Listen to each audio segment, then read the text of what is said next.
Good late evening, everybody. The song you just heard was Union Dusk by Losel. Wait, Losel. Losel. Yeah. Featuring Kelly Wise. Very interesting. So, interesting story about the game that I'm going to be streaming right now, which is called Project Zomboid. It's very strange about this game is that it was one of the very first games I ever streamed on Twitch, and I was looking back through my ancient VODs, many of which were erased because it was a time during Twitch's history where VODs didn't automatically erase themselves, but then there's a period where they said, oh, now if you don't do anything with them, they're going to erase themselves after a while. And I didn't realize this, so I lost a whole bunch of my very first streams. I think my first stream was actually Surgeon Simulator, but my first stream that I actually got a pretty big amount of viewers and spent a lot of time playing was playing this game, and it was back in 2013. So I may not stream all that often, but I've been around on Twitch for quite a while. I think my account was made in like 2011 or something like that. So in my typical fashion, wait, let me get the audio up here. Just like in my typical fashion, I don't really like playing games how they expect you to play them. You know, it's a zombie game. You think you just run around, shoot zombies until you die. Well, the cool thing about this game is that it has very intricate systems in it. There's all kinds of crafting, item collection, everything works with one another in weird ways. The game's map is gigantic. Since the last time I played, they've added like 3 more towns to it. They've also added multiplayer. I think for tonight, I'm just gonna do single player. We'll see, just so that I can concentrate uninterrupted on learning how to play this game again and all the things that they've added to it. And I think it's like Videobum or some other people, we are considering playing multiplayer in this game, because it's sort of like a DayZ situation where you have a server up and there's the game world and people kind of move around and they team up and they dominate certain regions and they control towns and you have that kind of territorial thing going on. But, you know, I'm not a fighter. I'm a resourceful guy. So I also got the wiki up here. I'm not afraid to just go and like read everything on the wiki, which I already did, so I'm not gonna sit here and read the wiki in front of you all.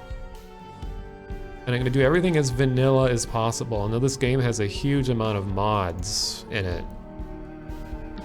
Oh wow, they've added all kinds of challenges and things, interesting.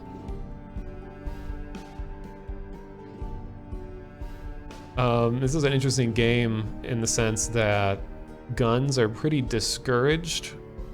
I mean, they're in the game, but as soon as you fire one shot, you basically wake up the entire town and they're all after you. So you try to resist shooting anything as much as you can. Plus ammunition is really scarce. What are these challenges? You have 1 day. You have 1 day of relative safety. Zombies will arrive in huge numbers. Oh. Alone in the mall, winter's coming. You wake in an isolated location, you have meager supplies.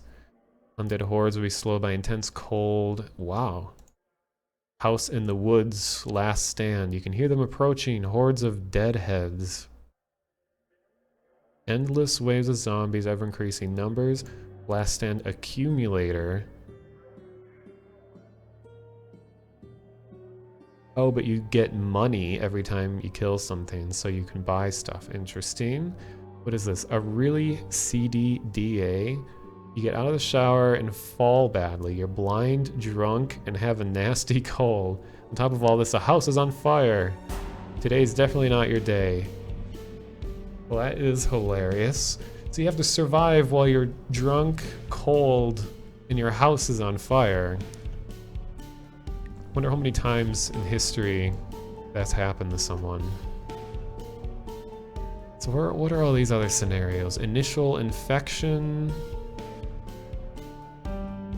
God, it's so much more complicated than this game used to be. Training scenario for new survivor, small horde. First week, moderate horde, unlooted homes, water and electricity. Oh, that's another thing about this game is that there's there's like global conditions that happen. You start out, you have electricity and water, then about, I can't remember the time, but after like a few weeks, all of the water and electricity cuts in the entire town. So you better have gotten all of the resources that you can before that time happens. So everything starts and people are usually living in homes and trying to survive that way. But then once the water and electricity cuts, it's too dark and it almost becomes more dangerous to live in a home than it does to just be out on the street. So people start making fires and setting on fires and building their own walls, doing all kinds of stuff like that. I love that sort of global progression like that. So 6 months later, large hordes, ransacked homes, overgrown game world, water and electricity off. And then there's just straight up survival, hardcore, huge horde, high stakes, and death at every turn. How long can you survive? But what I want to do... Wait, is this just the... Okay. They used to have like solo story mode and then sandbox mode. I think I'm gonna do...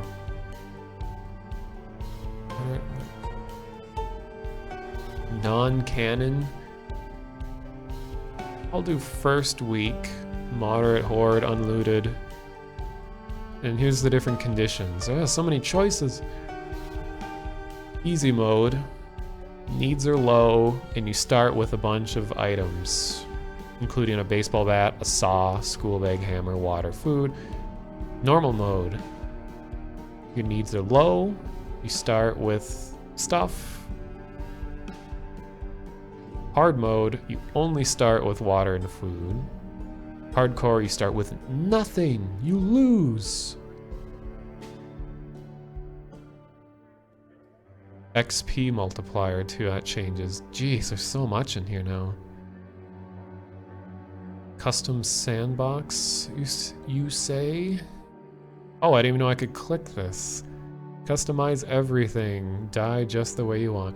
Well, I don't want to customize everything. I want to keep it pretty standard. I'm not really one to heavily mod games. I like leaving them... I like to pursue the developer's dream.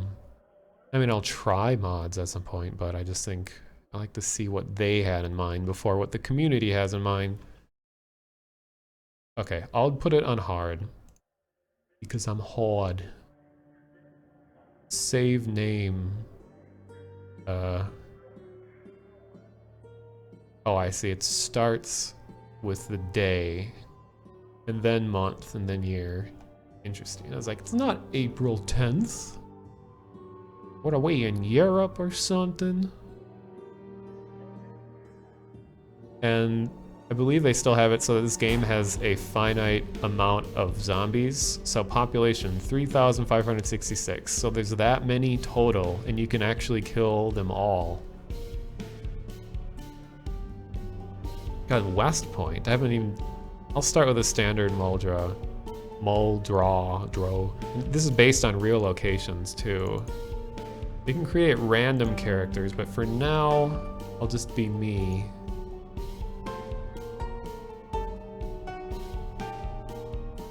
And it's a rule, when I make myself in a game, I choose the palest skin tone I can find. Stubble. Okay, stubble just means beard. I'm gonna wear... Wait, I want gray.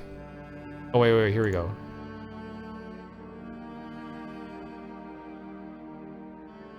that's not a vest, that's a tank top.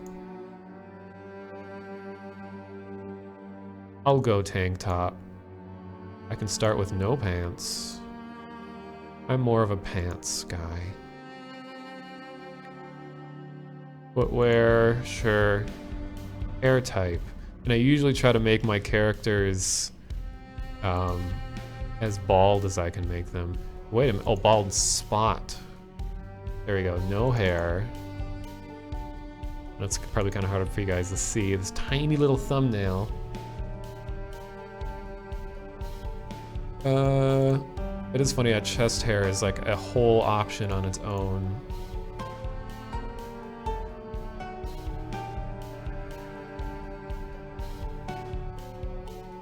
This guy isn't nearly bald enough. Oh, interesting. Okay, stubble counts as head stubble too, not just face. Used to be way more skin color choices. This is weird. Okay. And also, if I have a choice for body size, I make myself like as skinny as I can and somewhat tall. I mean, that's how you make me in a game. Alright. Then there's this. No back hair option, immersion. I know. Oh, you should be able to put hair on every part of your body. But I'm gonna get into some pretty hairy situations, so maybe that will sate that hairy need. So, judging by what I read on the wiki, that all of these stats aren't as intimidating as it looks. Like right now, if I had never played this game before and I looked at this, I'd be like, oh my god, I gotta choose all of this? You have occupation, you have available traits, you have positive traits and negative traits.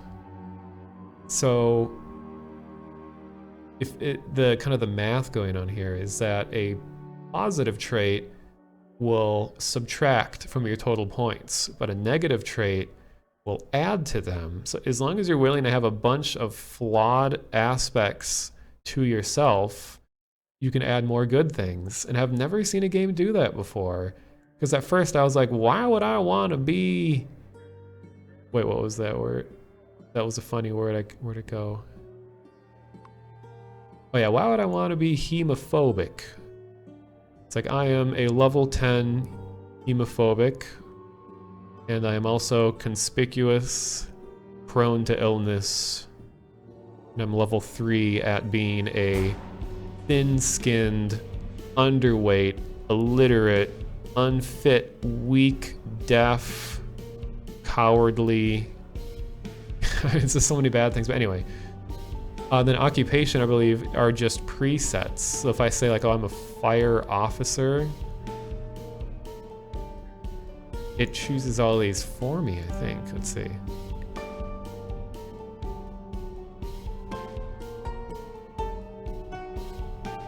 So, firefighter, high fitness, high strength, slow, oh wait, sprinting is low. So a park ranger has carpentry, foraging, trapping, construction worker, good with blunt weapons. Hell yeah, blunt. Carpentry. Security guard has the night owl trait, so you can stay up all night without getting tired. Carpenter has good carpentry. Burglar is nimble, light-footed, meaning that you don't easily attract attention. Chef has good accuracy with bladed weapons. Blade maintenance and cooking, repair. Repairman can repair things. Farmer, good at farming. Fisher, good at fishing, foraging. Doctor, good at first aid. Veteran is desensitized. That's an interesting thing. So you can actually, he's not phased by the sight of zombies or loud noises or anything like that. That's a cool idea. Nurse, lumberjack, fitness instructor, burger flipper, electrician, engineer. But for the sake of science, I'm gonna remain unemployed. Wait, why didn't it get rid of everything? I thought it was supposed to. So I'm gonna make everything neutral for this first character. I'm not gonna actually choose anything. Just so that I can see like, oh, I would definitely need that trait. So I want to start at 0. These are the end times. There's no hope of survival.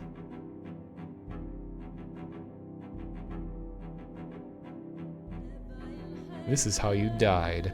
It is such a cool concept. This game and all of the text involving this game. Okay, go away, raccoon thing. They always say this is how you died because they're just betting that you are going to die no matter what. We're all going to die. It's inevitable. So this menu system is just so, there's a lot of it, but I think I've found a good combination. Let me move my monitor. Okay. They've also integrated 3D models. As you can see, this is an actual 3D model now. It used to be entirely sprites. The environment is still sprite-based. But this is a model, and it has a pixelization shader on it. But that just allows more customization. So when you move near a lootable container, you don't have to click on stuff individually per se. You can just look here, and anything that's lootable in the area will show up. As you look here, like it says fridge, all these cold items, cabinets, and then there's the ground near you. So this makes it really easy to just run into a building and take everything without having to be like, oh, click, click, click, oh no, why can't I click the thing? I gotta crouch down. Really irritating. So they've really thought about this. And then when you hold down the mouse button, you can go into sort of a mode where you stay locked to where the cursor is. And that's really useful because, you know, I hate in games when you can only move forward. Oops. Dang, I mean, this really is starting me out easy. I'm just covered in all kinds of cool stuff. So I don't know what my key ring is for. Is this my house? Is this water bottle full? Let me turn the game ambience up. I really like ambient sound. There is a weight restriction. I have a restriction of 12.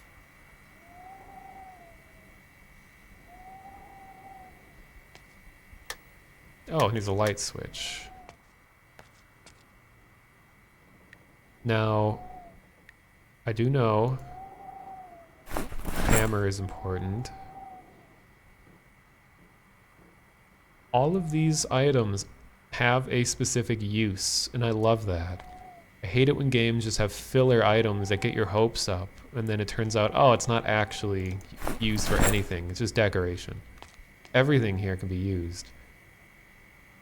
So this is my educational run, so I'm just going to try to see how much I can actually learn. So you have items have food values, and some will also quench thirst.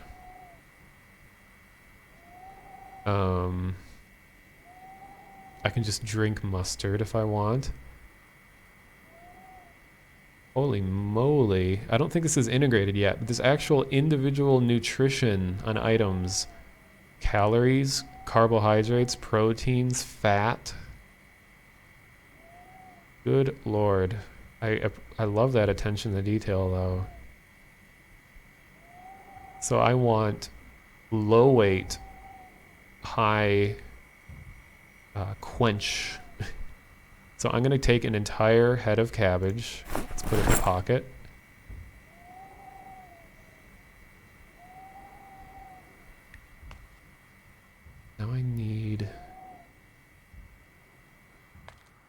containers are the most important thing right away.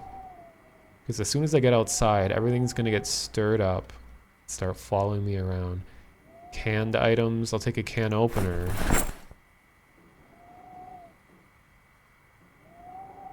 I'll take one bowl.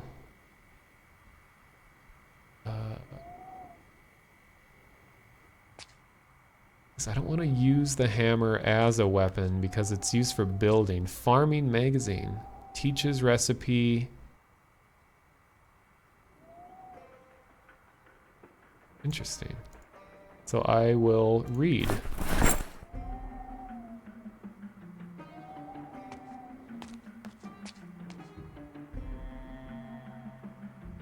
That buzzing sound of a fluorescent light gives you stress. I have heard some interesting studies about that, about how different types of ambient sound can have like a mental effect on you. Okay, this game is being very generous right now. Thank you for the follow, Zelda Boy and Fat Cat VG. Intermediate carpentry.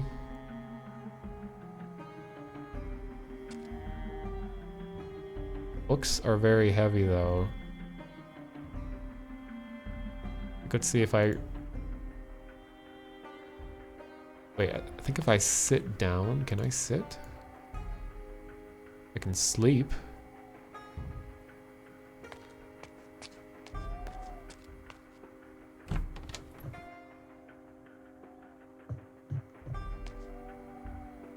Let's see if I can move this in a less obtrusive space. You can decide if things pop in and out or not.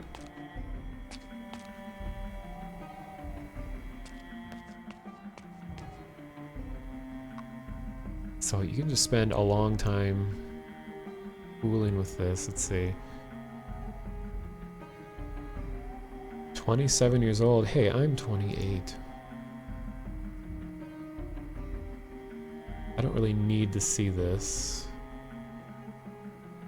Sorry, I'm kind of having a slow start. I'm just trying to get accustomed to what all's changed here. So much has been added. And then there's the crafting panel. Holy moly. They never used to actually show you all the recipes, so this is nice that it lays it out for you. Otherwise you just have the wiki open and that's your only way of figuring this out.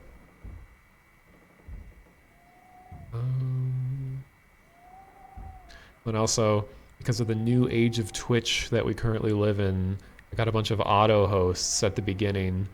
So, thank you, Robo Hakatomi and Robo... Who was the other one?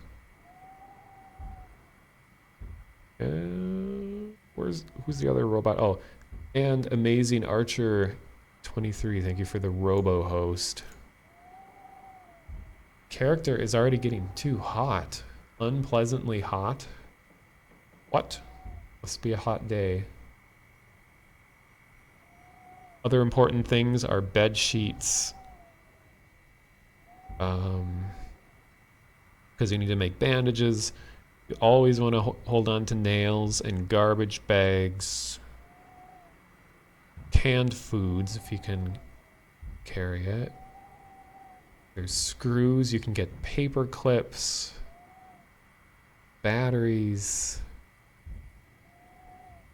You can build all kinds of things like walls and makeshift beds, and you can make a spiked baseball bat. Cooking. You can eat really anything that has meat, including human parts. You can make bacon. Bowls of pasta.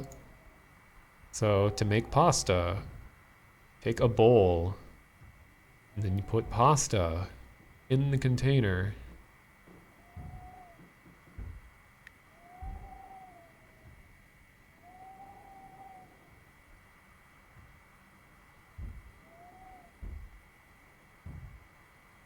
If you're in a dark room and it's extremely quiet, you panic. Interesting. I mean, I understand that when something is too quiet in a room, that is sort of irritating because you can hear your ears ring, which is the sound of blood flowing through your eardrums.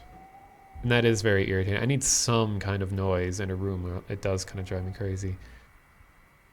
Oh my god, okay, you can make pasta bowls, you can make stews, beans, coffee, you can can things, you can put them in jars to preserve them. Eggplants, carrots, cabbage, broccoli, leeks, potatoes, radishes, tomatoes. You can make soups, sandwiches. You can find a lollipop. Bologna. Carrots, chili, corn. Good lord. Potates. Soup. Tomates. Dog food. And you can grow all these food items also. You can make raw radishes and potatoes and leeks and all that stuff.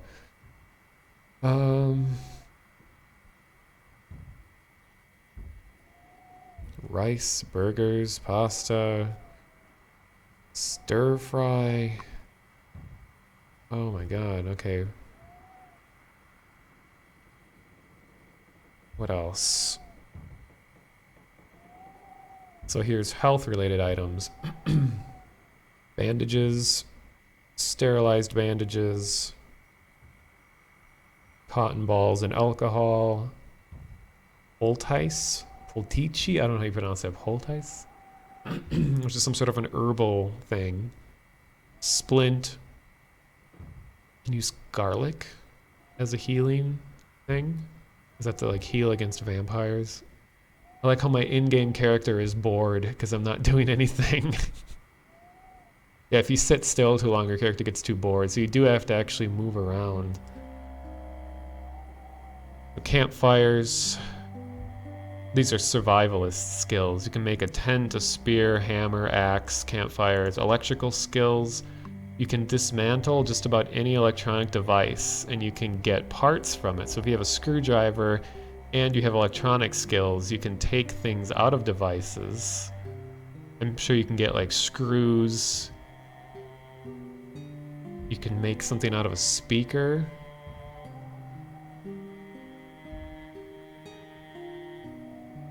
You can dismantle a video game. How would you do that? Farming skills. You can cure mildew. You can cure flies. You can make use of all these seeds.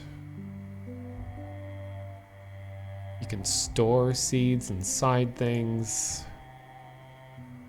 My god, it's like an overload. But that's why I'm here. That's why I'm streaming. I sensed that there was an overload of things you could do, and I'm curious to try to actually learn some of this. So let me eat corn. I'll eat all of it.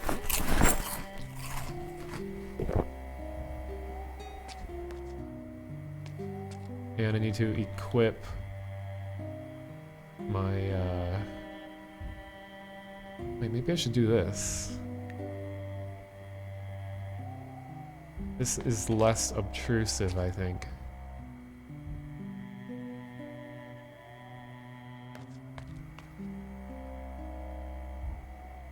Equip hammer in primary.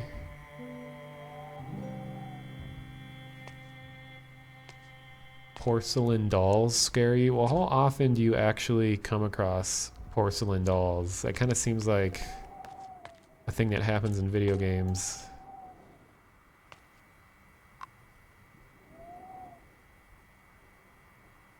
Oh, and take matches. Spondage.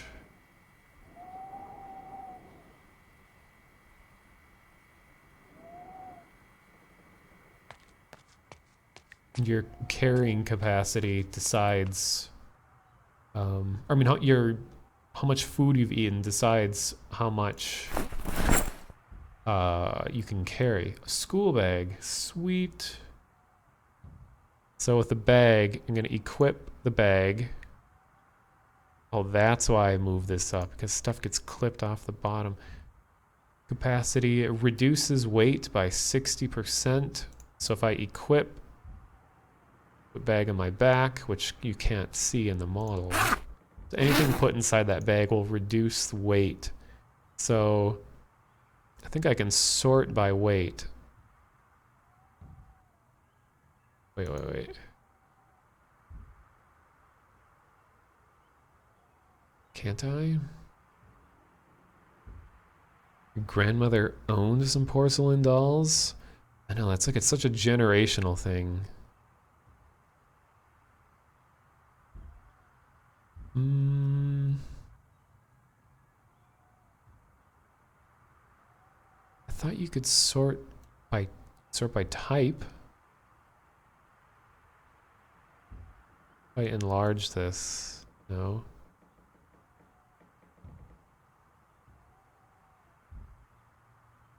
Sorry about the slow start. I just, this is part of what I enjoy in games, is like sitting down and making sure you understand what's going on.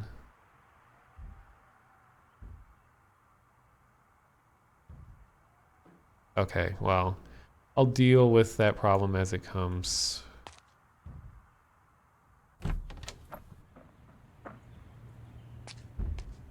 So really, this house has everything I need right now. And even though you can see everything around, your visibility is actually... Your visibility of other living things is limited. So it's almost like your memory is everything around here. Like, I remember there was a house behind me, so that will be visible. But you don't know if anything had moved over there since then. So I'll see when I come across some zombos.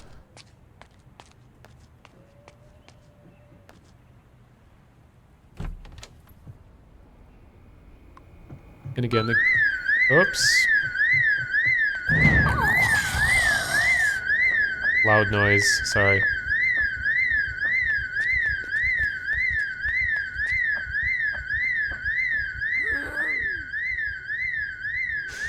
Okay, I'm far enough away, you can turn off now.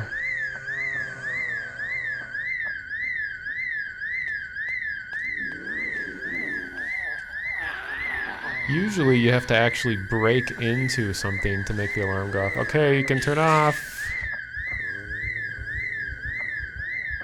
So my character is in a slight panic. Oh my god, just turn off, please. Ugh. Yeah, so you can see how the zombie, there is one behind me, but I don't see it until I actually look behind me. And like any zombie game, it's usually better to avoid actually fighting anything unless you absolutely have to.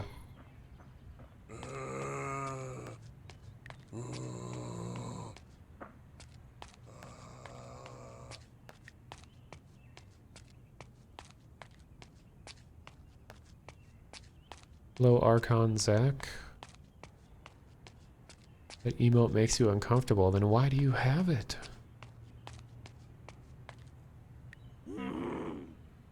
Well, the point that I selected, like the difficulty decides how far into the game's lore, I guess, you start. And I'm on kind of an easier mode. So not a whole lot has happened besides zombie people, but I can go to hardcore mode where there's no water, electricity, or anything.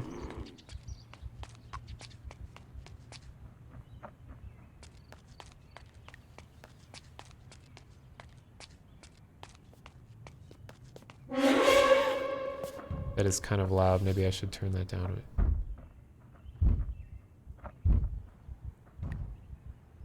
You can hear that pounding sound.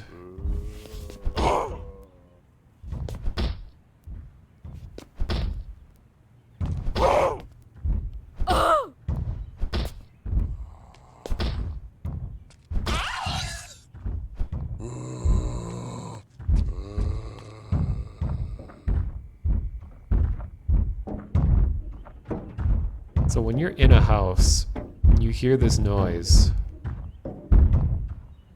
it's bad news. But right now this house is full of zombos, so I probably don't want to go inside.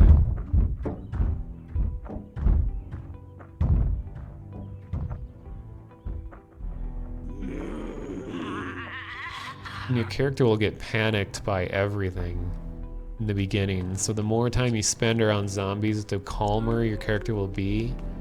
And when you're panicked, you have bad accuracy, and you can't get things done.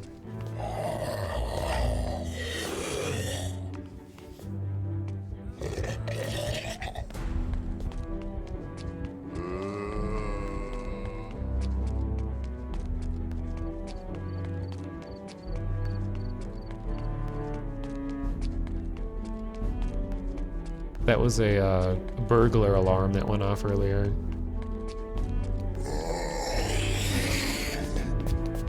See, they have models now.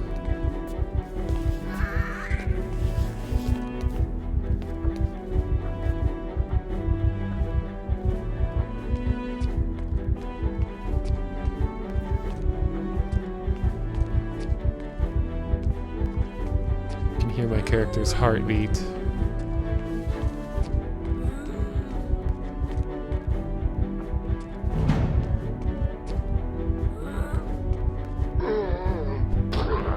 Sneak attack, stealthed.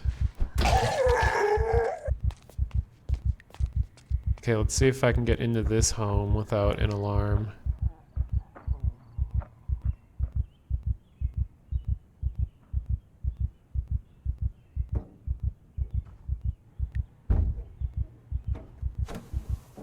Alarm?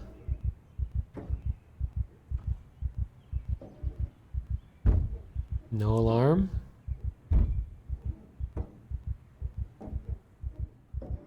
So I'll be very sneaky.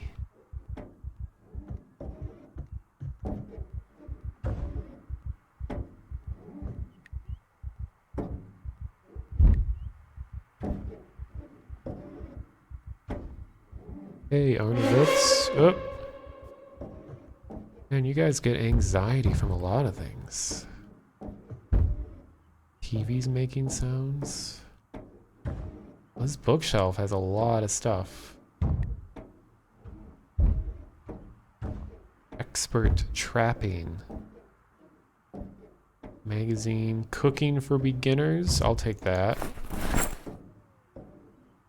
I already have the farming book.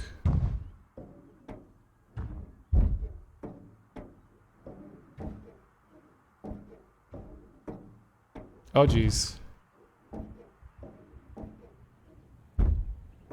Fighting inside is bad. Also, this game, it's very easy to become infected, and there is no cure for the infection. So once you're bit, you're fucked.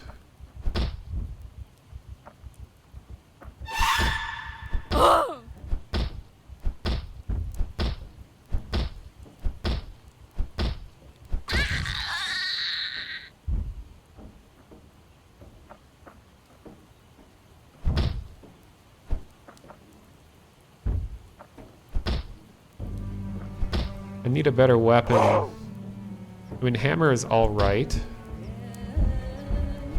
but it doubles as a tool, so I don't want to break a credit card.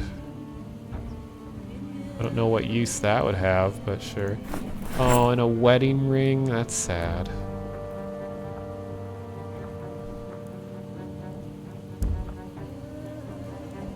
John McCrew to command is shown throughout his exemplary career.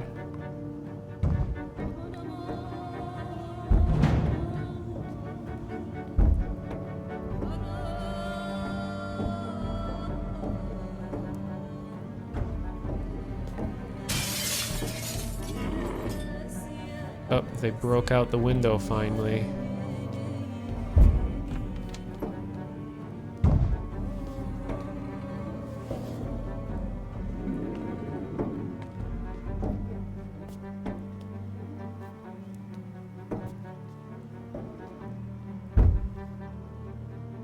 Another hammer.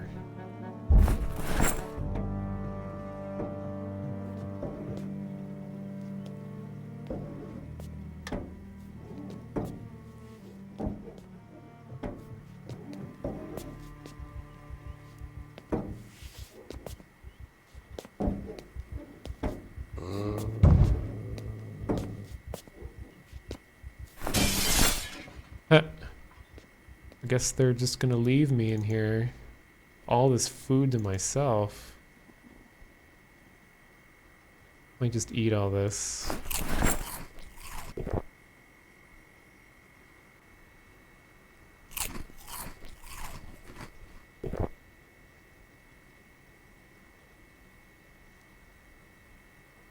Wait, what was that? Oh, he's a bunch of raw materials. Aluminum? Oh, aluminum. Okay. Like aluminum foil. That makes sense. Crafted trigger. All kinds of electronics. I'll take the screwdriver. It's like you kind of got to decide what you're going to do in this world, like what your method of surviving is. All these electronics, if I wanted to make all kinds of distraction devices, I could invest time into that.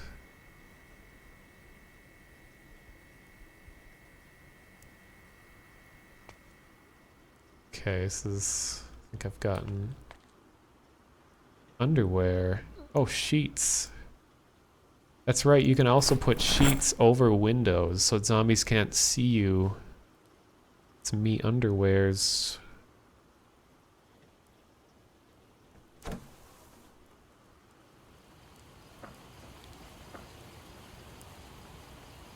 But I can take this sheet and rip sheets.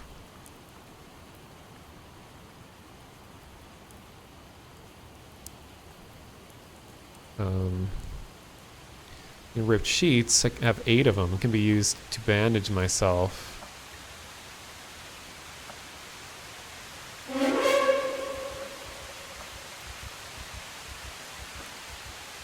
Oh, now I'm getting wet.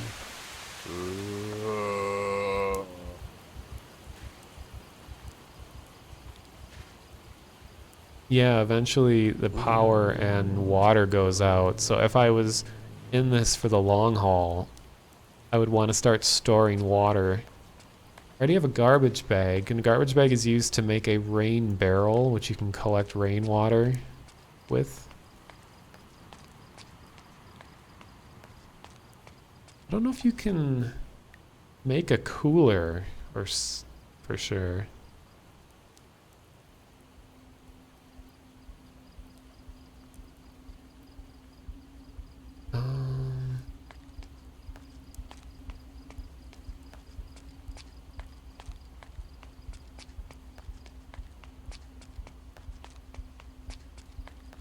If I set off any more burglar alarms, I'll cut the game's volume to the stream, so you guys don't have to listen to that, but I'll put it back when it's over.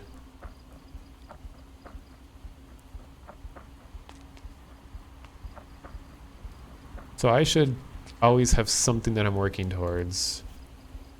So I like to think about if a zombie apocalypse was real or just an apocalypse, what kind of role would you take? What would you be good at? What would people value in you? And I'd like to think that I'm resourceful, so that's why I kind of want to learn this system well, about things that are craftable in this game anyway.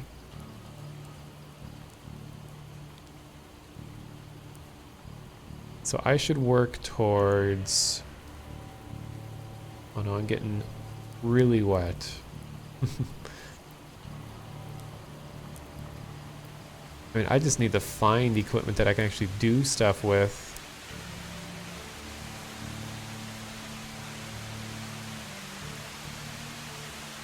Oh, I like like how they have different stages of rain sounds. That's really cool.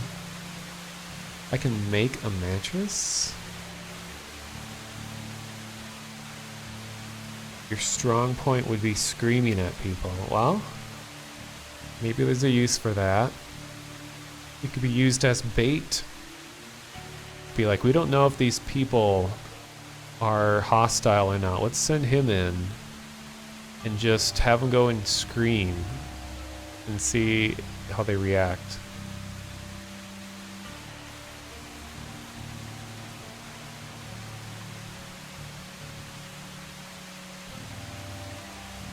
Yeah, if you stay in the rain too long, you get sick, so I should probably get inside.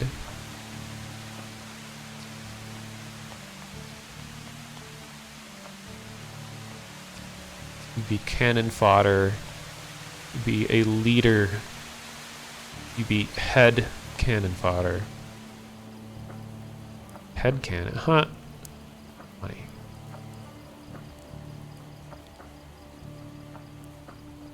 Okay, and this is the dangerous thing about this game's world is it's so big you can end up running like infinitely practically. So I feel like I should go back in the town. There is a map of this entire game's world that I'm trying to kind of learn to get my way around without just using a map. I don't like taking shortcuts. You can actually go through the woods, but as you can see, my visibility is severely blocked. And there could be zombies in here, and I can't escape them very well. So, not recommended. I don't know why my character is getting so hot. I mean, he has a tank top on, and it just rained.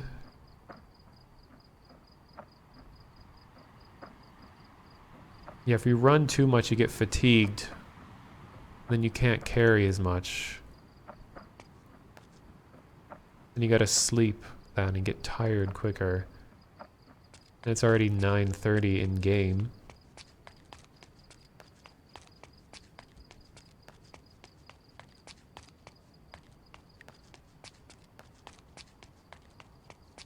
Hello, Damon.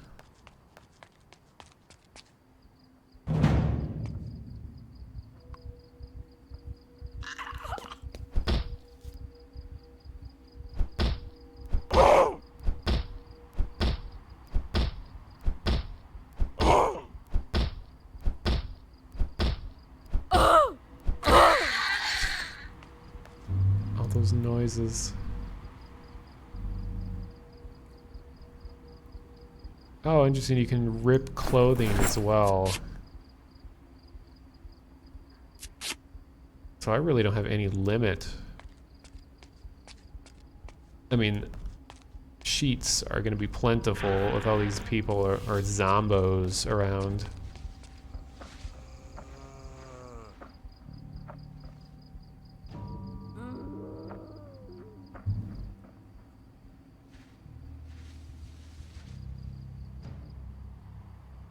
Okay, now I'm back in the civilization. See, everybody should learn military time. That's what the rest of the world uses. But good old America doesn't want to use what the rest of the world uses. So all I do is just subtract 12 from what you see, and that's what time it is. Like right now it's 22. So I just subtract 2, and then a 10, and that brings it to 10 o'clock, 10 p.m. Alarm?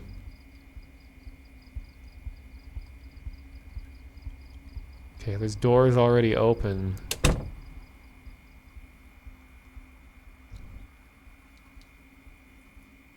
These zombinos.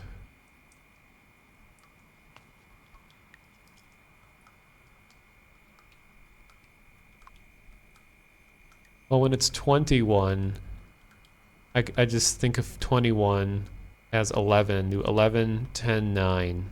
And then it means 9 o'clock. Bleach. You can drink bleach and kill yourself. So all those people on the internet that told you to drink bleach, now in this game, you can do it.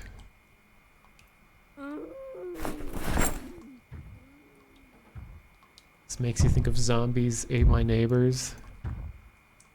Oh, there's a Zombo knocking at the door. Just knocking somewhere. All these things I can cook with. Ooh, kitchen knife. This is a good weapon. Salt, pepper, light bulb. I can bake things. Okay, I think what I'll do is I'll hang out in this house for a while. I'll clear it out. Okay, so now I'm gonna stab.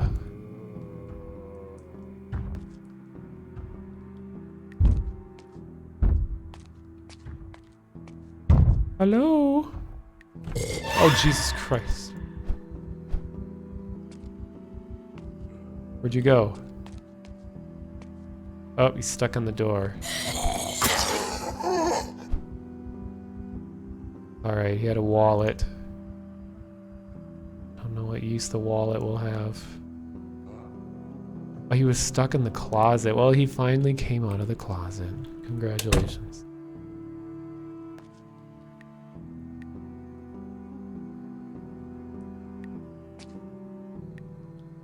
Oh my god, it's so dark. Electricity should still be on, so if I can just find a light switch. Fuck, as you can see, lighting affects everything too. My visibility is tiny.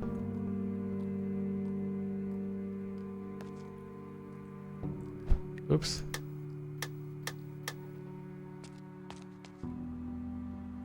Gotta turn this TV off. Can I turn it off? Device options? Oh my god. I can turn it off, I can change the volume, I can change the channel. I mean, it's not going to be much to see. I'll turn it off. So, I want to make this attract as little attention as possible, so I will close the curtains. Because zombies can see through the windows and see you inside, so let me close everything. I gotta deal with that.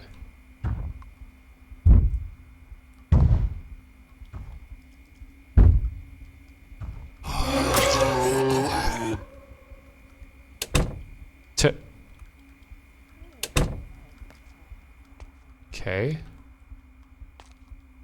Now I gotta clear out the top floors. Is there a flashlight in here anywhere? Okay, here's a battery. Let me take that.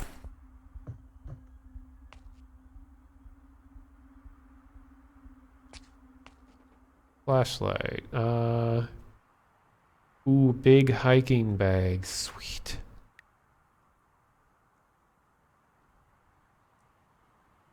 %80 weight reduction. That's amazing. Okay, so what I'm gonna do is I'm not a fan of inventory management. Okay, so school bag by itself is pretty heavy, so I'm gonna drop this. Put the bag on my shoulder or my back. And I'll put heavy things inside this bag. When did they change the 3D models? I don't know, pretty recent. It's only the player and nearby zombies. So you can, there's an actual option in the options menu where you can choose when zombies turn to sprites. So once you start having like a... What?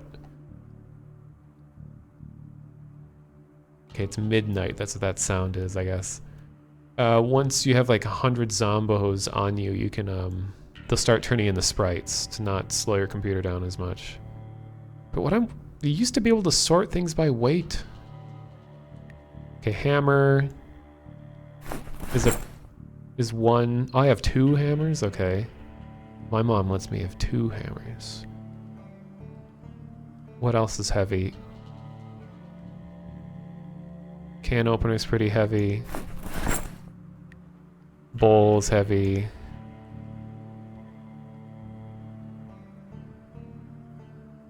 Guess I'm already down to...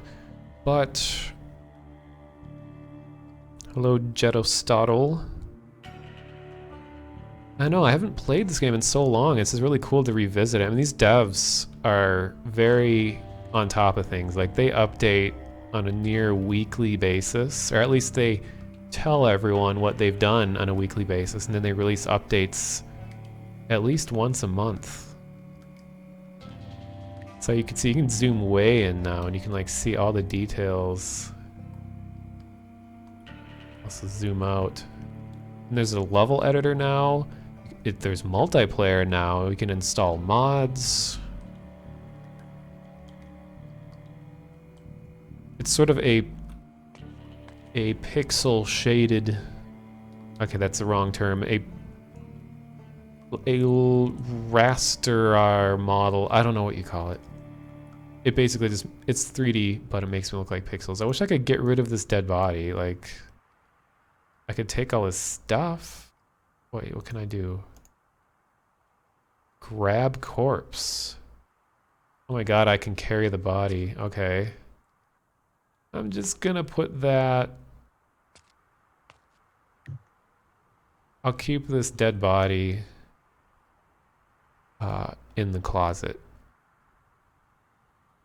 What can I do to the corpse? I can put it in one of my backpacks. Okay, I'll drop it here. And it just floats in the air. Okay. Oh, it forced me to unequip my knife when I did that. That sucks. So, yeah. Wish I could get rid of this dead body. I don't think it... No. Something else banging on my house. It's not actually voxel. It's just 3D model rendered in a low resolution form. Kind of like Burn Band. I'm afraid to go upstairs because I was hoping to find a flashlight because my visibility could kill me. I mean, my ability to see stuff. God, something's banging on the door again. Oh.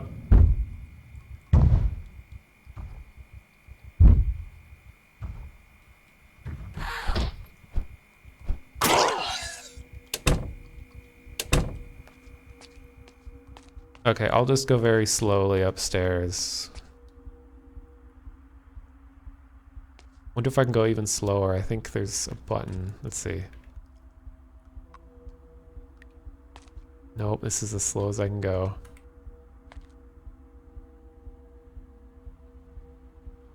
Having a dead body in your house would be a play on the mind, like the Telltale Heart. That is a classy reference. It's true, though. I think that would be a very demoralizing thing to just have a dead body around all the time. Not to mention disease. Oh. Well, here's a Zombo. And he's facing my way, so he's probably gonna lunge. Yep. At least my character got scared. Oh, what a mess. How's my knife doing?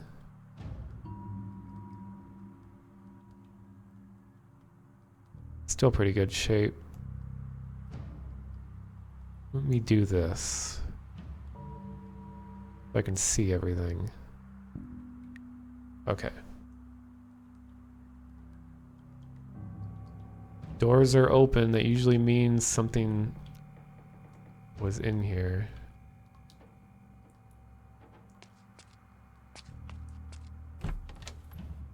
So dark.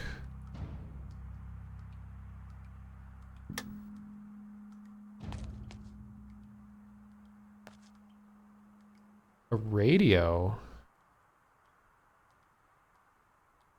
I think, let me see if I can actually do anything with the radio. I think the whole point of any electronics are that you can take them apart and use them to make like traps and stuff. Let's see. Yeah, dismantle. Darn, so I can't actually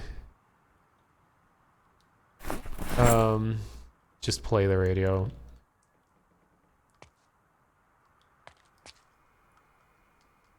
Wait, I should turn the light up.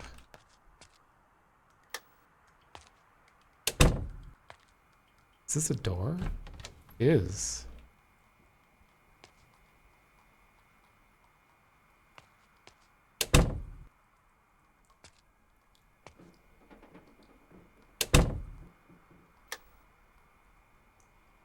Oh my god, you got so much stuff in here. Bath towel, sleeping tablets. Oh, it's almost 3 in the morning. I should probably make my character sleep. Tweezers. That's right. With different medical things, you can pull stuff. Like if you get shot, you have to actually pull the bullet out of you to stop yourself from being in pain.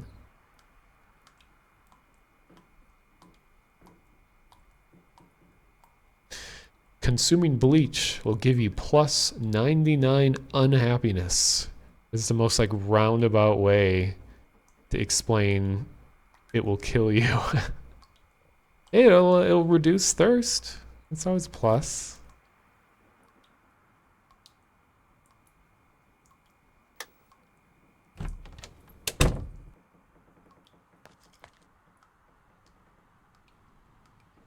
What else is here? Another radio. Another radio. Wow, this family loves their radios. Or loved their radios. Okay, I think that was everything.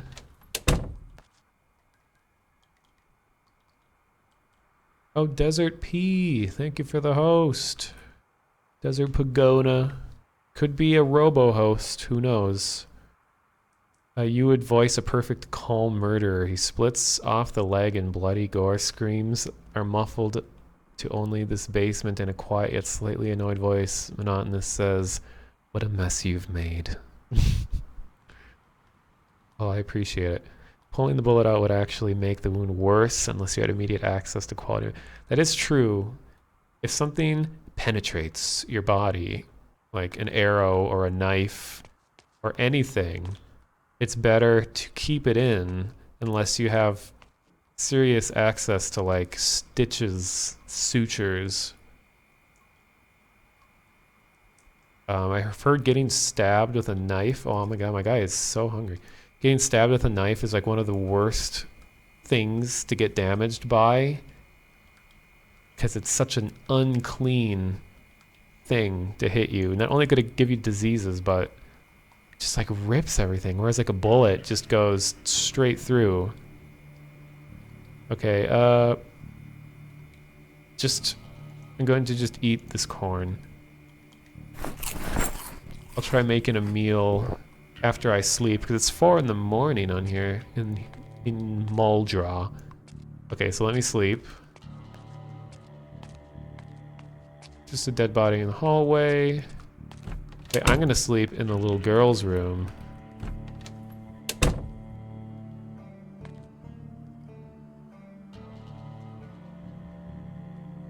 I like how games pretend you can just choose how many hours to sleep. I guess you could have like an alarm clock or something, but I'll sleep 6 hours.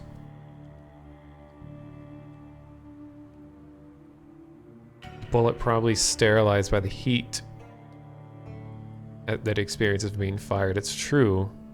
Could kind of cauterize. I won't pretend to be an expert. Want to be penetrated by me? I don't know. I have a knife.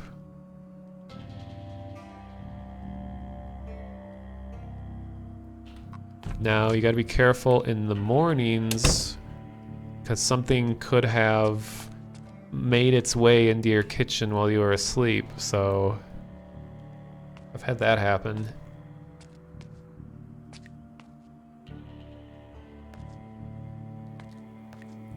Make sure there isn't... Okay, I don't see anything out there.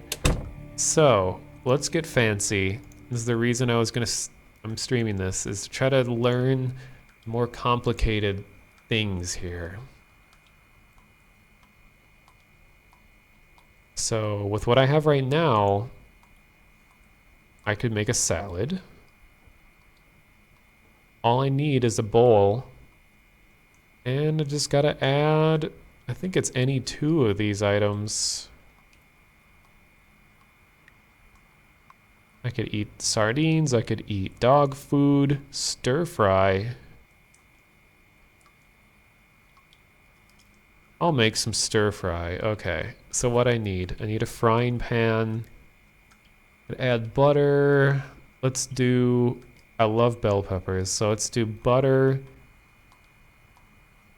Bell pepper and a leek.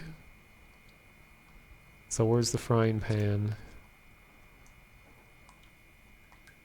The saucepan? Where's the frying pan? Here it is. Which can be used as a weapon. Let's see if I don't fully remember how to do this.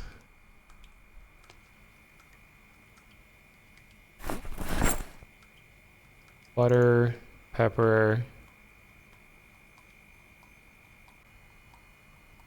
leek.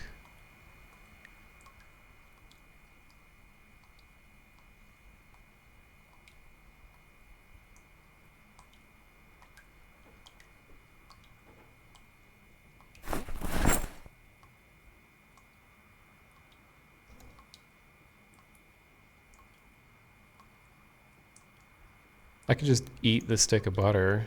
If I wanted to be classy.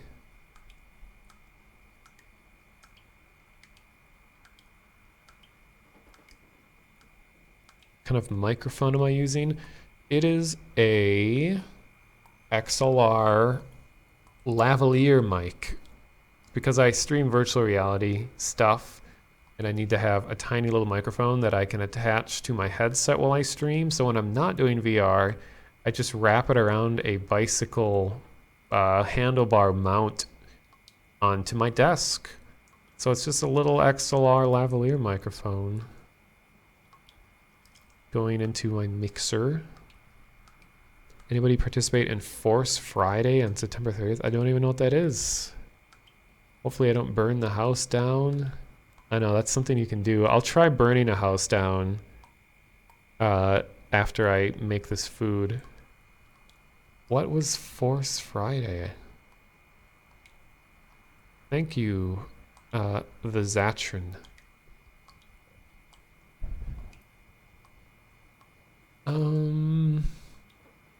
How do I do this?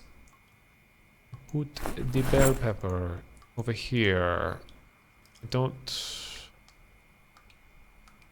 create. Oh, okay. So I go to the container. I can create stir fry.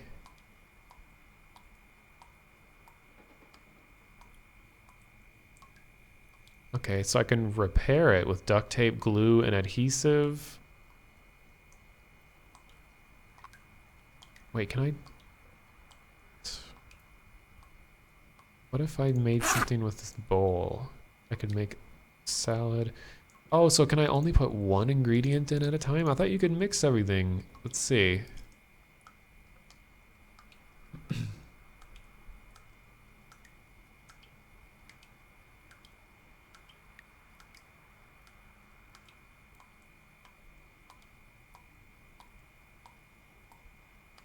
Yeah, if you're on the East Coast, the end of this week could be pretty interesting for you guys, because there is a huge-ass hurricane heading in.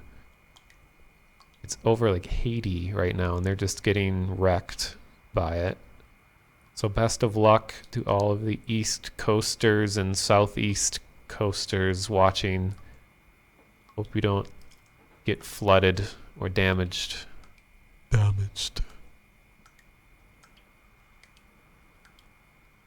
Oh, it is a Star Wars thing. 501 Legion. That is such a cool group.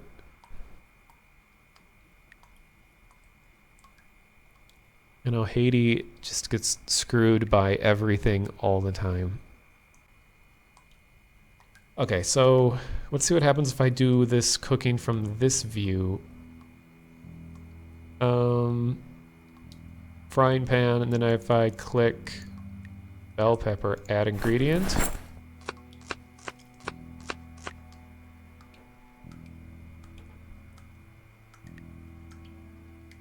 Base item already contains pepper. I wish it would tell me nutritionally what it is going to do in its current state.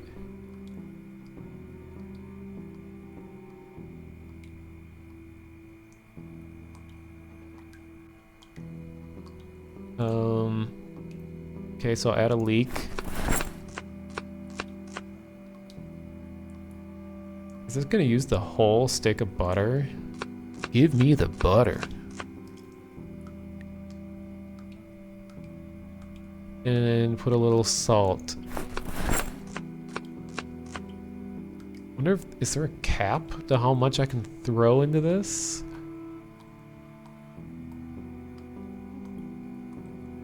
So do I just cook it? Do I... What is going on?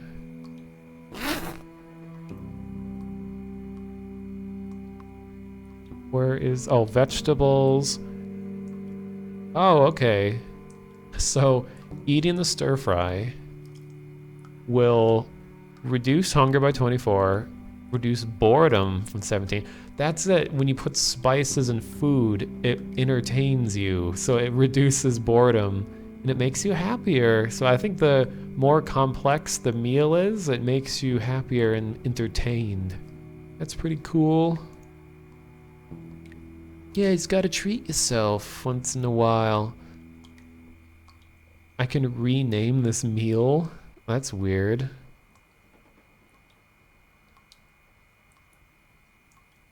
It's like so much, like, why do you have this context weird menu thing here and the crafting menu? I kind of feel like there should only be one. Okay, I think I put it on the stove and I can lock this open, I believe, so I can make sure I don't burn it.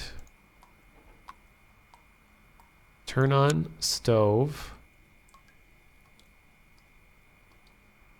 You can see it's getting red.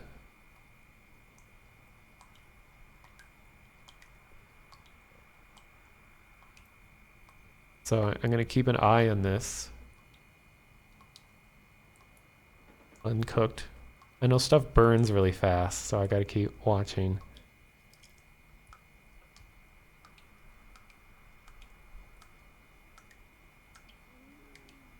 Still uncooked. That's why I know I say it a million times, but I do read every single thing that people post in chat. Just because I don't respond to stuff doesn't mean I missed it. Because I don't always have something to say about every comment, so... I'm hoping this will refresh. Oh, okay. There's a cooking meter at the bottom. Oh, that never used to be in the game. That will save so much pain, because I used to have to just keep looking back and forth until the word uncooked went to cooked, and then 2 seconds later, overcooked! Fire, you're dead! You lose everything. And like, I'm thinking for my super late dinner that I have, because my sleep schedule is completely foobar, is I usually get whole grain rice and lentils, and then I get those made with a little bit of salt, and then I put them in a frying pan with some canola oil.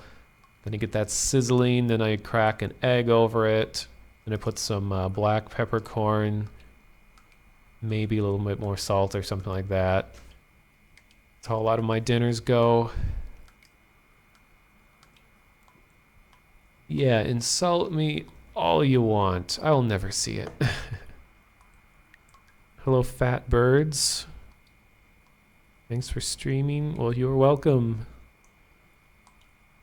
Depending on what Vinny is doing tonight, I may stream through his stream. But if it's something that I really want to watch, I'll cut the stream and then I'll come back after he's done streaming. So we'll see.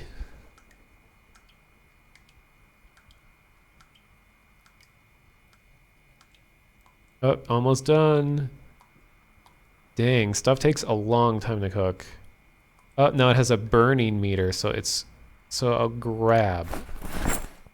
So I'll put the burning hot pan in my pocket. So do I just eat it straight from the pan? Let's see if I can be civilized and use a plate.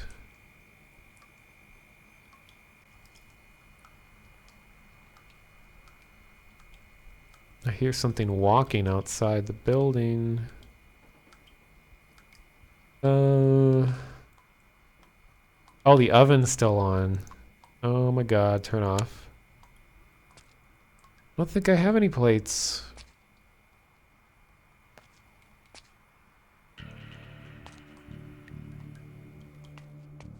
What triggered that music?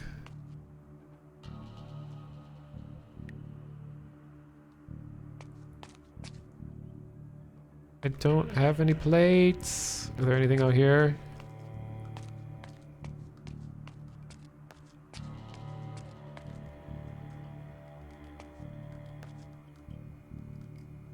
You love making desserts. Never really been good at making desserts. Like, I'm just satisfied buying a bag of chocolate chips and just eating that for a dessert. I don't really feel like making anything elaborate. I mean, if somebody makes me something elaborate, I'll definitely eat it. So, okay. Can I do... I can put the beans on it. Or... Yeah, I do have a bowl, but I think the bowl is specifically for making salads. I don't think you can just put anything in it. I put the bowl in my or my duffel bag because it's heavy. So I guess I just... Can I put it empty frying pan? I'm worried emptying it will, you know, get rid of it. Okay, here's what I'll do. For science, I will eat half of it.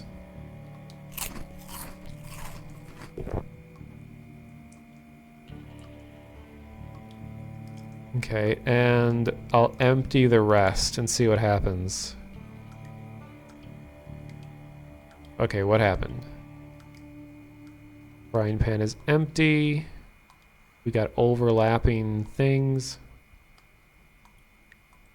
I think that did just waste it. And I have butter in my pocket. This entire stick of butter would be 2,560 calories. In a survival situation, that could be very nice, very helpful to have that many. I mean, that was for science, so I think it does just legitimately delete the food.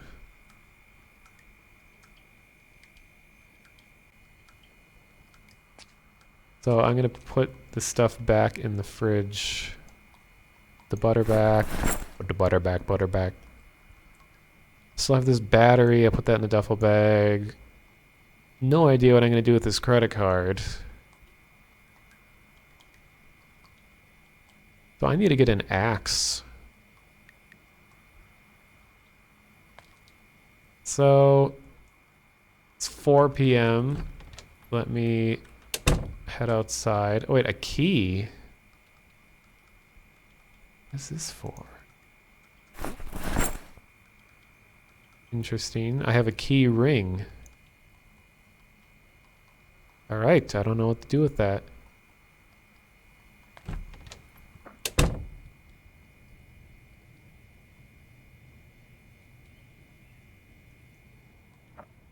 So you can see because I closed the curtains.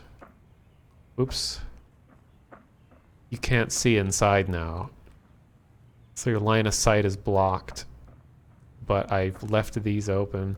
So if I were playing multiplayer, you know, these are good for hiding against players too. I'm hungry again. Okay, I'm peckish. So I'm gonna go look for other stuff. Are these sticks?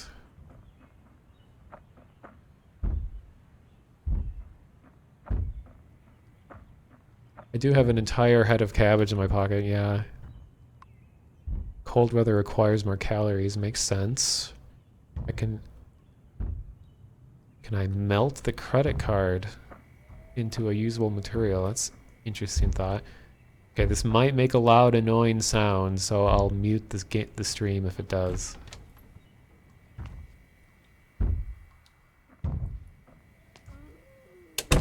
No? Alright.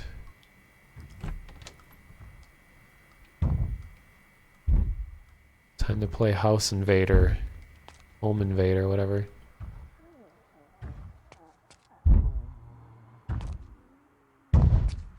Oh, that's what's making that noise. Here, let me be sneaky like. Wait.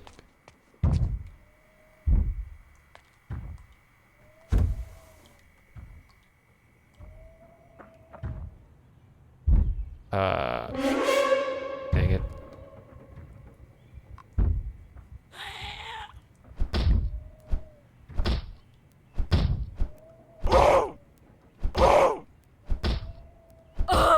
This is what happens when you're not sneaky. Just stab for days.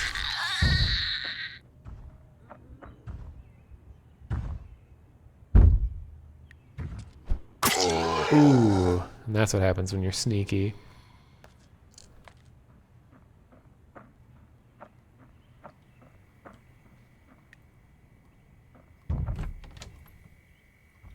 No, I haven't had anybody die yet.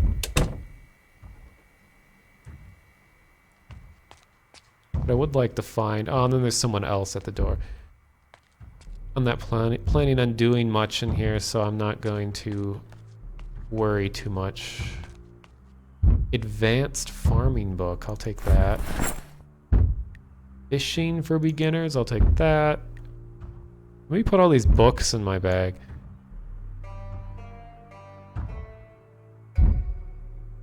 This is one of the biggest struggles with this game is not letting yourself get encumbered because you just, everything is harder when you're carrying too much. Nails. Always pick up nails. Because they're going to be very hard to find later.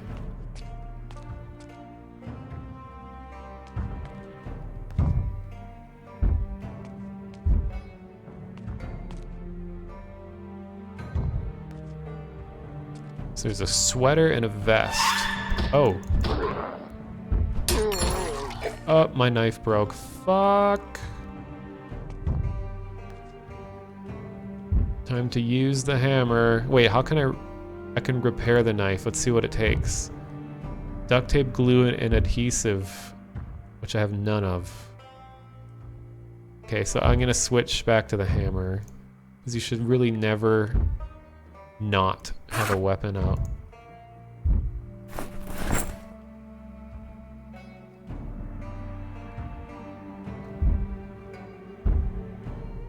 Hello, Jumbo Slice. That is the appropriate reaction to the stream. Mostly appropriate for when I sit in the kitchen for like 30 minutes. Okay, cotton balls can be used to treat wounds. I don't really need any more sheets. I got enough. Wait, what was that? I can put on makeup. I can put on cologne. Hairspray.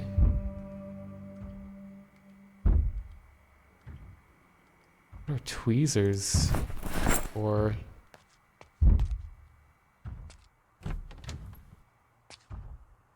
What does this say? Pause. Dibs.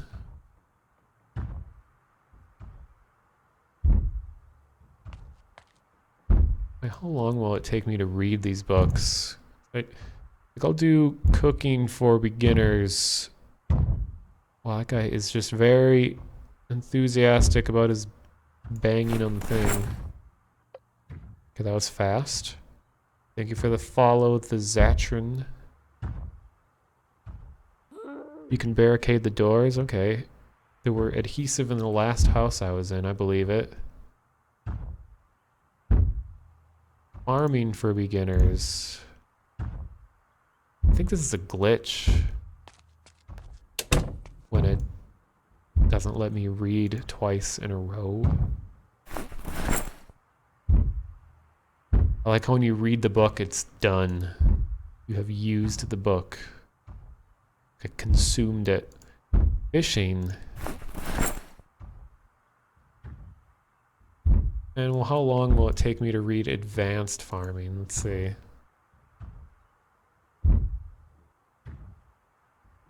So that seems too easy. Wonder what that actually does. I don't understand. What? You can talk? I don't get it.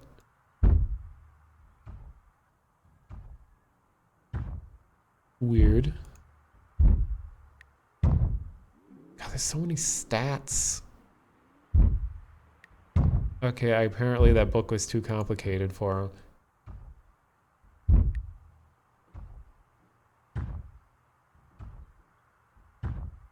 So what did that change? I have one skill point available? Really?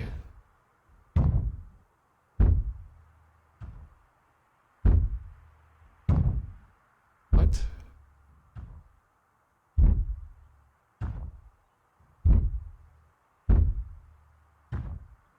I am confused.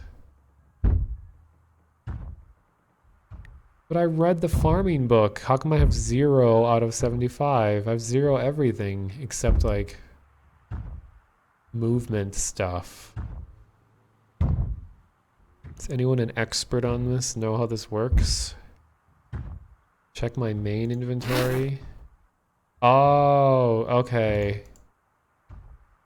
That's why.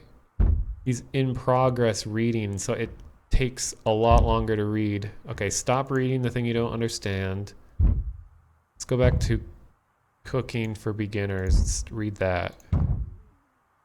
Stop reading the book. Drop it. Like a dog. Okay, stop. Stop. Now read.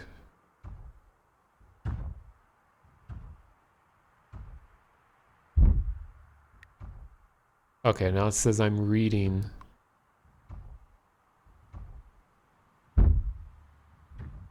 Wow, this is gonna take a long time. Well, long as in like a minute. If you're playing with other players, that would kind of suck. Like, why can't you just read and give it to someone else? I guess you can actually, yeah.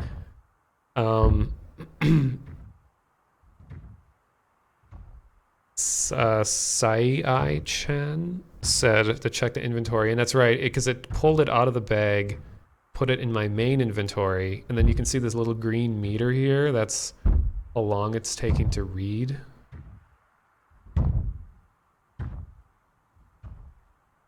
Oh, okay, this is going to take seriously long. 13 out of 220 pages. But I think I can return later, right? Yeah, so you actually can read just portions of books. Oh, that's very clever. No, people don't mind me thinking out loud. Basically, you just eventually got to read all the pages.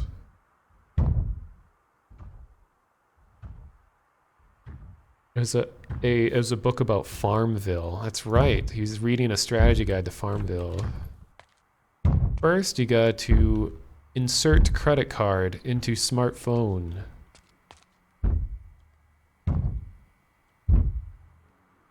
Ah, it's already 8, and I'm really hungry again. So let me. That guy's been banging on that door. Oh my god, it's dark. Hello? Can I help you, sir?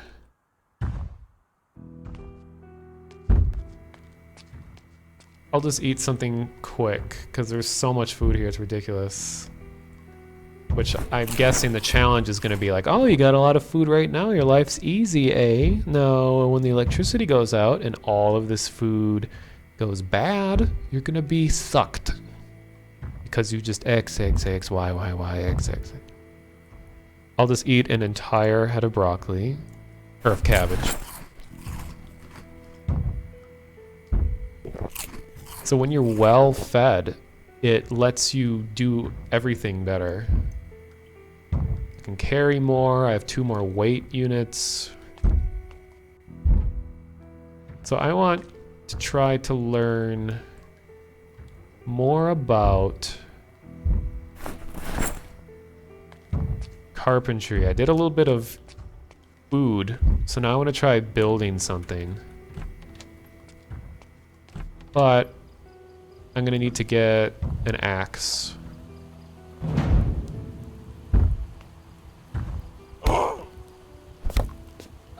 Well, that was a failure. Oh, and it's raining, so I'm gonna get soggy.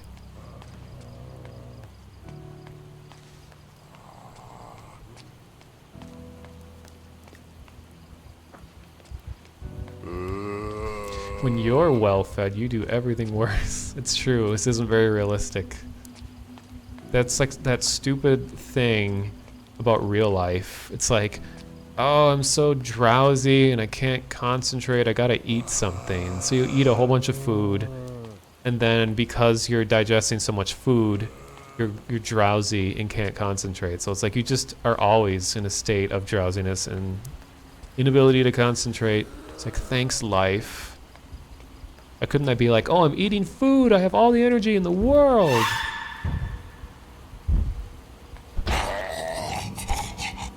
Sneak attack.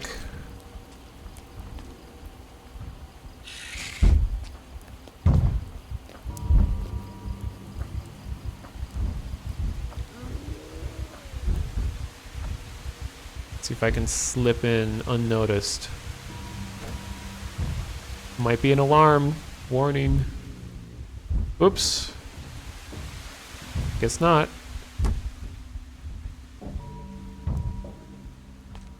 Okay, zombos.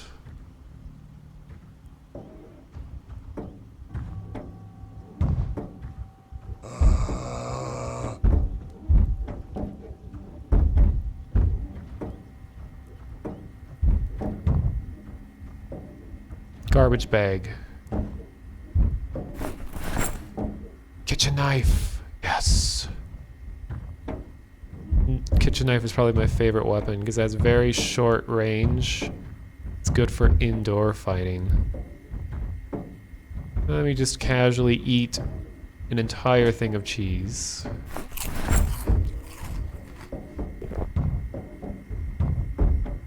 Oh my god, am I tired already?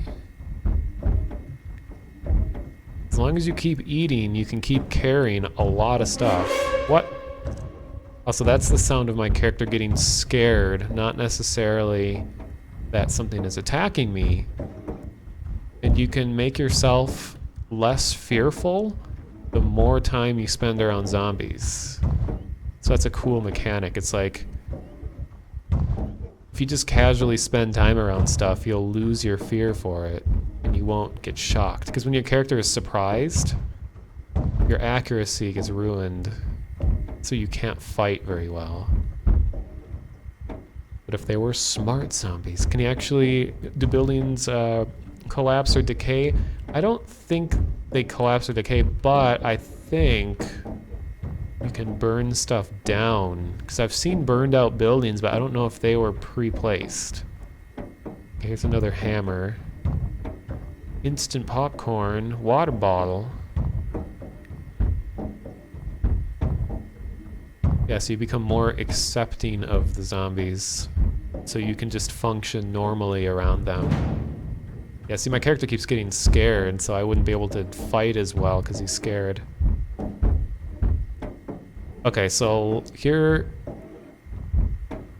first of all, I'll turn the oven on. I'll get the party started. Now, what can I put in the oven that will potentially start a fire?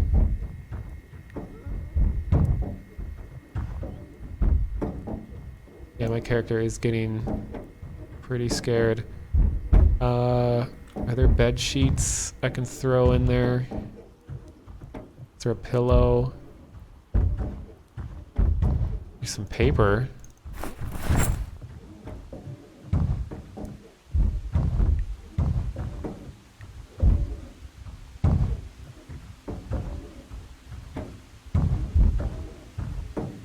Okay, I'll put some paper in the oven.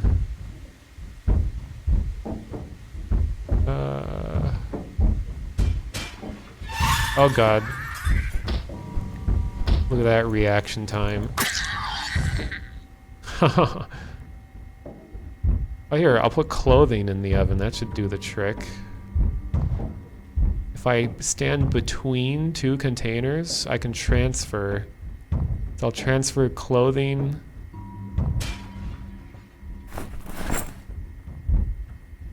To the cabinet. And then I'll transfer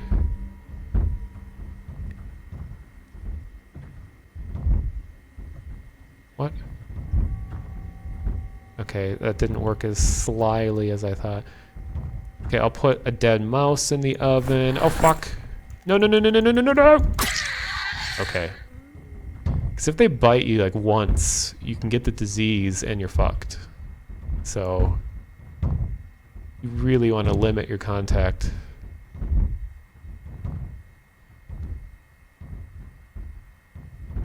Let me put... What happened to the paper?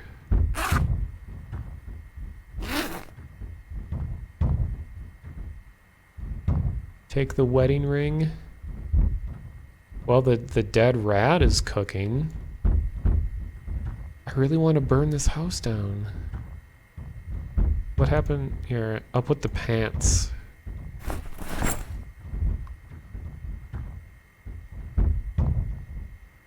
Oh, there. Now they're both visible.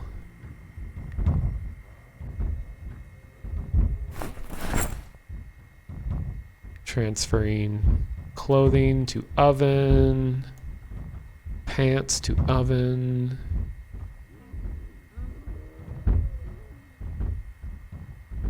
Come on, fire.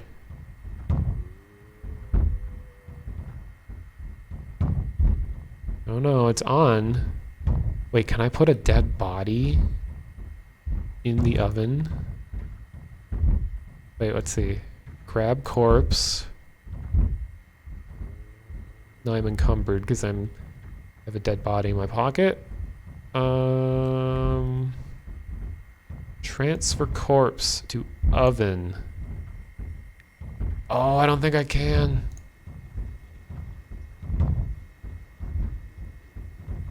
Darn.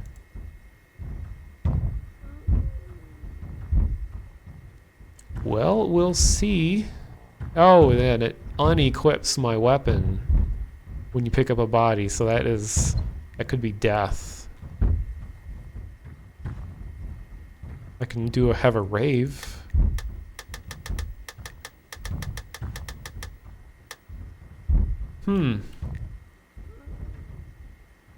Oven is still on.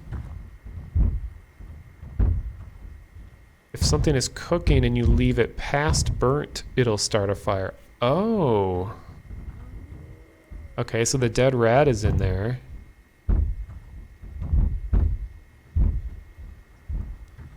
It is currently burnt. Or dead mouse, sorry.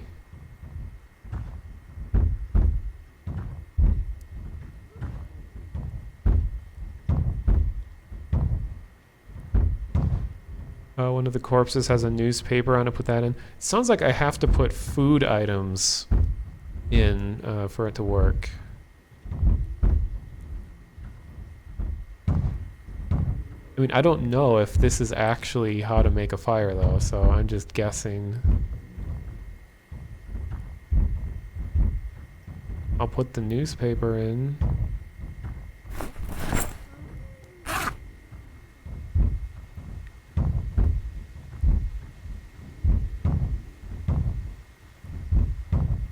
Yeah, eating a dead mouse does make your character very unhappy. Oh, and it's midnight. Whoa! Oh, my character's really drowsy. Hey, there's a TV show on. There was a raccoon with a mission. A raccoon who would change everything. He would show the world how to laugh. He would show the world how to love. The age of Spiffo has begun. Pause the movie, rated G, out now in theaters.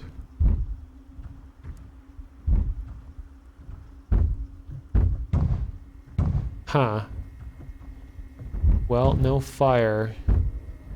I'll have to come back later. Oh my god, it's so dark.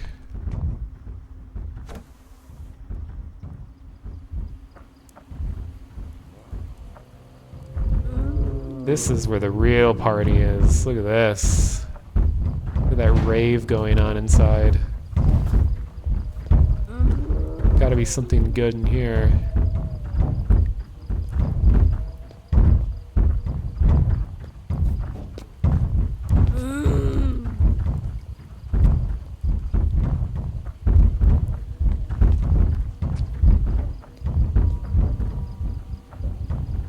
I gotta find somewhere to sleep.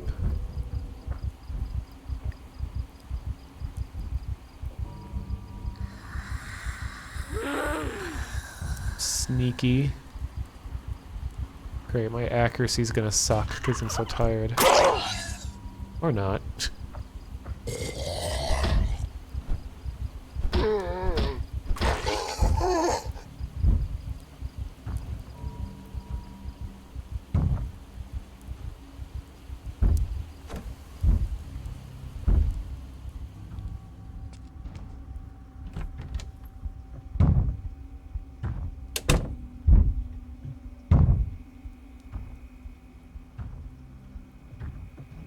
It needs a house with a second floor.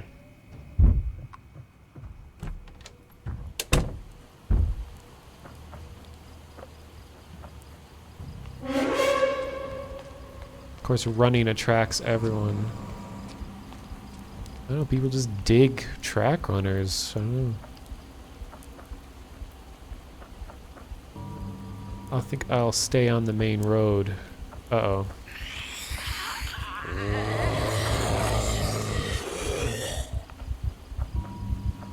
And I'm getting soggy. Yeah, the zombies are just headbanging. They're listening to metal. I'll stay on this road.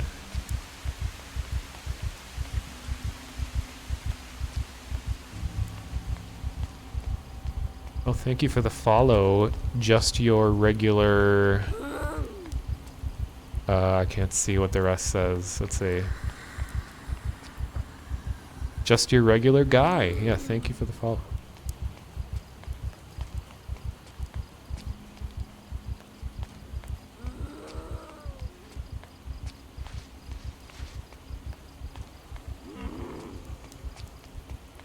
It's 2 in the morning.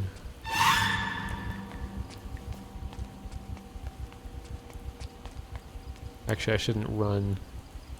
I think this is where that place where I made all the food in. I think that's near here.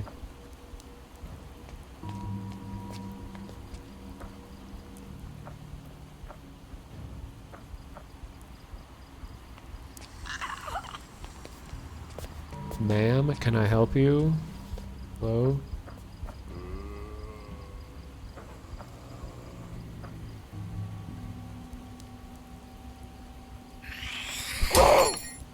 Oh fuck, my knife broke.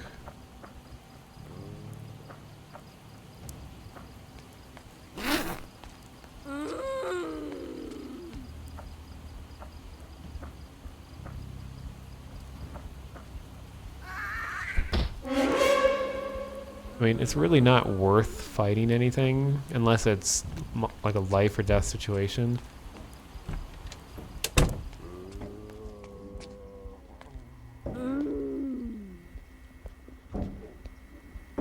This is probably not a safe place.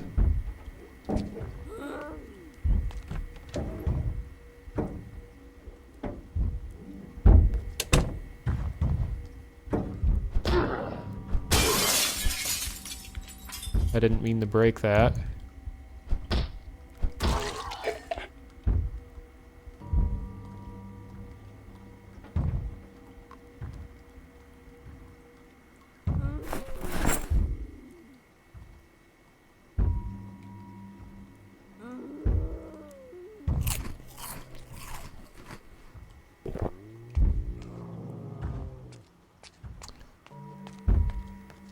How do I get to the stairs? Isometry, please. You make some perspective difficult. How do I get over there? Is this it? Okay. Hopefully no zombos are upstairs. No zombo comms. Okay, that looks like a good place to sleep. Let's see.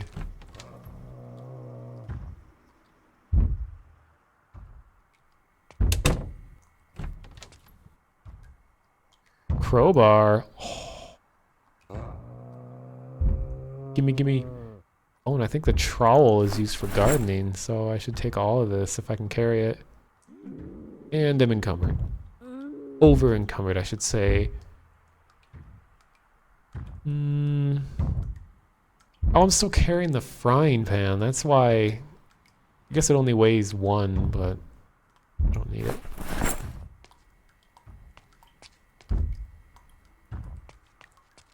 Let me equip this crowbar.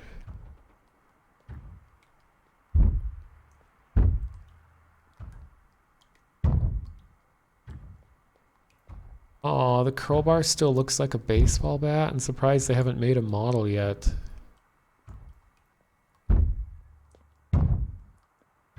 Actually, the range is pretty sucky. As in, it's too long and it makes it harder to use when you're inside. I'll put the crowbar in my bag. Then I'll equip...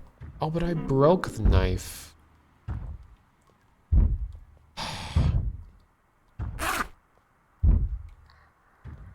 I'll just use the hammer.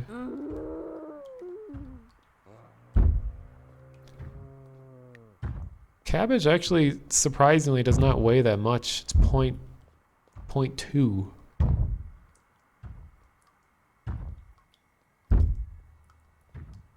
Eat your cabbage, Apollo. I don't know that reference. Alright, I'll headphones. I'll sleep to the soothing sounds of bodies smacking against doors.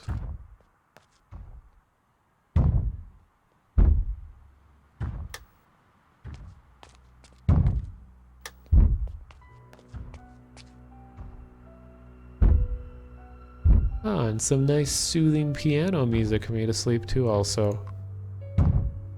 No, get on the bed. Bed, I tell you. There.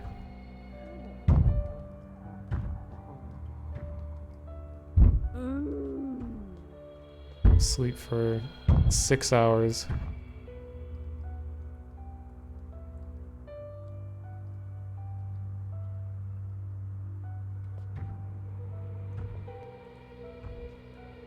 All right. Kind of wish you would have an animation for your character going to sleep.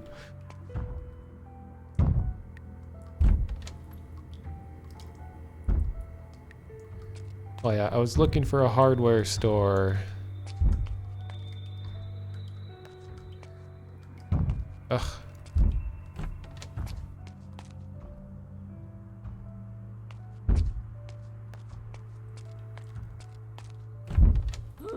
Oh, here's the stairs.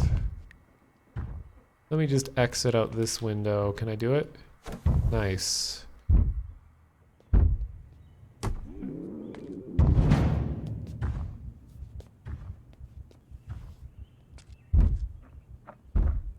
Back on the road again. Have I heard of a YouTube series called Abandoned? Each video discusses theme parks, rides, store chains, malls that are shut down or never came into fruition. It seems like something I'd be into. That does. I've been watching a lot of, oh, what is his name? Night something? I can't remember. Jeff referred me, Videobum referred me to him. Night Talker? Night something?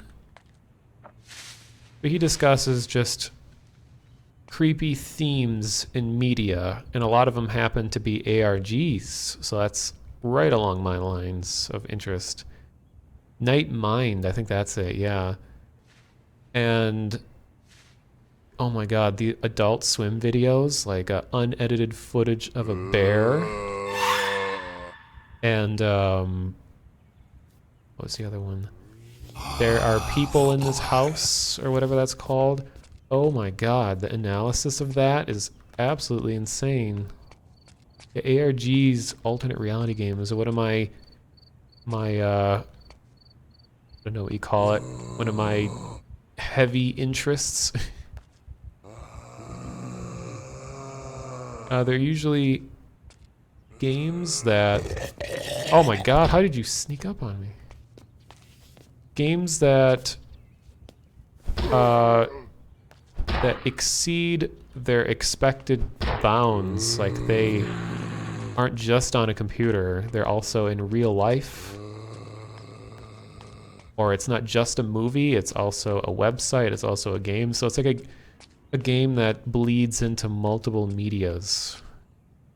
And they tend to have a very creepy horror theme to them.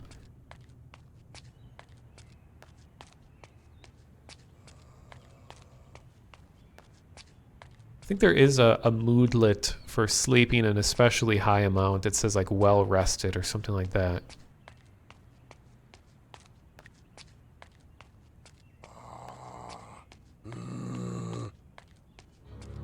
You watch a channel called... Okay, why is... Something happen?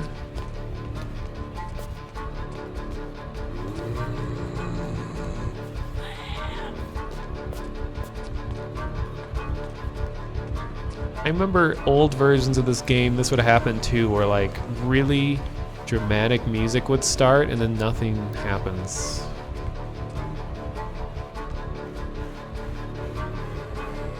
You watch a channel called Backyard Exploration that explores abandoned places.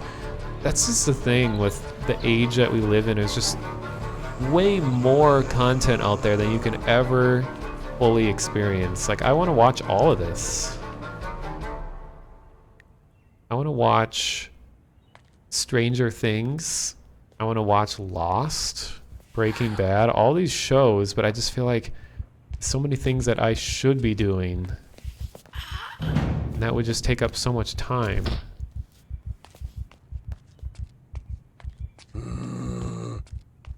I don't know, that's the complications of modern life. Channel,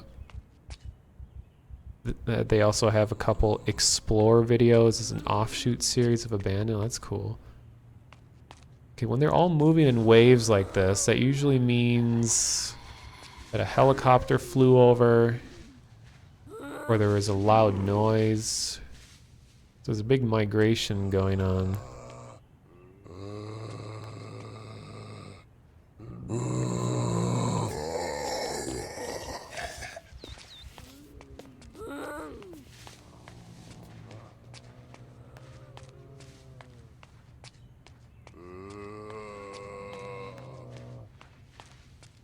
Abandoned nudist camp? Is that even a nudist camp still if there's no people to be nude in it? It's like, is it an anime convention if there are no people interested in anime in the building?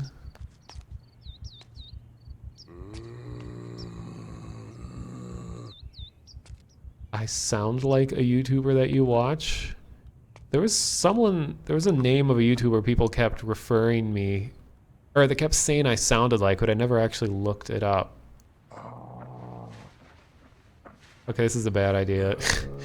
Basically, wooded areas are always a bad place to be in this game. Opportunity.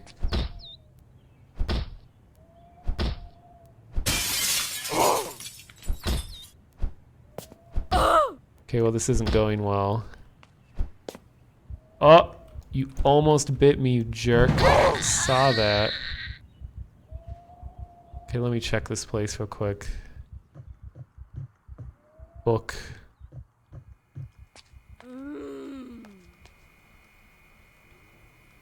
Wow, there's nothing in here.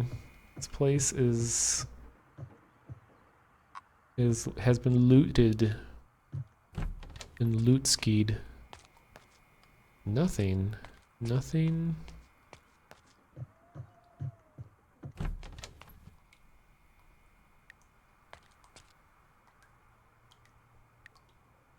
I sound like Mathis Games. Okay. You don't know if you've ever seen this game before. This is actually a pretty old game. I think it originally launched in like 2011, and it was one of the very first games that I ever streamed. I think my oldest stream is like 2012, and I streamed this, and this is the first time I've revisited it on Twitch. So I've noticed a lot is different. What a boring house. Okay, let me get back on the road again.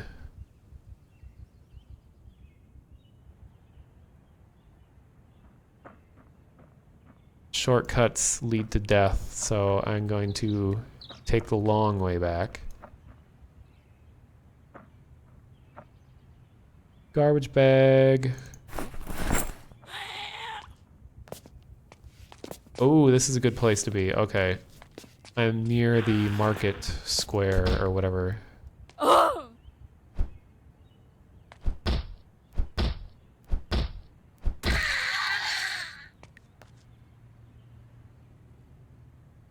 mean, I don't stream that often, but I've been on Twitch for quite a long time. I mean, I was big into Justin TV and also Mogulus, if anyone remembers that. This game doesn't really have an ending. Their title or their subtitle thing is "This is how you die." So it's survival, but there's a lot of different scenarios you can play out. The original game had a more defined story. This doesn't really. The current version doesn't really. Yeah, Mogulus was eventually turned into live stream, but I didn't actually start streaming until like 2011, I think. My very first stream, which there is no proof of this existing, so you have to take my word for it. Very first stream was a surgeon simulator, because I was really good at it. And I was watching videos on YouTube and people just sucked. And I was like, I gotta show the world how good I am at playing Surgeon Sim. And I did. And it was really hard because I had to use Flash Media Encoder. This is before XSplit and OBS. So I just copy pasted a bunch of settings with Flash Media Encoder and it somehow worked. Never want to use that program again. So there was a gun there, but maybe I should carry the gun so I can show y'all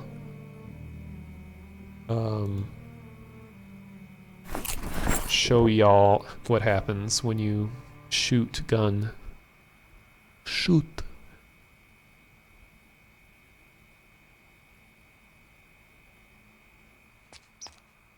Blue paint, charcoal. There's just so many items in this game. It's crazy. Box of sparklers. Let's see if I can actually use the sparklers. I'll see what happens.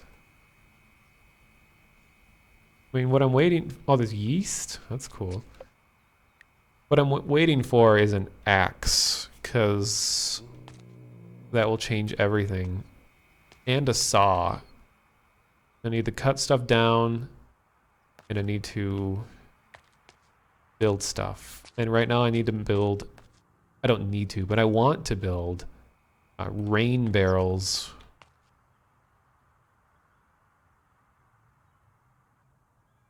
Master farming book. That's right, I still have this in progress book. Farming, or what was I reading? I was reading Cooking for Beginners, yeah. See, I chose a character with no special abilities.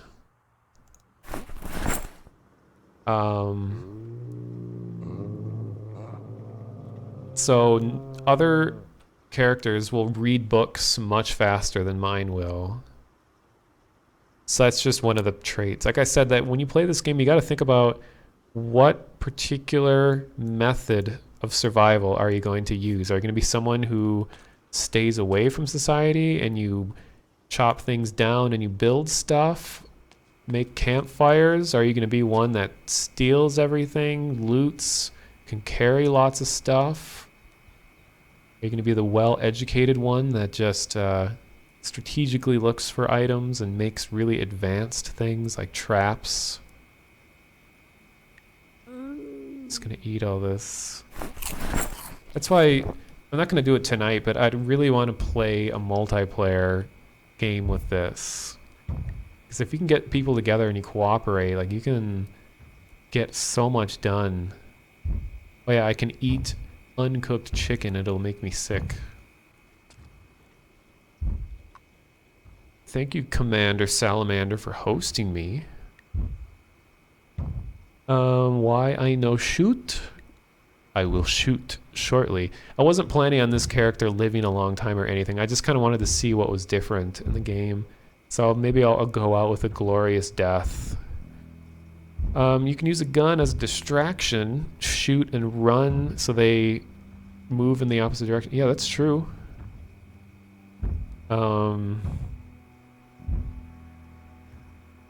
What was I going to say? Yeah, Steam Workshop. This is hitched up with Workshop, so you can get crazy amounts of mods for this. But I like playing games how the developers dreamed it up to be. I don't necessarily want to just like, oh, I gotta change everything. Like, that pisses me off. When people are like, I've never played Skyrim before. What mods should I install? It's like, no, you should play it in its original form first so you can appreciate what can be changed. If you have no starting point, you shouldn't add on to it. You need to start at 0. Don't start at some mysterious number. But okay, so this takes... I hate it when all these things overlap and I can't read it. Okay, 9mm ammo. It has a laser dot? Really? Wonder if that house burned down yet? Good question. And it first drives you nuts. That's the first stage of nut driving. Oh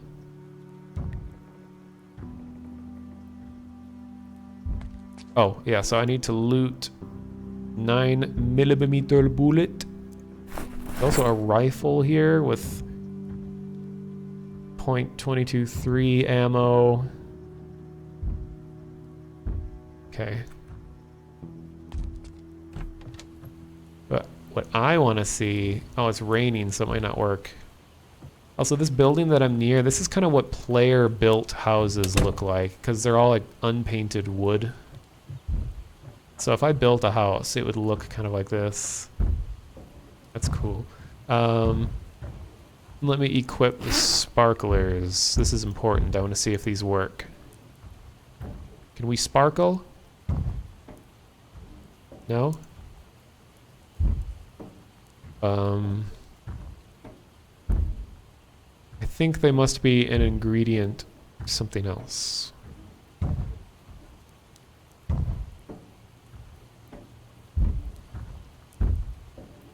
This is funny because this is like what noobs have the problem with is most of the time the guns will not come loaded.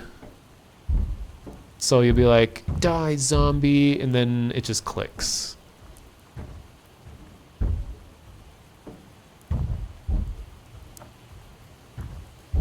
Oh, thanks for the follow, Junkyard Freak.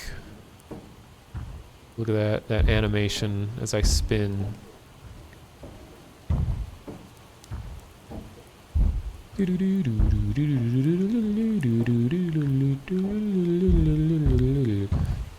Alright. So, I'm guessing there's no bullets in it right now. Wonder what the name is for the phenomenon where you're typing or talking and then you hear or read a word and it just sort of replaces the intended word. There is a word for that. I don't remember what it is. I remember hearing about it. It's like something substitution. Like cognitive substitution, or I don't know, some fancy word. That's why perpetual modding streams that GPM does are cool. He starts vanilla and mods it. Yeah, I mean, I can definitely appreciate the existence of mods. I'm not against mods. I just 95% of my satisfaction in playing games comes from playing how the developers intended. Then I might modify it from there. And I really like GPM streams when he does that. It is hilarious. Okay, so let's try to attract the whole neighborhood. Should be no bullets. Yep. So normally this would kill people because they forget to pick up the ammo. Oh, they finally made it inside.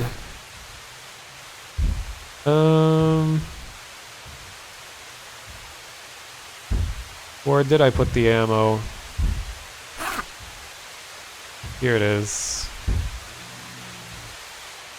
I have to open the box first? Oh my god. I'm carrying way too much. My guy's getting soggy. He's like so wet right now.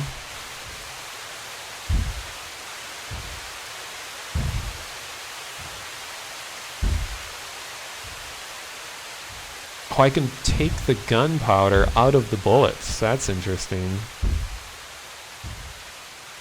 Equip. Wait. Reload. There we go.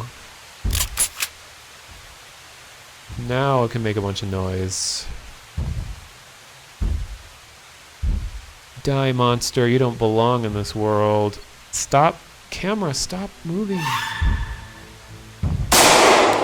Wow. I'm glad that is as loud as it is. Because now the whole neighborhood's going to be over here.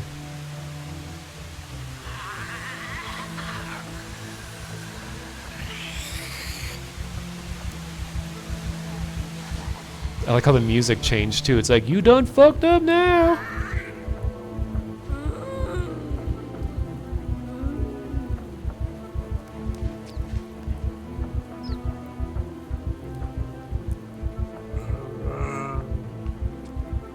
Let's try to get even more. You can get zombies stuck in trees. That's a good tactic, actually. Gunshot. Sound, get ready.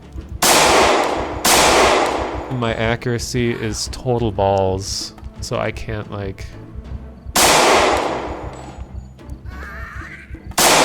Wow. I can't hit anyone.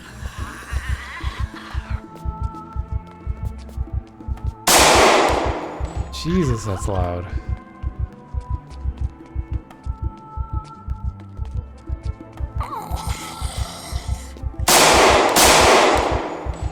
Alright, I'm done shooting bullets. So you can uncover your ears. Let me crowbar. Oh no.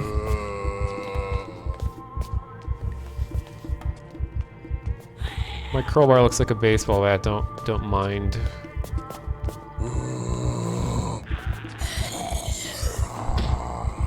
See, this is why I like fast weapons. Because when you're trying to take out crowds. While you're swinging at one, another one will come in and grab you.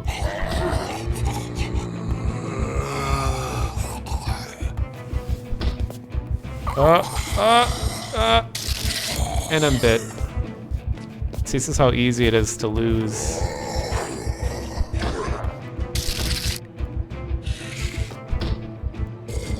Now, once you've been bit, there is a chance you take the infection. So I could be infected, I don't know. It takes a few days for it to show signs of symptoms. But the biggest flaw right here is the fact that I am carrying too much. I get fatigued too quickly, and now my bones are breaking. Minor injuries, it says. Oh, now I'm bleeding. And when you bleed, it attracts more zombies.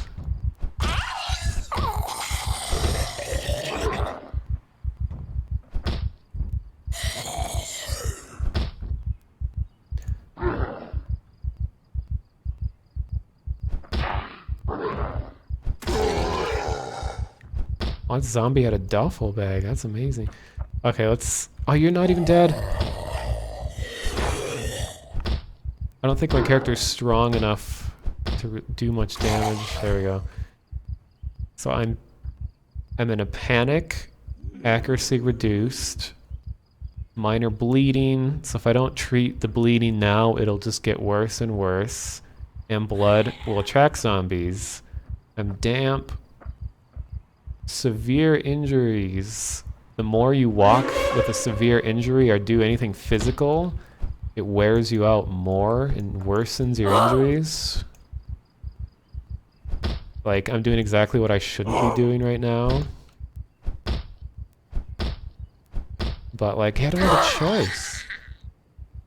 Moderate exertion, pain, heavy load, unpleasantly hot. There we go. Damn walkers. Yeah, DICE definitely is... They're like the masters at gunshot noises. And all the kinds of reverb effects, different high pass, low pass, all of that works together to make like some very believable gunfights. Really any audio. Yeah, this game has a lot going on in it. I found me underwears. Oh, dead. I was infected after all. Zombified. Sudden desire to eat people. That was a willing death.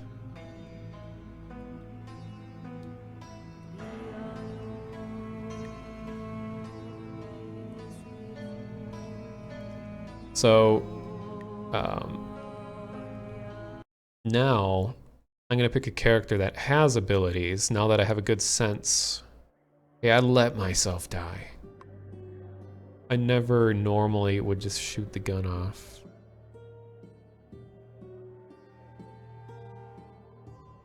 So if this were multiplayer, my character would now be a zombie that could fight other people.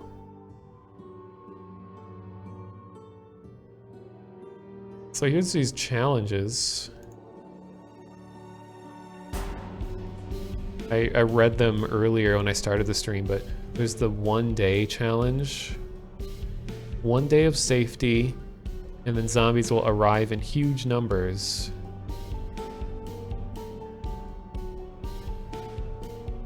Survival at a mall. Survival before winter. House in the Woods Last Stand. House in the Woods Accumulator, which means you get points as you fight zombies. And then there's this awesome mode. You get out of the shower and fall, you're blind, or you're blind drunk and have a nasty cold. On top of all this, your house is on fire. Definitely not your day. I want to get this one done. Really CDDA. I don't know what that acronym stands for, but it's probably some British thing for like drunk. Okay, so I'm gonna be wicked drunk and house on fire. Let's see if I can survive. I'll keep randomly generating.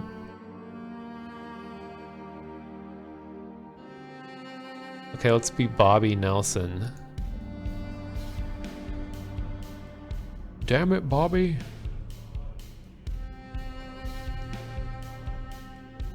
He'll be... I mean, I have a lot more people here than I did when I first started, but to summarize this whole screen, different occupations give you different traits and sets you off with certain qualities ahead of time. Like police officer gives you a lot of fitness and accuracy with weapons. Carpenter makes you good at building things. Burglar lets you sneak around unnoticed and you can do like medical stuff. As a doctor, food experience, all this kind of stuff. So I'll be a security guard who has the night owl trait, meaning he doesn't need to sleep. Or very little sleep.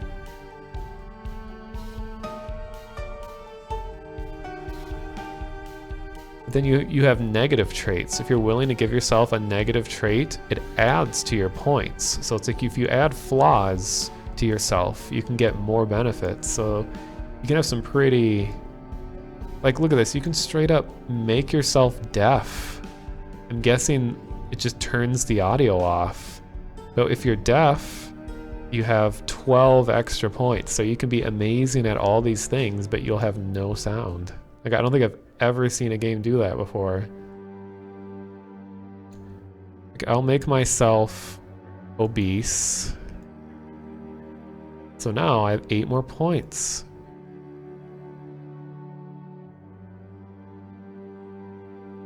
Hello, Wilhelm. Cataclysm Dark Days Ahead. A nod to the devs of another indie game. Okay. Do full negative trait run.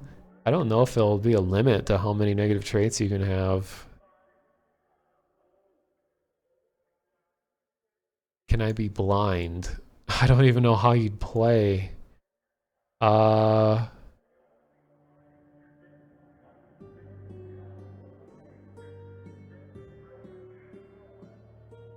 Transfer inventory items slowly. I can be loud. Prone to becoming panicked. Smaller hearing range. Hypochondriac means I'll develop symptoms without actually being infected. Short-sighted, slower visibility fade. Slow reader. Take a long time to read books, which is already very long. Hemophobic. You'll panic when performing first aid, and you cannot do it to others. Weak stomach, higher chance of illness, food illness. Agoraphobic, you're panicked when you're outside. Claustrophobic, panicked when you're inside. Conspicuous, you're more likely to be spotted by zombies. Disorganized, decreased inventory capacity. Hearty appetite, you need to eat more food. Pacifist, less effective with weapons. Prone to illness. Sleepyhead, unlucky. Asthmatic, you have endurance loss, feeble, high thirst, out of shape, restless sleeper. Slow healer, slow learner, thin-skinned, carries heightened risk of infection. Illiterate, you can't read books at all. Unfit, weak, and deaf. There we go. Imagine being agoraclaustrophobic. How would that even work? You can only live in a constant state of limbo. I just made that up, but that'd be weird. Okay, well, I'm just gonna do this. I'll be an obese security guard, and that'll be my run. So this is the scenario where my house is on fire, and I'm drunk.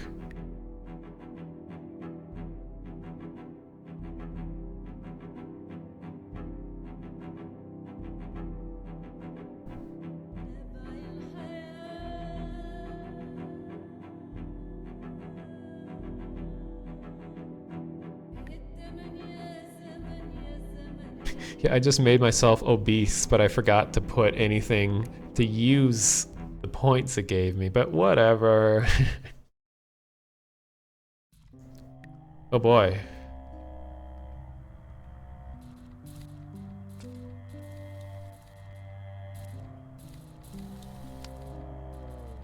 Fire is kind of underwhelming looking. Am I stuck? Also, I'm bleeding. I'm drenched because I just got out of the shower. I have a runny nose because I'm about to get sick. And I'm in pain. Oh wow. Being oh my god.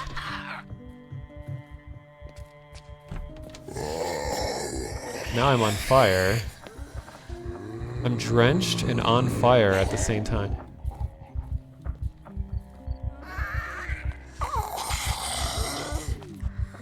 Oh my god, I can't.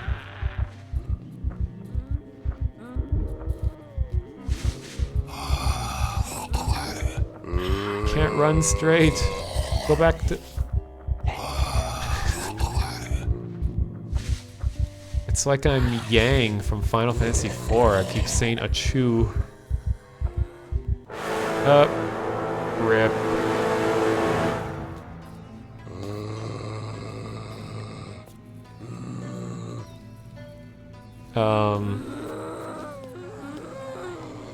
Yeah, the model doesn't change when you say that you're obese. Okay, let me try that again. This time I'll be Brenda Smith. I'll just randomly choose. What did it randomly pick? I'm a burglar with high thirst. I'm a thirsty burglar. That sounds like an Urban Dictionary thing.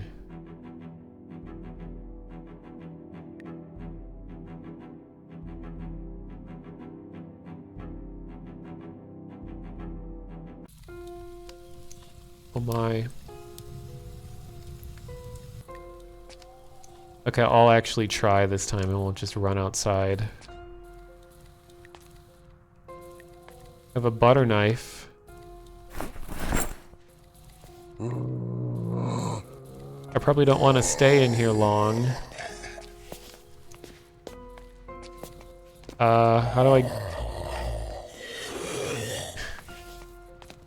There's too much fire!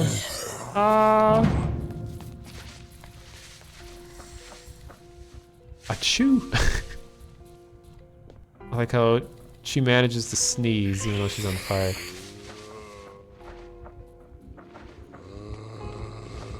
Here's what a burnt down house looks like.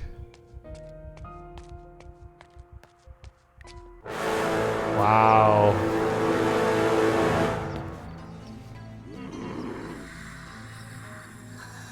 Okay, that's kind of a joke mode. I'll do the 1 day to survive thing. Zombie just fell from the ceiling. It is weird that it has quit to desktop on top. Like, you almost exit the entire game when you do that. Well, I start out with tons of injuries. I think that's what killed me. Oh, last stand. So you can hear them approaching. I'll just do this. Overwhelming odds. Survive as long as you can. I'll use my traits. I'll be Stephen Cox, founder of that Canadian internet service provider or whatever. How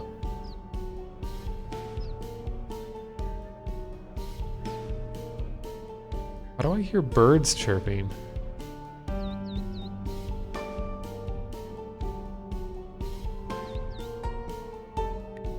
So what sort of occupation would be good in a extremely overwhelming situation? I think veteran, because veteran has good aim, good reload, and cannot be panicked by anything. And I'm gonna be in a constant state of panic.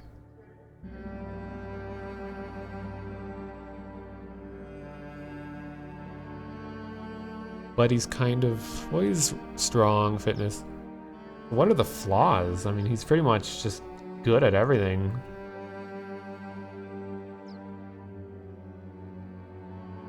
I guess having desensitization doesn't let me have any other traits unless I add a ton of negative ones, but I don't want to add any negatives. Oh, I have to add negatives. It won't even let me play unless I... Oh. Okay, I'll be noisy.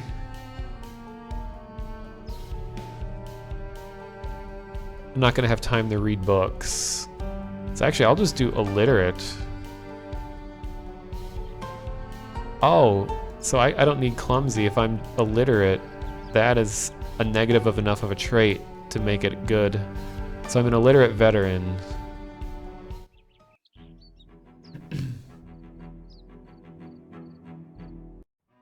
So I believe this starts immediately, so I gotta find everything. Okay, kitchen knife. Took 4 kitchen knives. I don't think I need that many. Fuck. Time's running out. I'll take 2. 9mm rounds. Take them all.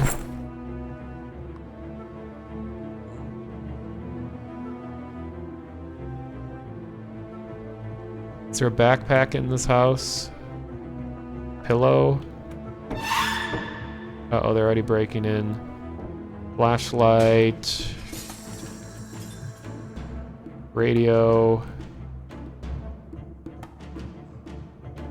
Uh-oh, they're already here.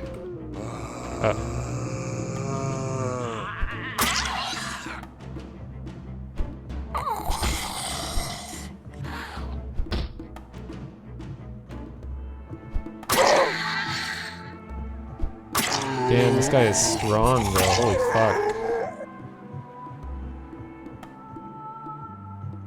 I don't think there's any backpacks.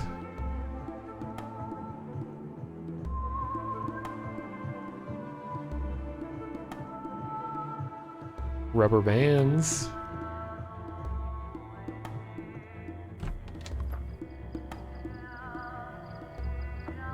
Oh, hammer and nails, a plank, so I can board up the windows.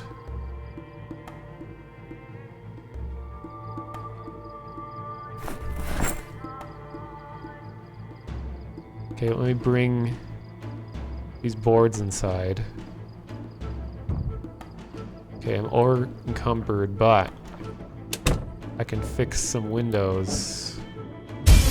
Fuck.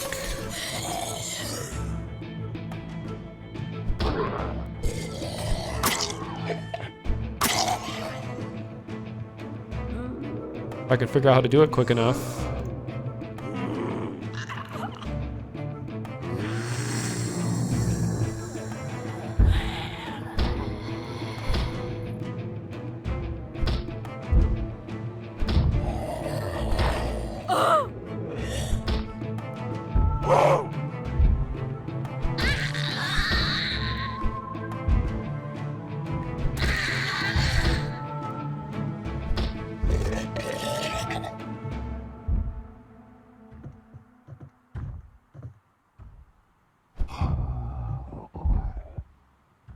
Oh my god, just die, please.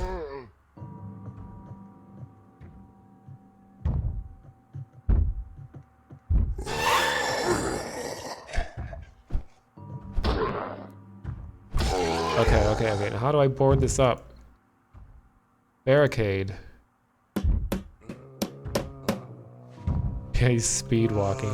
Okay, I got one barricade up, that's how you do that.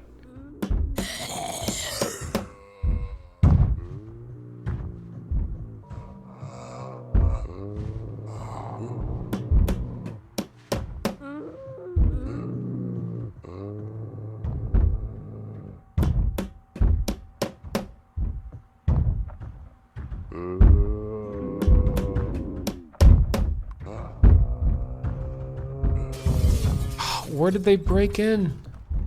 Damn it.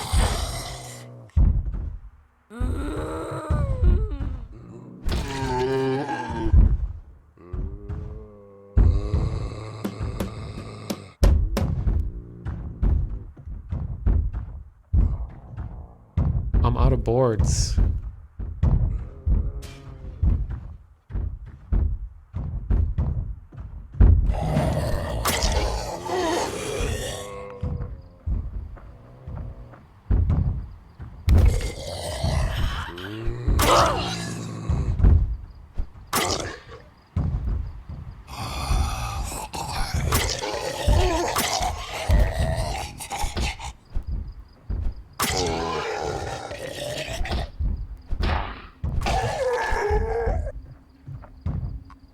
Oh, geez. Okay, broke one knife.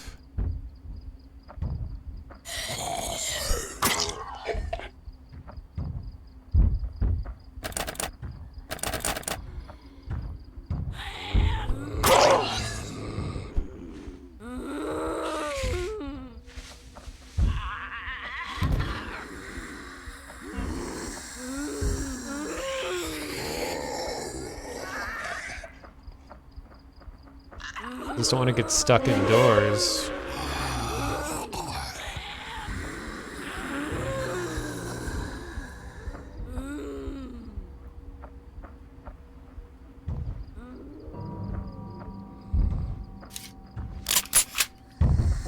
Here comes some loud shoot gun noises. Cover your ears. Cover your ears.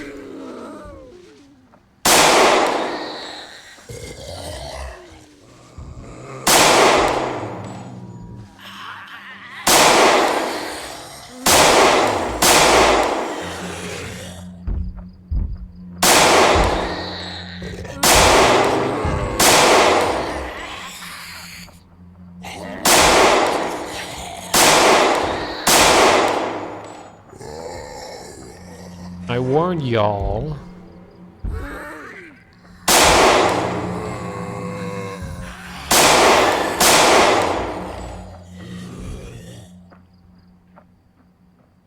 many bullets do I have left? 25 bullets.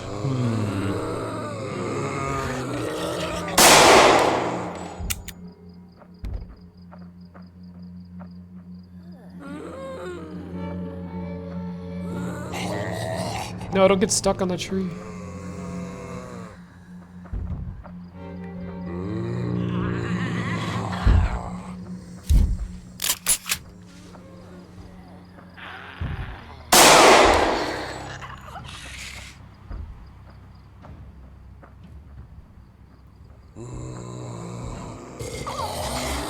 Yeah, look how he holds the gun when he's just walking around.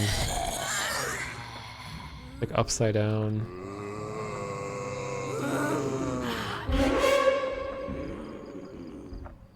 I mean, this whole mode could just be spent running circles around the house until you starve.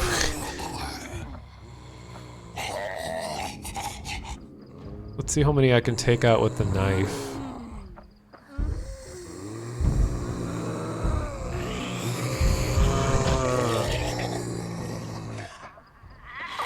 Actually, wait, I'll use a pro strat. If you lead the zombies into the woods, you can get them stuck. So I'll go way over here. Oh yeah, and you can shout even though you don't hear it. Hey, you over here! Hey! Just some more supplies, there's nothing in there.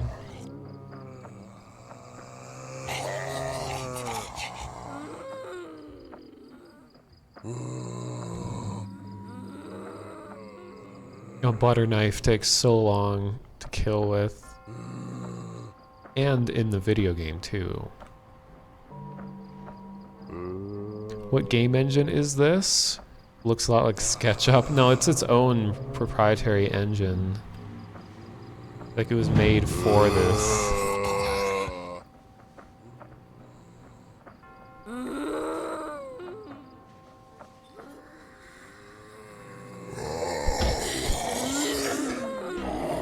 Yeah. Hey, is there stuff out here? Hey, there's a little shack. It's a little Shaquille over here.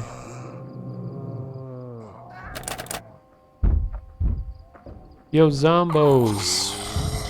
Zombocoms, can you break into the shack for me? It totally won't be instant death when I go inside.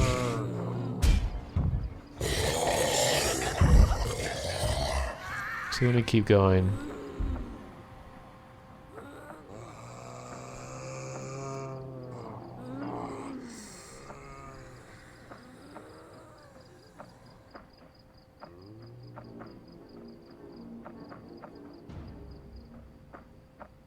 So am I just not gonna starve? I feel like that is the real point that you lose. 'Cause I could just keep running in circles. No problem.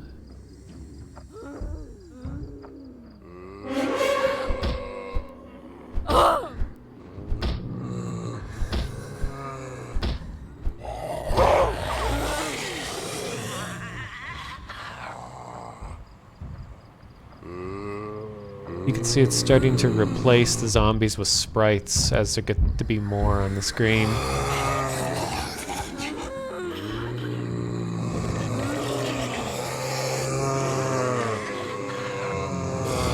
Oh my god. Oh my god!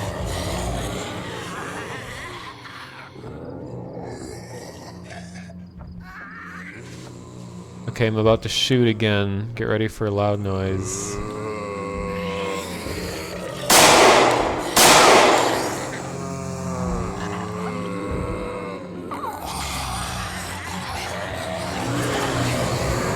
Into the woods we go. Let me see what's inside here. Nothing. Can't believe I made it out of there. Better book it, yeah. There's nowhere I can go. This mode is meant to be just... You're stranded. Just stay alive as long as you can. Oh my god. Uh-oh.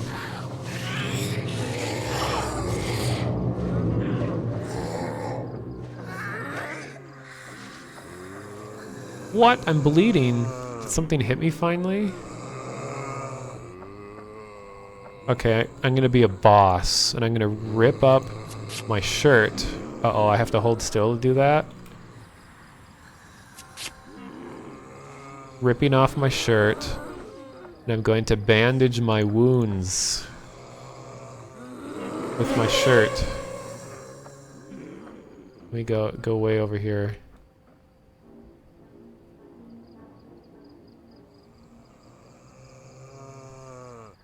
Oh, I should have grabbed the painkillers that were in the bathroom.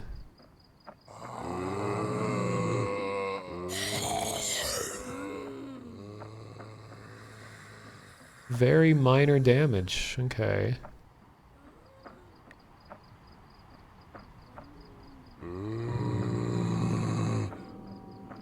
Here comes a bullet.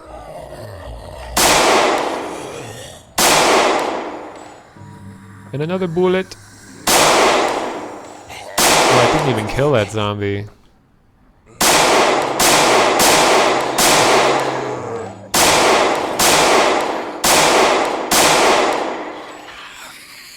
Okay, I'm done shooting. I'll go back to the knife.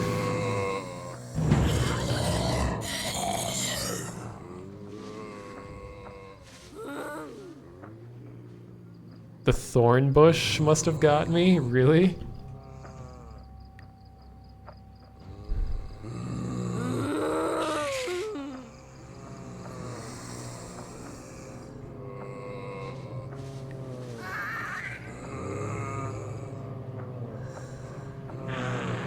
Yeah, this sounds... I mean, despite how loud the gunshot is, I'm glad it's loud.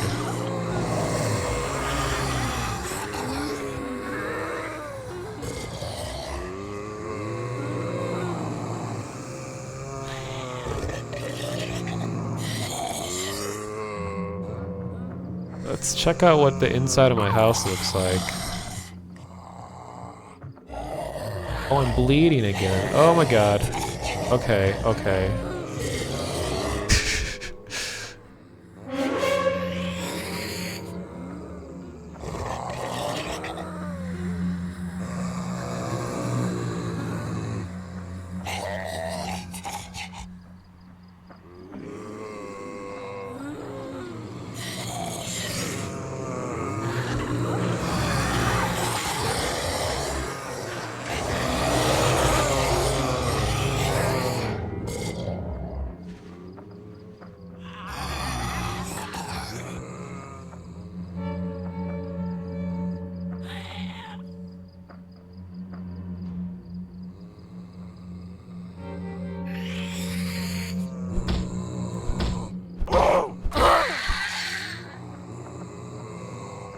How am I getting damaged? Nothing even hit me and it already says minor injuries.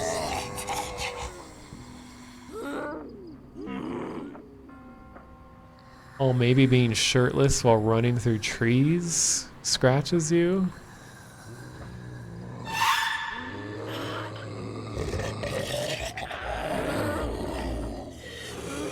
Well, I got a paintbrush.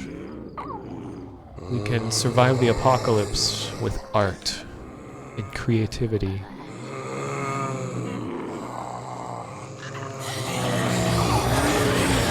Jesus. That is maximum Zombo. Oh, you can cut yourself when going through broken windows. Interesting. Wow, look at that.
Alright, so I'm just gonna see how far away from this place I can go.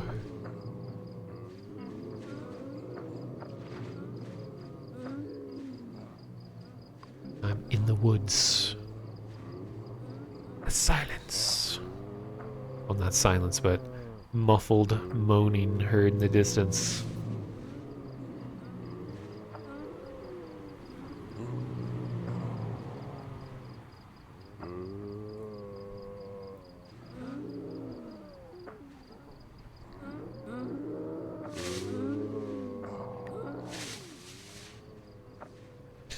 Yeah, quick, drink the bleach.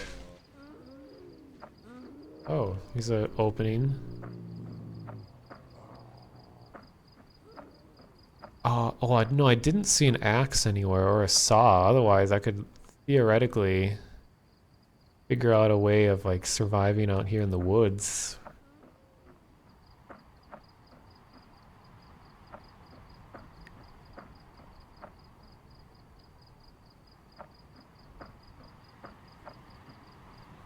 Yeah, in the normal game, there's usually random zombies in the woods, so while I'm sitting here with not being able to see even one tile in front of me, a random zombie can just jump out and grab you.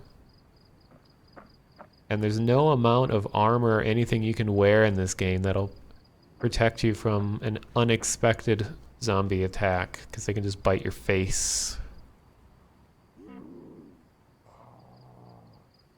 So, this is my life now.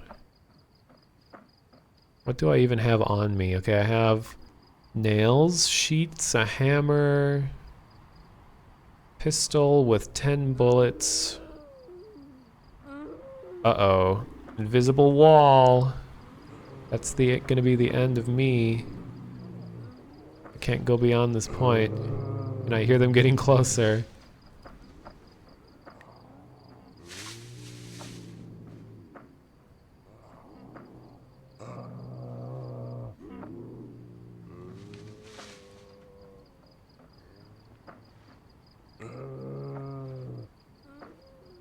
When are they gonna update this game? It's actually been updated a lot.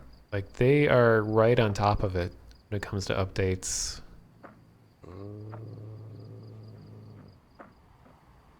No, I'm just exploring.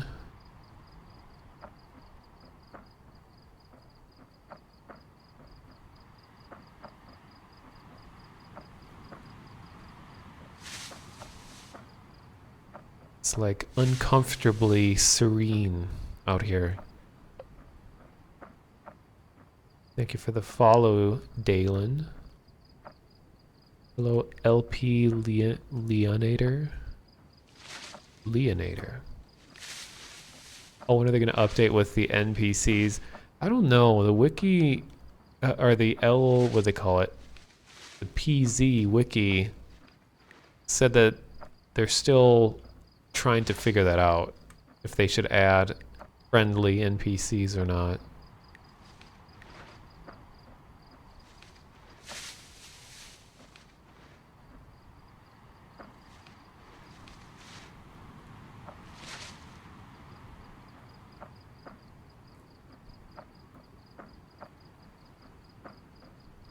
Here's an opening. I don't think I can do anything to the trees.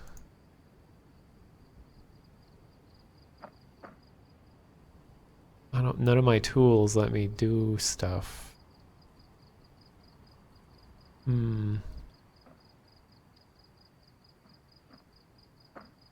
This game is quite old. It looks so much different than its very first release. Originally, all the animations were hand-drawn. I think they took it in a better direction, though.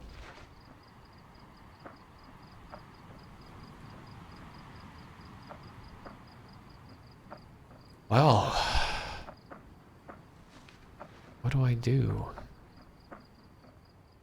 The worlds are not generated. They're handmade, so I can't just keep running forever. And I hit the westmost invisible wall, so if I wanted to be a jerk and just like keep running for hours and hours, I could just keep going clockwise. But I'll start making my way back, see what the zombies are up to.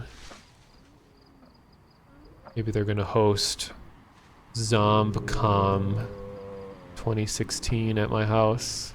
I can hear them.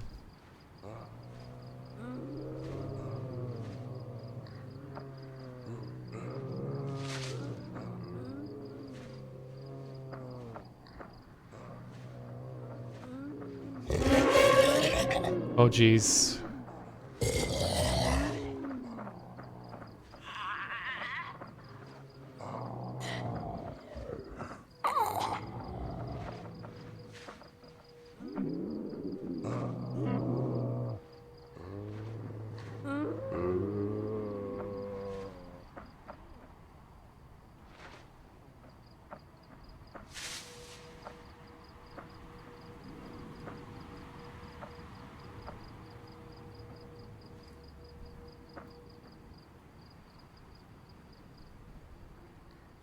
Here, my chatty thing crashed. Let me get that back up real quick.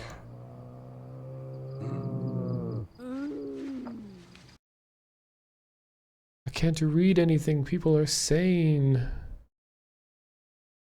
Don't say anything bad.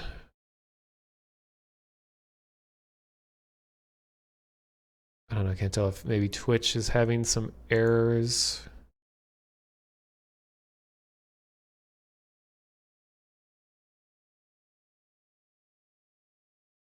Looks like I'm still live.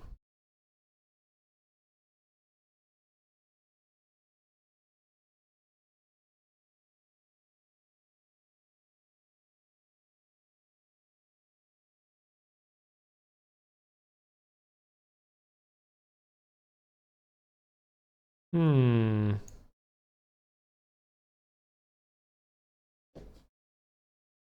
Maybe my internet is acting up.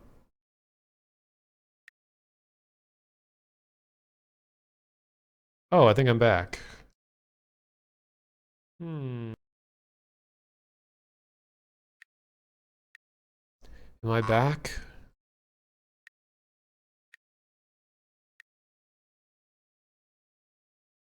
Hello? Okay, that was weird.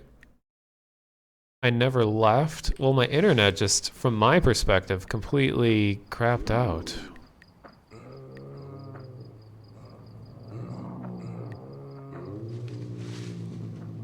Weird. I mean, it said that OBS was still up, but my browser didn't work. My cell phone's internet stopped working. Chatty crashed. IRC wasn't connecting. I don't know. It was all weird. But that's life.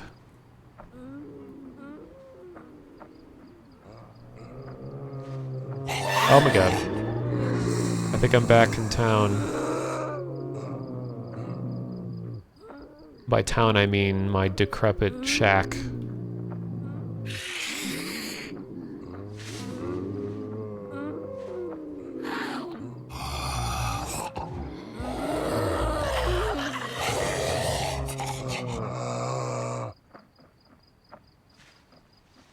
Random question, what car do I drive? I don't actually own a car. I donated my car 4 years ago when it started to break down, and I've been living where I work, so I just bike everywhere. Public transit. What is my favorite book? I am not an avid reader. I read a crap load on the internet, but I'm reading Ready Player One right now. I'm enjoying that. Very slowly reading Ready Player One. Growing up, I always enjoyed the books like Dinotopia and Jumanji, all those visual heavy books. Yeah. Hey chat, what's my favorite book? Tell me, what is my favorite book? I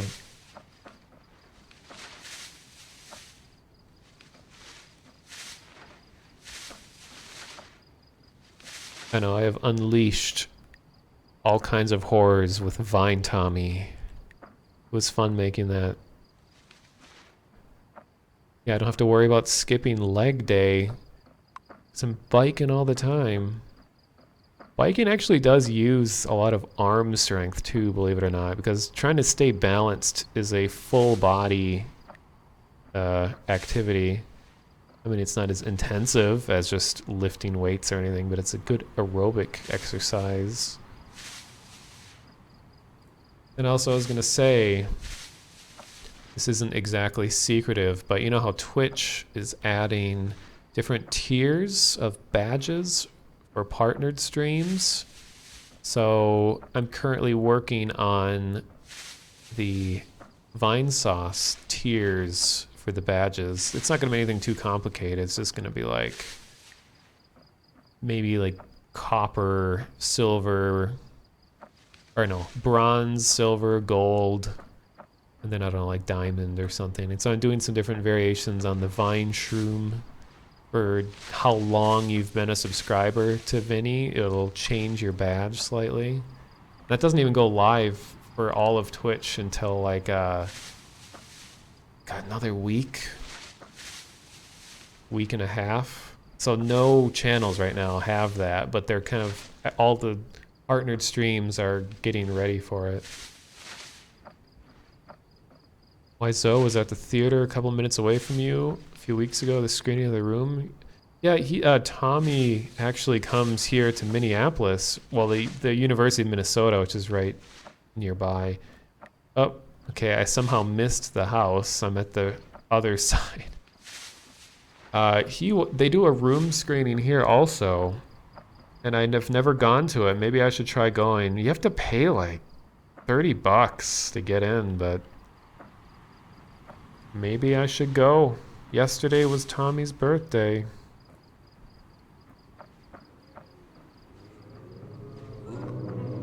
Okay, now I'm getting back. I just want to see how many zombies are there now. If I can survive.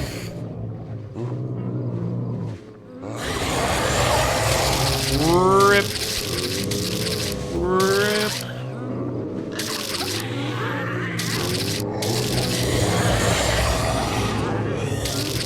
I didn't know I was so popular. Oh.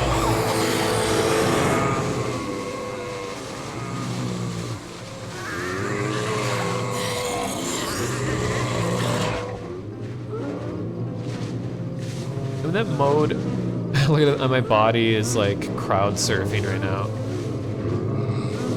I kind of have mixed feelings about that mode, just because you don't have any reason to stay in your house. You can pick stuff up, but you can just keep kiting them around in circles and you'll live forever. But look at how many zombies this game can render at one time. That's pretty amazing.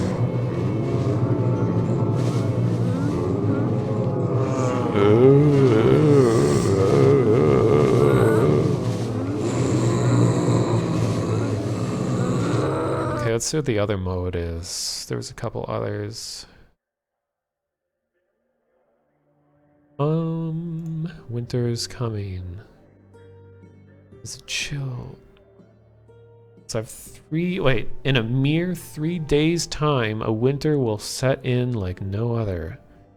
You awake in an isolated location, you have meager supplies, and the undead hordes might be slowed by the intense cold, but are no less deadly. Wrap up warm.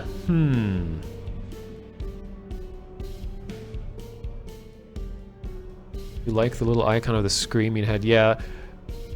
Usually people don't even see the different tiers of how intense those icons get. Like when you start bleeding, like severe bleeding and injuries and all that, if you watch in the corner, you see they just get like progressively more satanic looking. They're like screaming, turning the skulls and blood. It's pretty kind of uncomfortable. The thing about Last Stand is that the zombies will always follow you. Yeah.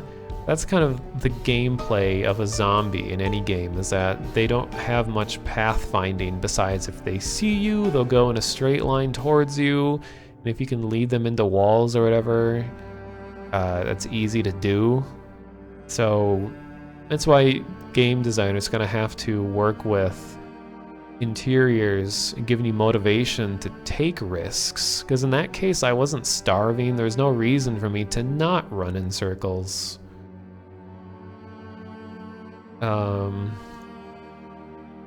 Okay, mall survival, and I'll try this out.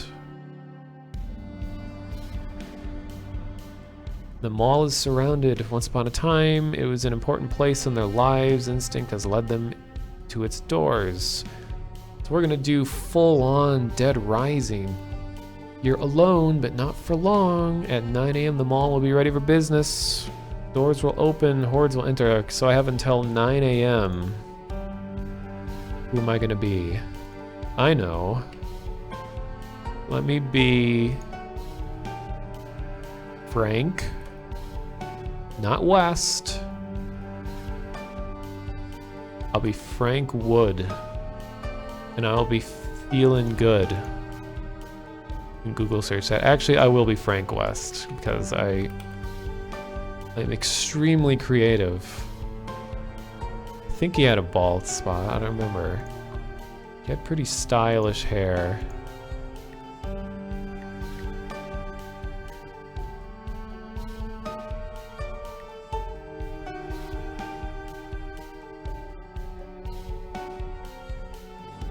Better find a security room and weld the door.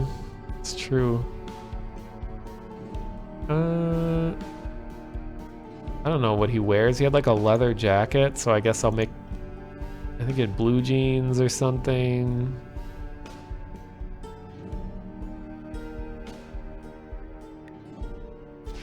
Oops, let me Google that real quick, what he even looks like.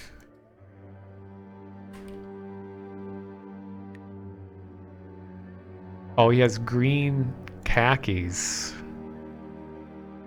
Oh, he's wearing a suit. No, it's like a sports jacket. He wears a lot of different things, okay. Yeah, so I'm not gonna really be able to recreate this outfit because there's very limited clothing in this game. I'll just give him...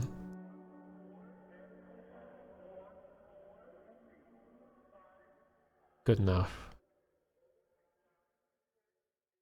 And he has black hair. Does not have facial hair. Good enough. And is there a photographer occupation?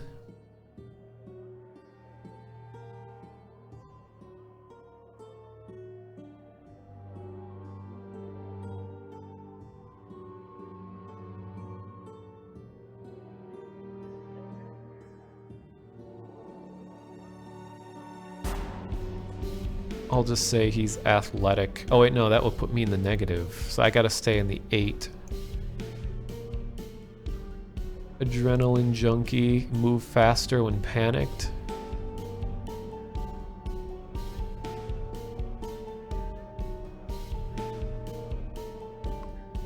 Gray sport jacket and jeans would be... yeah. There's tons of different concept art of him.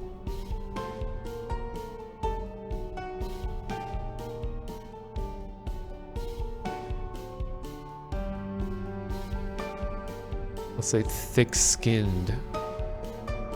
Then I can get a 2-point trait. Doesn't need sleep. There we go. Good enough. So I have until 9 a.m.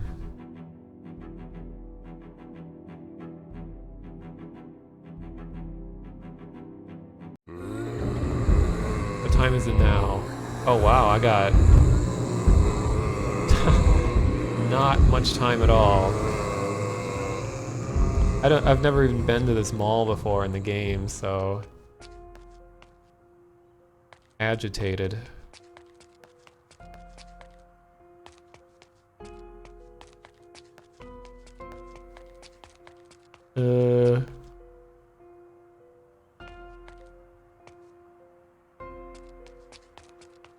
How do I get back? How do I do anything? Oh my god, I got 10 in-game minutes. Garbage bag. Empty bottle.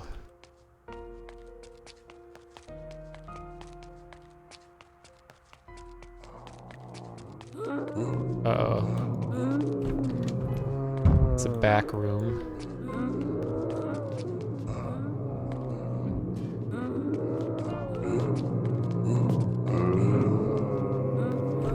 Hello. You're loose. Got a paper clip. Oh, here's all the stuff. Crowbar.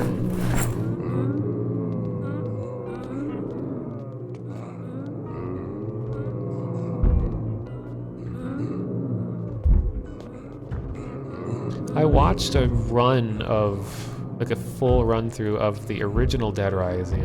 I didn't know anything about any of the ones that came later. Why is there so many nails in a fitting room?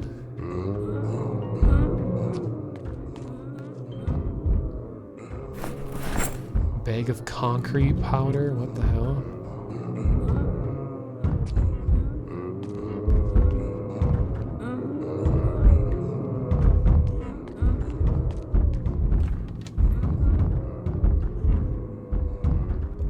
lady caused it all. That's right. Wasn't it? Wait, I thought it was mosquitoes. Some kind of experiment that was being done on a crop of on cows, in the way that they distributed the disease. Ooh, it was a backpack. The way that they were going to distribute the experimental medication was through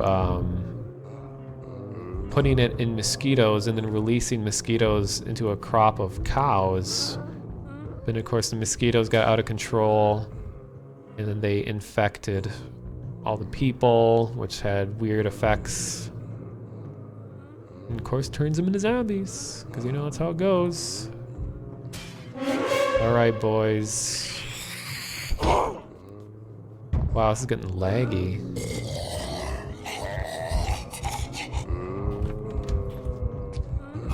Oh, that was a mistake.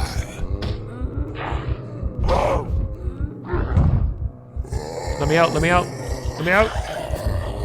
Get out the window! Get out the window! Why is it not? Oh, there you go. About time.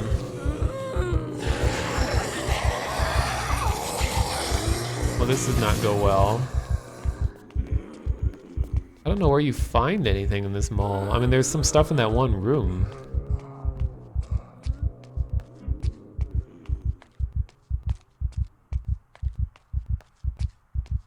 You have to tear off my shirt.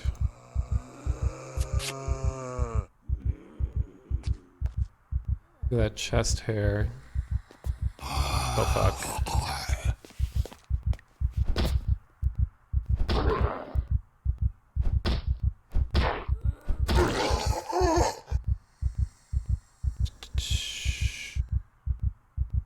Oh, I got bit in the dick. The bandage in my groin. Oh jeez. Oh, here's an escalator. Hey, there's like a kid's play. That's funny.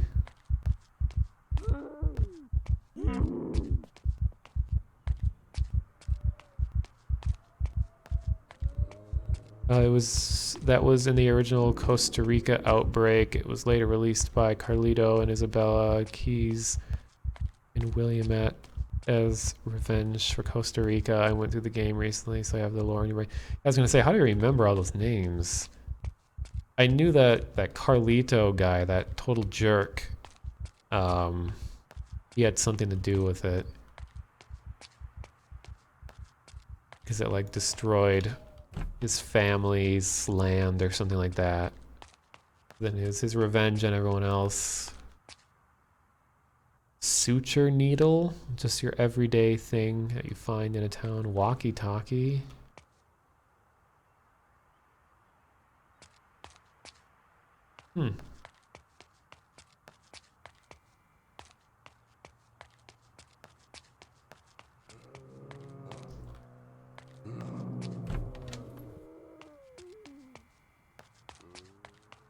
I assume it's an auto host, but thank you, Commander Salamander,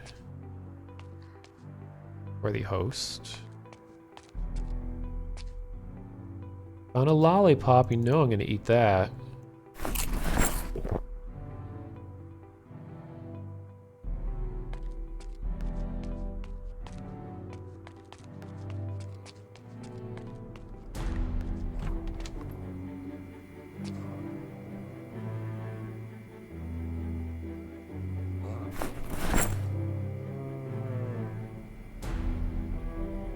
Beta blockers.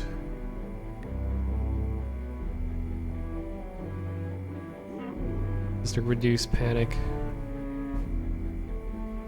Carlito's the guy that doesn't die even though you kill him several times. I seem to remember that. I was like, why is he still here? See if I can actually recover from severe injuries.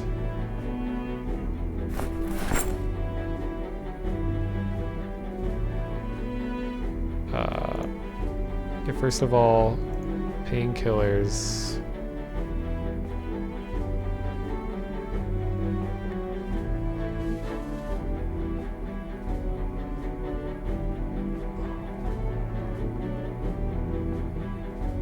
God, how do I recover from this point?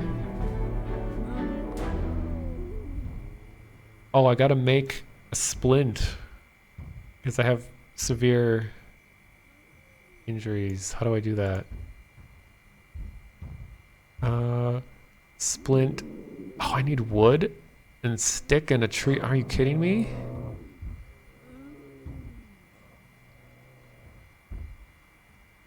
I think I just have to eat and sleep.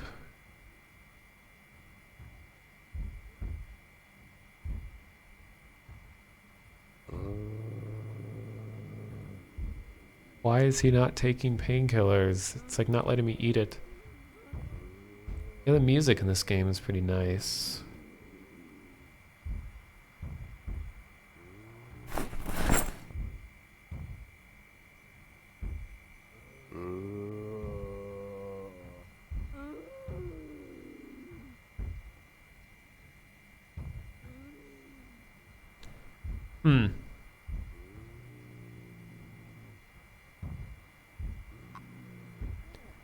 I need to figure out what all I actually need to recover from this. Feeling slight pain even though I have severe injuries. Let me cheat real quick. I'm looking at the wiki. Let's see. Injury. Severe is only the second worst. Critical injury is the highest. Okay, here's a whole article on injuries alone. So it doesn't say what my injury is, but oh, I forgot I can look at this. Dirty bandage on my groin. Okay.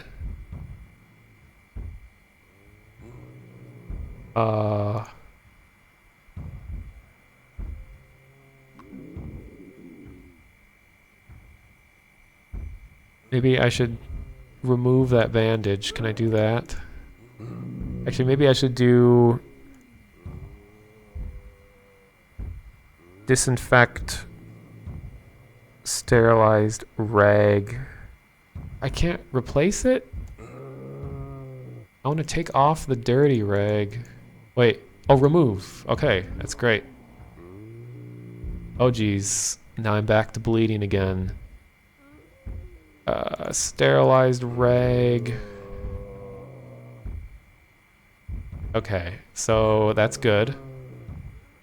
Terminal damage? Are you kidding? I'm about to die.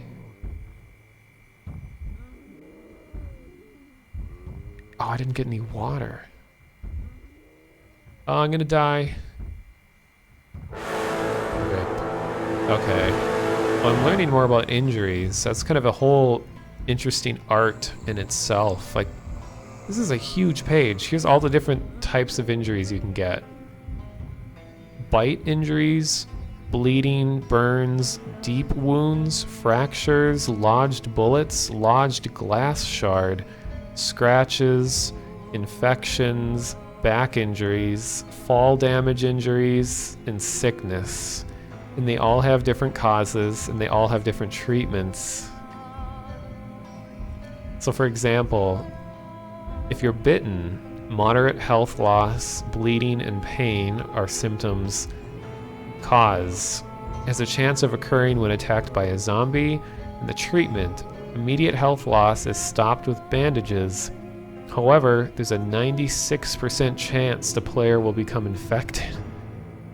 Damn, I didn't realize the chances were that high. Wait, what?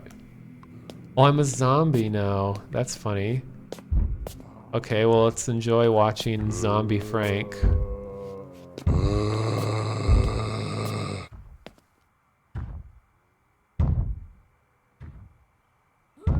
My computer mouse has reached the point where it clicks like 3 times in a row when I click once, and it is driving me insane.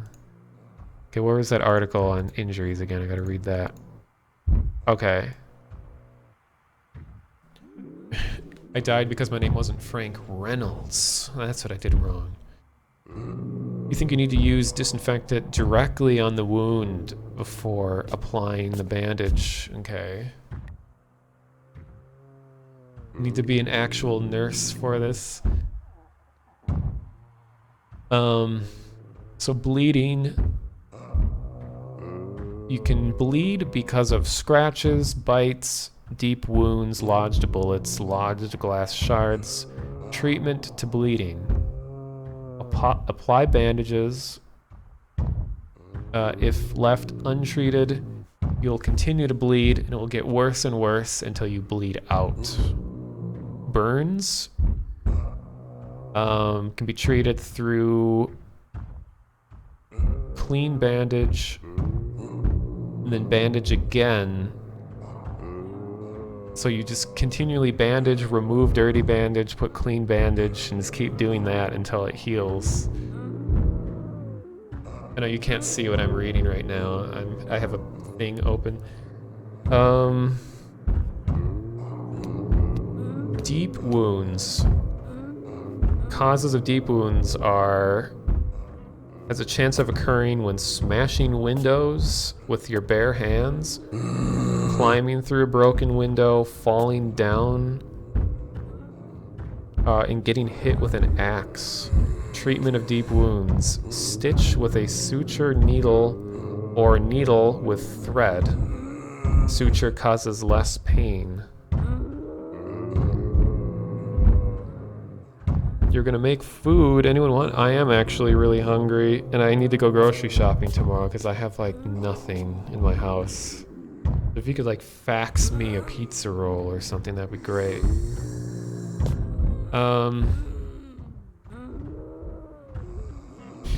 Yeah, I need about 25 Hello Kitty Band-Aids to treat most of these injuries.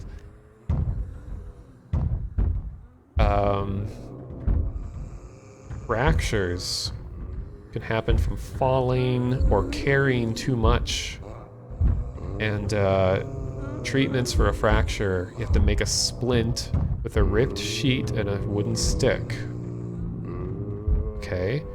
Bullets. This is interesting. I don't think I've seen a game do this before. If you have a bullet lodged in you, bullet must be removed with a suture needle holder. Frank, shut up. Or tweezers. Disinfect using bottle of disinfectant or alcohol. Stitch using the suture, and then bandage. Good lord. So you have to remove the bullet with tweezers, disinfect the wound with various things, and stitch it back together, and then bandage the stitches.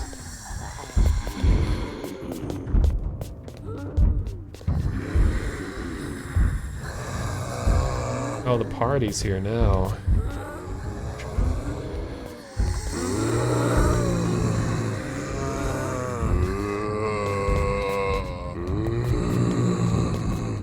Here, let me turn the game audio down a bit so you don't have to listen to all that moaning so much.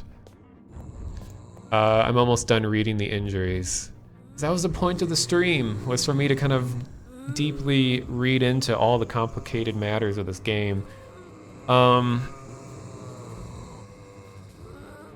Lodged glass shard, which can happen when you are going through broken glass windows.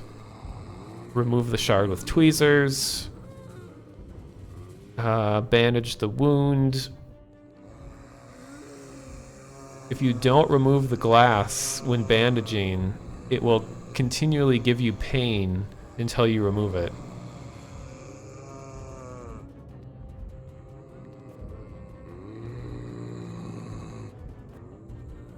Yeah, short answer. If you get injured at all, you'll be lucky to be alive in 5 minutes. That's true. Injuries are so involved. That's cool though. Like if you're playing multiplayer and you're with other people, that if someone knows all this stuff, like you could be pretty useful. I don't really know how the multiplayer culture works. Do people just run around and shoot each other? They say friendly, friendly, friendly, and then they shoot you like DayZ. Scratches can be treated with bandages. If it was caused by a zombie, there's a chance of infection.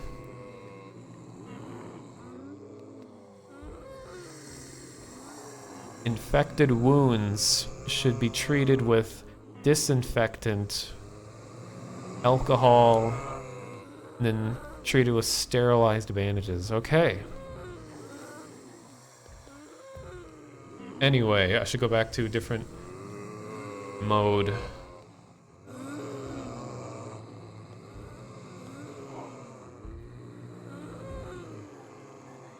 Good God, I'm getting tired of listening to all that moaning.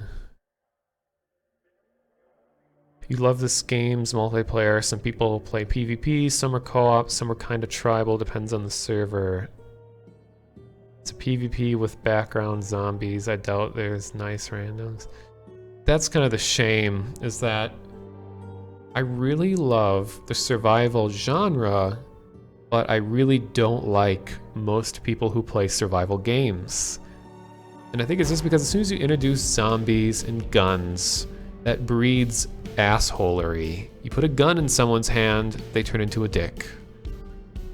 I mean, it's kind of like that in real life. But it's just like, we need a survival game that does not involve shooting each other. That would be bring out the best in people, bring out cooperation. You're not allowed to do harm to someone, then your brain goes into a different mode and you try to think about ways you can contribute better.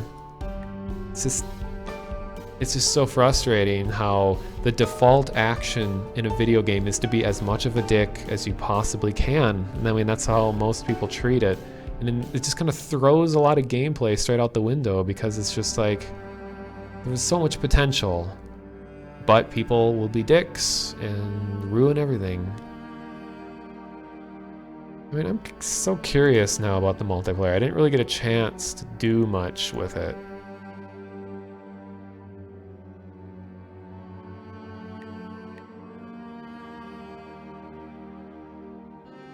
I mean, people always do say, well, you have to play with friends.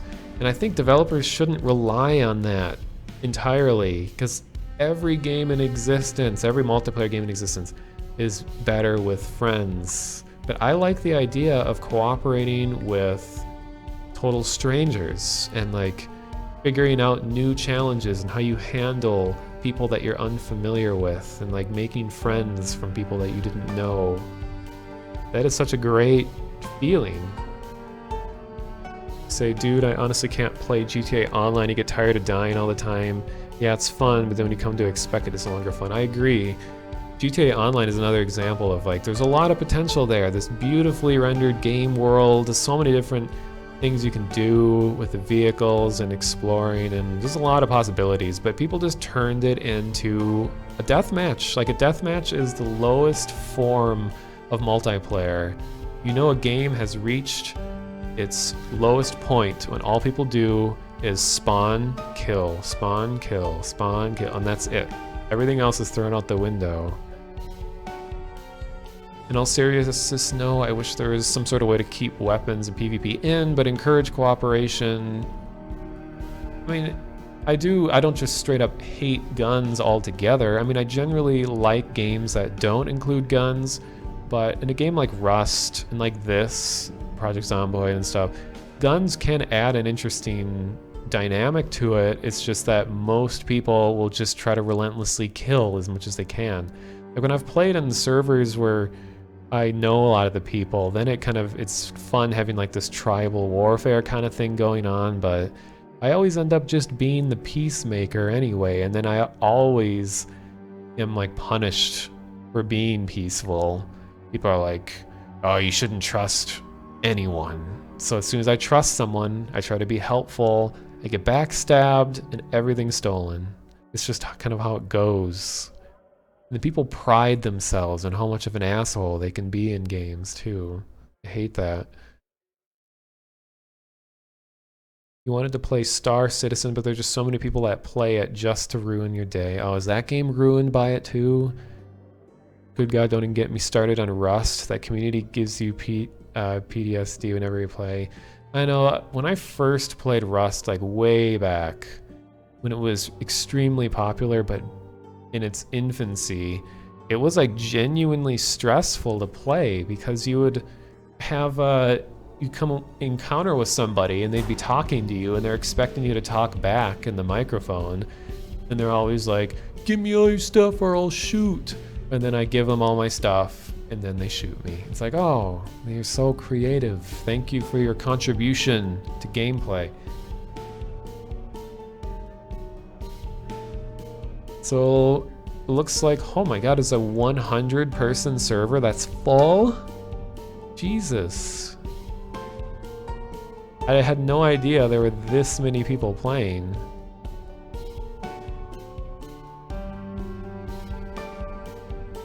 It's a Russian server with 2 people. Let's see if I can get into this 100-person server.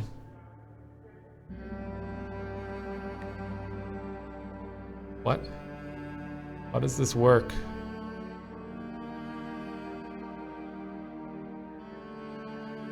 Community-based survival server with, oh, they have all kinds of mods. Ugh. Well, I'll still give it a shot. For event details, join reset September 1st or 2nd. Whitelist is off. I think I just can't join because there's 100 people. I mean, because it's full. GTA 4's online had a good idea. They had PvP like GTA. They had PvE, where you could essentially be a ghost. Yeah, GTA 5 has peace mode, or whatever they call it.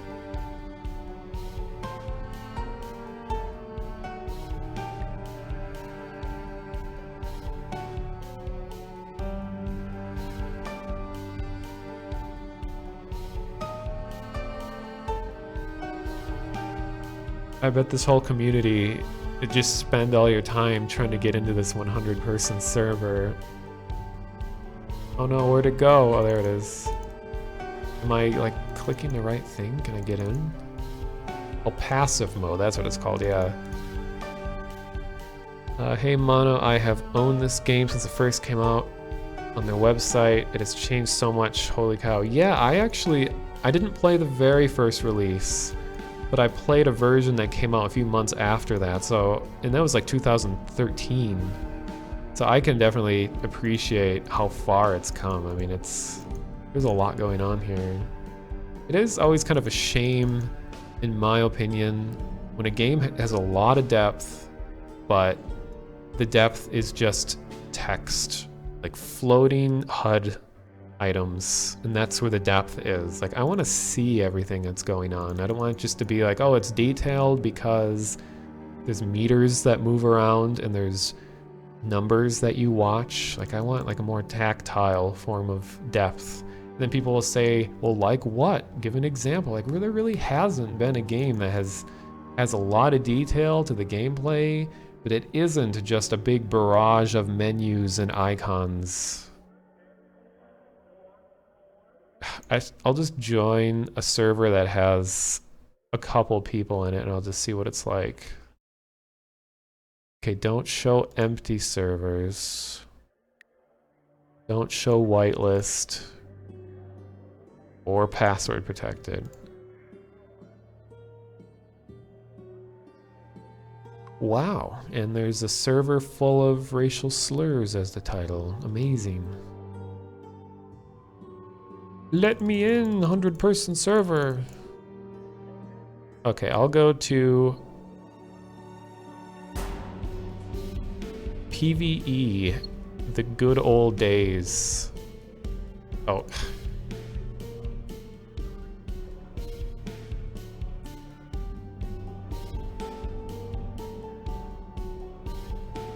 Passive mode means nothing. They still run you over. And it costs you as if it's your fault. It's hard. Yeah.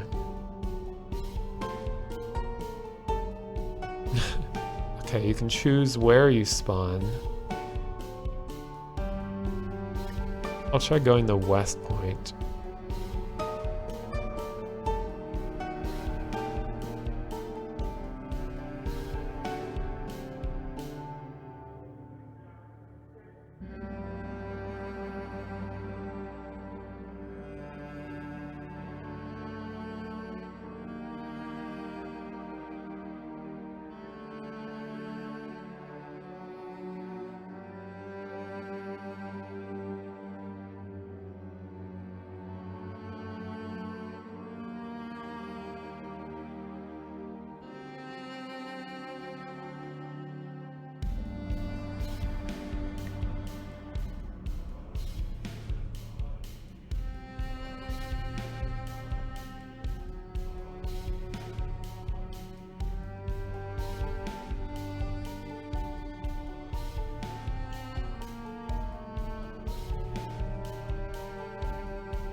Great Zot is now hosting me.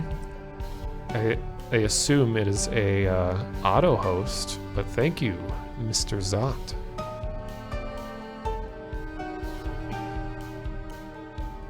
I mean, Dwarf Fortress is a game I've never played, but I've watched a bunch of people play, and yeah, I think it has an insane amount of depth to it. But it's hard for me to enjoy something when it's entirely depth through text. I'm such a visual person. I'm a tactile visual person. I want to touch things and see things.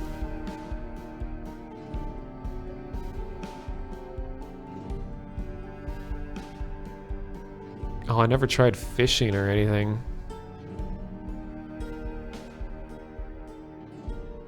Dang it, you can spend too much time on this menu, like, then you'll just die.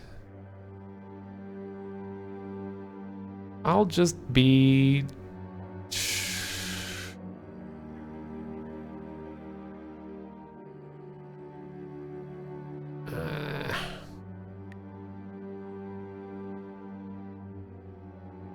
I'll be a chef, so I'm good with knives.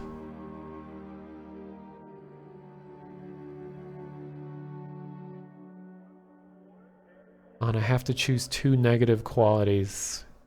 Well, -4 points worth.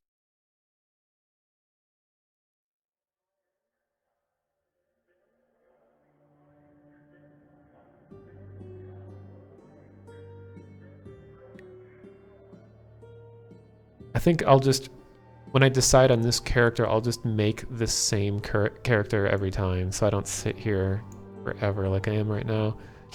Oops.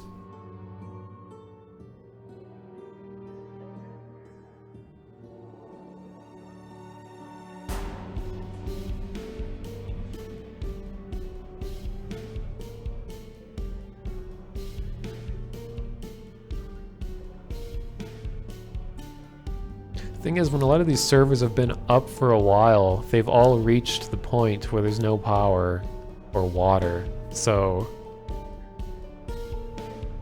everything is gone. Oops.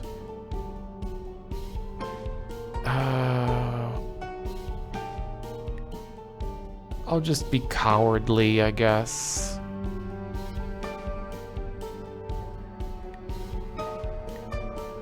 No, I'll be clumsy.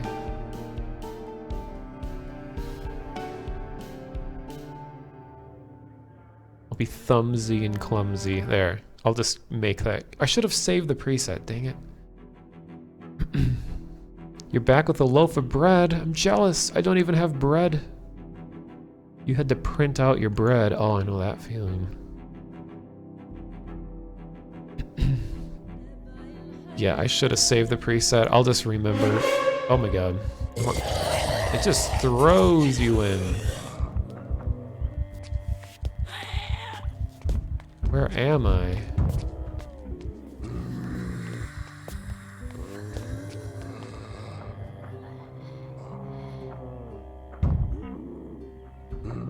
So this is multiplayer. I'm on the PvE server. I don't know what to expect. This looks like player-made stuff.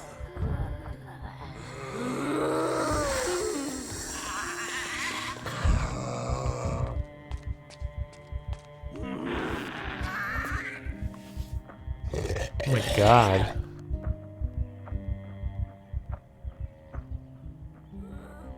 There's a lot of wood around. What do I even have? Kitchen knife. So how do I... No. Axe. Oh fuck. Great, I did the slow looting thing, so now it's gonna be impossible for me to pick up stuff and run.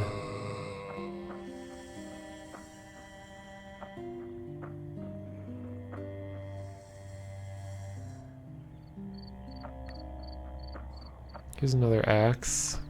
And it's broken.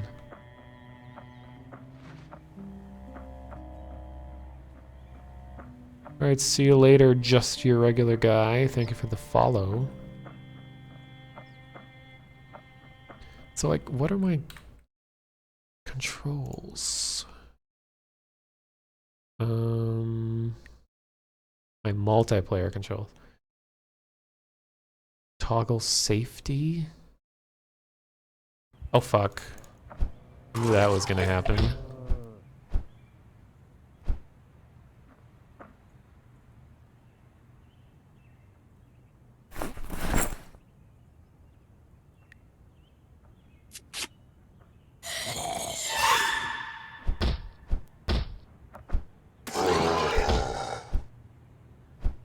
I'm not gonna stay in the server long, I just wanted to see what I can expect. Just have an indecisive handicap. I know it would be like meta. Local chat. Oh, it's cool. They have local and global.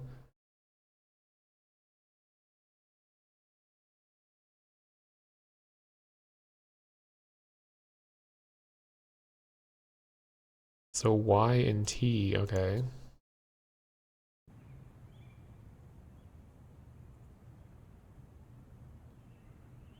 Oh, this is a PvE server, okay. Base rating will result in a ban. These sound like my kind of folks. But then it makes you wonder, then what do you do?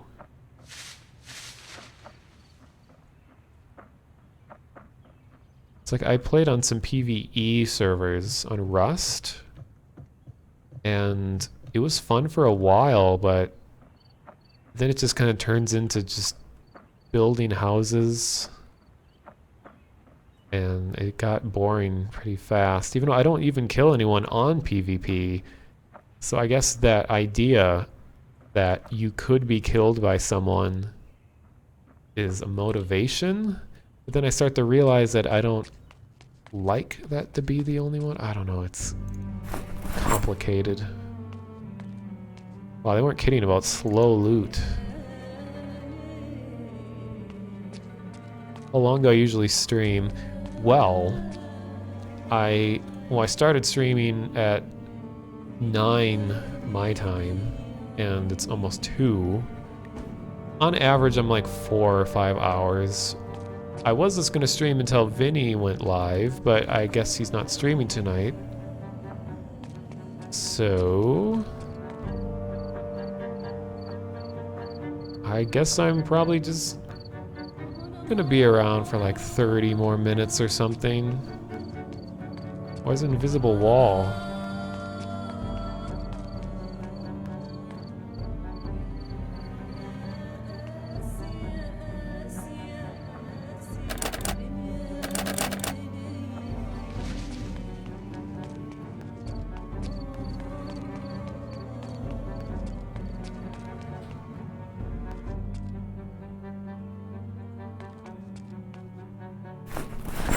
Okay, I get it. Maybe I should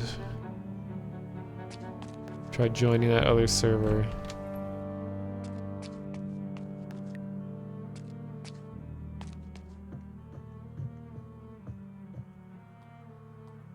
I mean, it's kind of hard too, like when a server's been open for so long, like everything's been looted, all the zombies are dead, well most of them. And it's just like a couple players sitting inside their giant fortresses.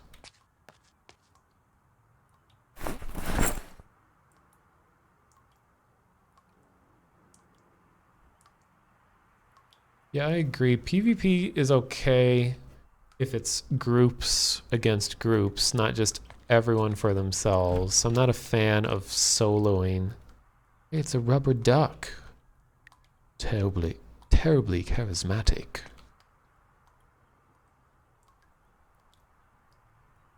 They need to incentivize cooperation in free-for-all modes. People can play PvE, PvP, base build, whatever, without the majority of people flocking toward one play style.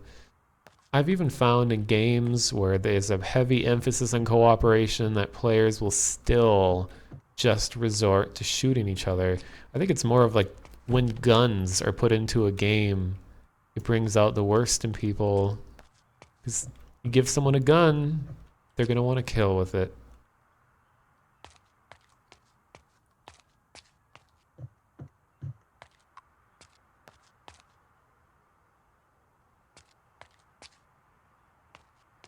The game had to be stopped because it was so heavily pirated? Really? Doesn't... Jesus Christ. Was I just shot? I'm heavily bleeding now all of a sudden. I think I'm being sniped. Don't see any tracers.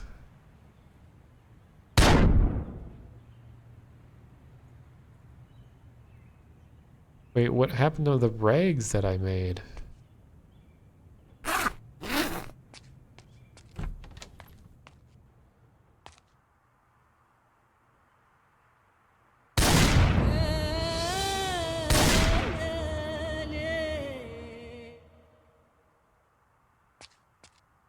Uh...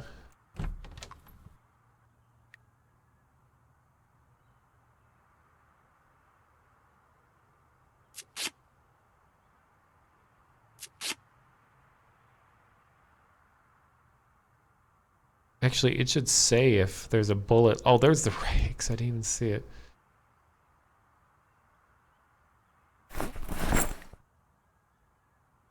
How am I disinfecting the rag? There's... Oh, I have whiskey. Interesting. You can use alcohol to sterilize.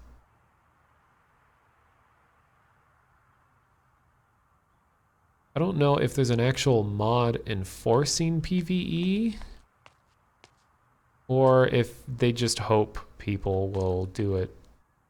Because you know, if you hope, put any faith in a random person on the internet, all your faith will be lost. Would I stream GTA Online? I used to stream it quite a bit. That was a few years ago. I don't know, I'm kind of... I go through phases with GTA. I'll get really into it for a while, and then I kind of lose interest.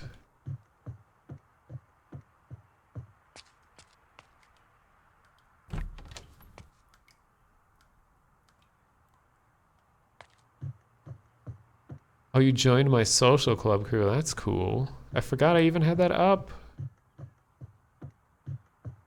Okay, so here's the kitchen. Microwave.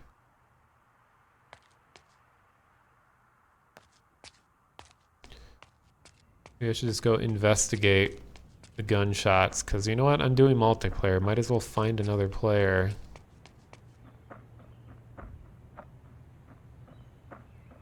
It's a boarded up house.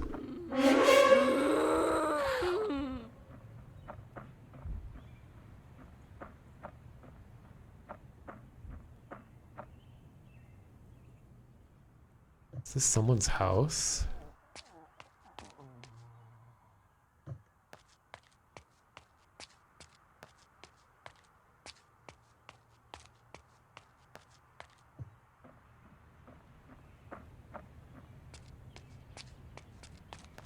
Hello?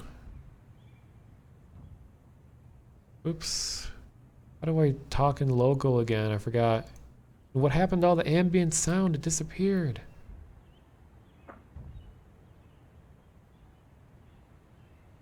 So Paragon, did you just start GTA 5 in general, or did you just not play it for a long time?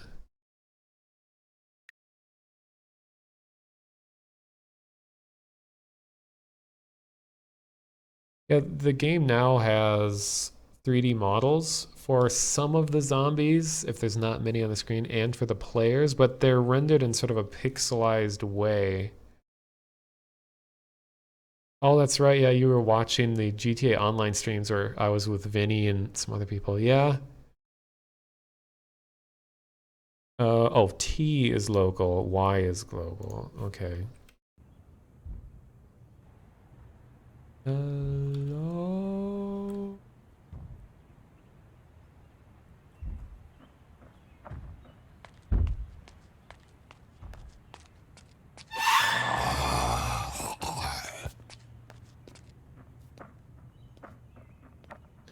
Wait, how does this sync even work? It's just like in the middle of nowhere.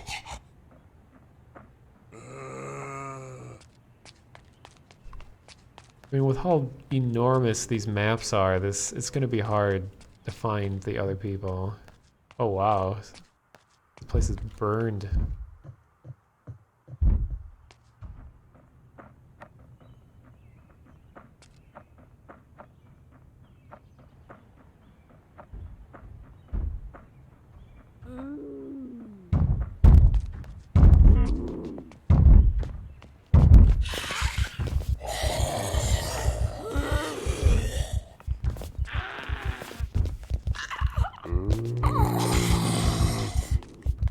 I wonder if the zombies actually roam around on their own when there's no players in the area.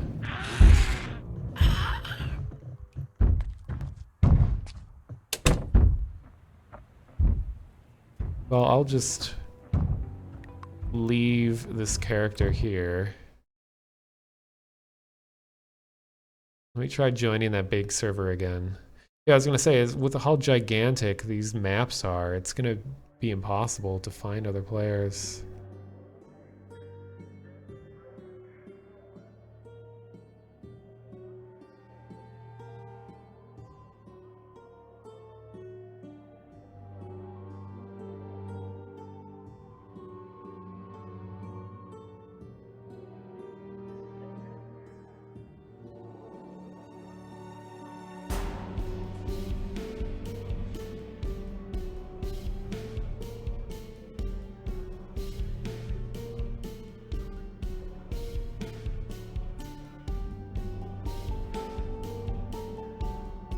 Did I make it in? Oh, I gotta install all these mods. There's a 400 megabyte mod? You kidding me?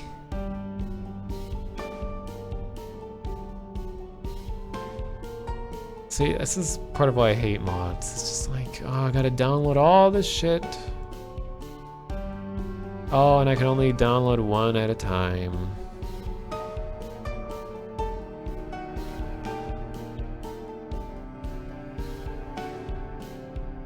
Here, while we wait for the mods to download, I'll put on some different music. What the hell? Okay.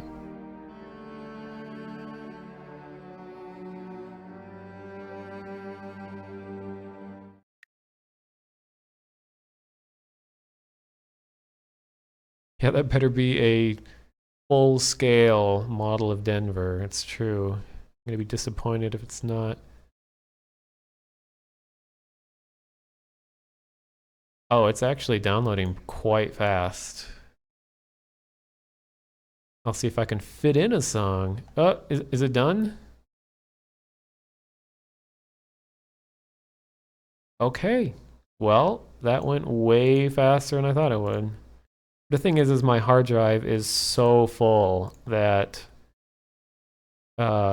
something like 400 megs starts to get scary because it might just be completely full. You showed your friend the Infinity Killer thing online. He liked it a lot. I know. When you've played a game for so long and you know all there is about all, you think you know all there is to know about it, and then you find these new details in it, it's just like blows your mind. Even if it's as mild as like the Infinite 8 thing, it's just like, I didn't know this was here the whole time. It's so weird. And you have all of the different things scattered around the whole Sandy Shores area and the Bolingbrook and everything. It's so cool. Okay. Let's go. Only kill on sight. Oh, the only KOS zone is West Point. And they have no KOS. Warn or try to rob a player first. Interesting. So they are trying to enforce some rules here. That's cool. My first name is The. My last name is Monotonist.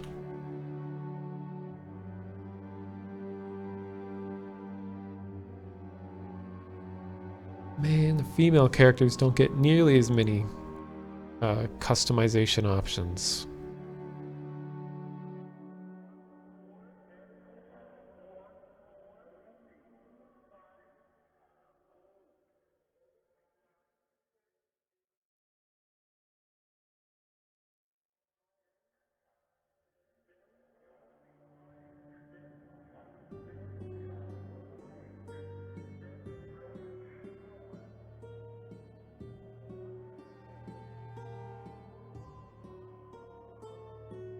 It is raining so hard outside right now, in real life.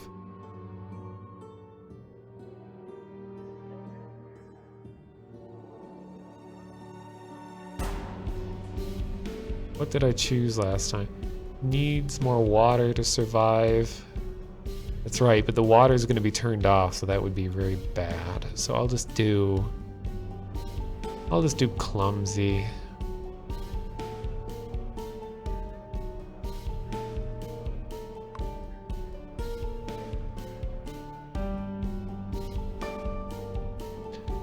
Gives you chills just thinking about it. Just the fact that there are so many little things happening in GTA makes it feel so real. I agree. That's what really kept me playing GTA, were all the hidden aspects of it. Even if you didn't find that many hidden things in it, just the quest to find all of that made it worth it. Because you learn so much on the way. Like, you see all these things you never knew were in the game. Like, there's a lot of tributes to people's, like, dead relatives and pets. There's a Rockstar developer that passed away in development, and they made a park with, like, a garden, and there's, like, a little plaque on one of the benches that says, like, in memory of, I can't remember what their name was.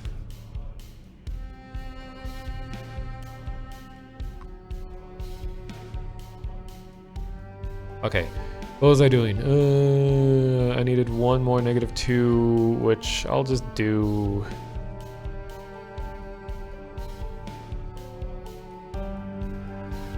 Cowardly.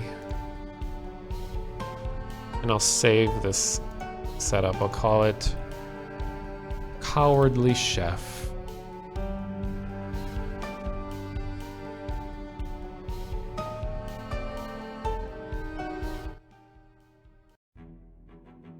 You're so happy when there was no water mod for GTA 5. Finally started searching on the water, and it's sad and you didn't really, when it didn't really get rid of the water, just remove the texture and filters when in it.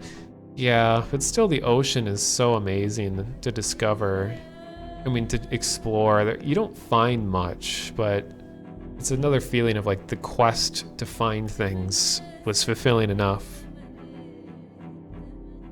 But when you encounter your first whale in GTA 5, that is a brick shatter. Cowardly and adrenaline junkie. Oh, it's possible. Okay, this is the 100-person server. Let's see if it actually is that. Right away. It's winter. Zombies are on me already. I am having a panic attack. What are all these mods? What is this axe?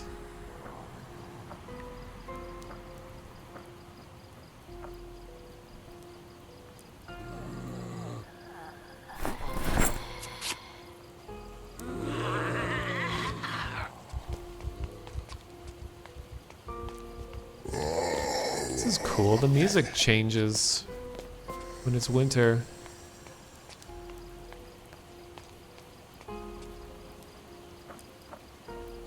What I'm confused about is why do I hear rain sounds when it's winter?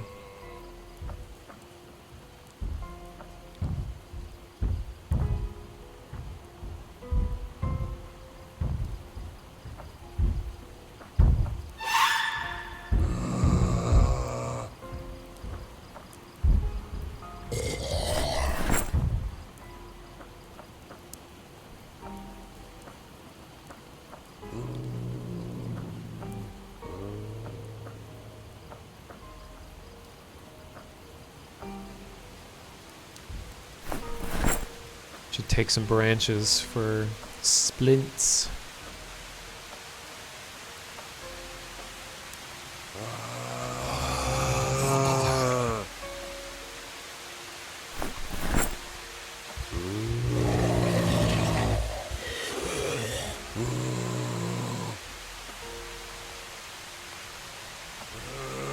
There's a skeleton in the trash can. That is pretty frightening.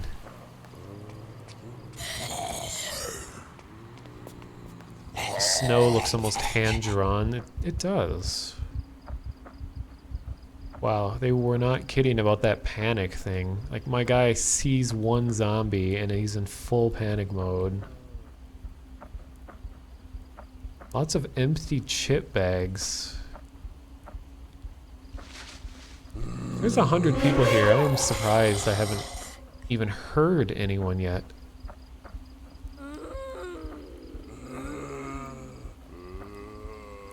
I started with a TV dinner. Well, that's making me even hungrier in real life.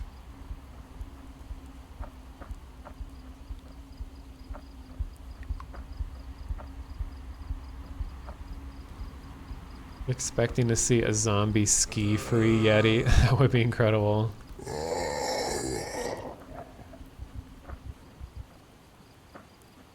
I have a feeling I shouldn't have gone this direction.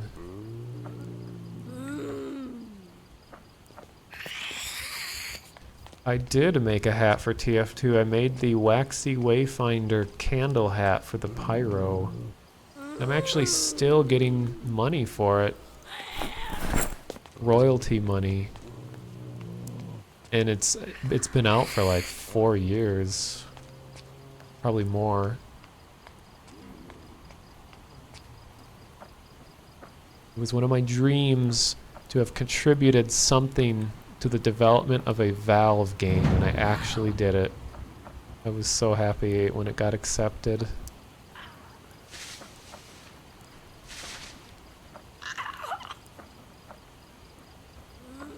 Well, there's one person here. I don't see them, but they talked in global. Contributing to the cancer. I know. I don't personally buy cosmetic items in TF2, but people do, and they spend a lot of money on them, so I'm not gonna judge. Oh, it's getting a bit nippy out here. I don't actually play TF2. I haven't played it in years. I used to play it a ton. I have like 1,400 hours or something. It's just hard for me to play it anymore. It's just become so convoluted. And players have gotten so good that when I try to play, I just get shat on. And it's just not very fun anymore. Sugar is dead, it just said. Aw, Sugar.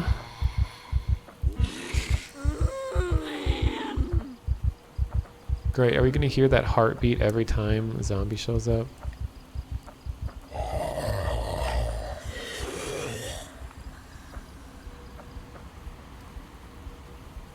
When I did play TF2, which was a lot, like I said, I played mostly heavy, medic, and engineer.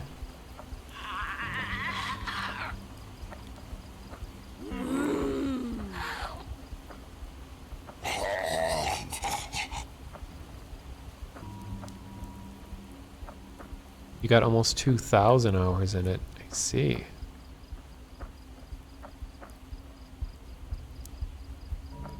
That's how you feel about CSGO on the watch, but you get your ass kicked when you play it. Yep. A blazing meow. Yeah, it's a survival zombie game. I'm in a server, like a multiplayer server right now, and there's apparently 100 people here. And I haven't met a single one yet. So this is a survival game, but it is a very detailed one. There's so many different ways that you can get injured, and they all require specific treatments. If you're infected, you're screwed. There's a crafting system, really intricate food, and carpentry, and farming, and then the maps are gigantic.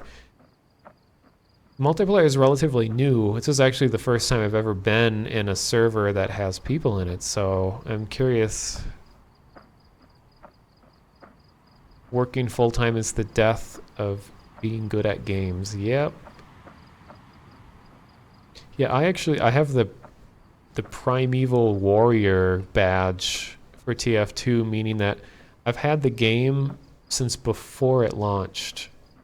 I was in the open beta of TF2. So I was there since the very beginning. Oh my god, I feel like this is a mistake to follow a railroad track.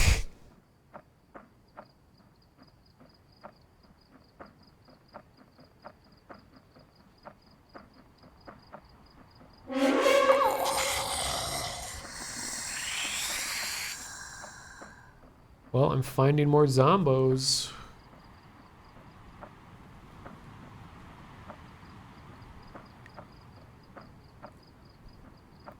Oh, here's a building. There's just so much wood everywhere. Thank you for the follow, Sarobi. Bunch of mushrooms.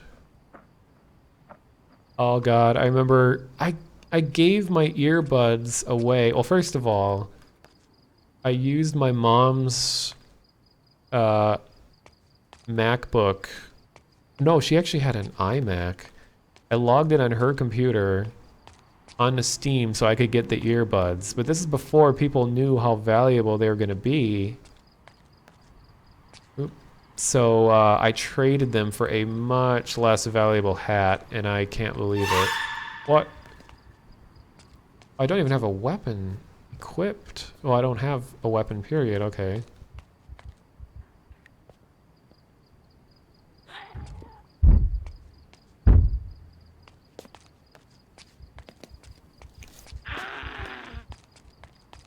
So many empty chip bags. Okay, golf club. That's the best I got right now.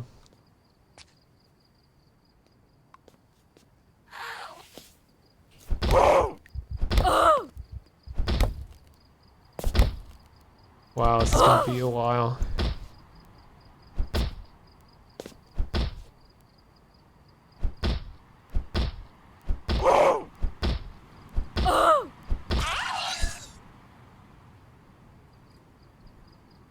Speaking of which, this zombie had earbuds.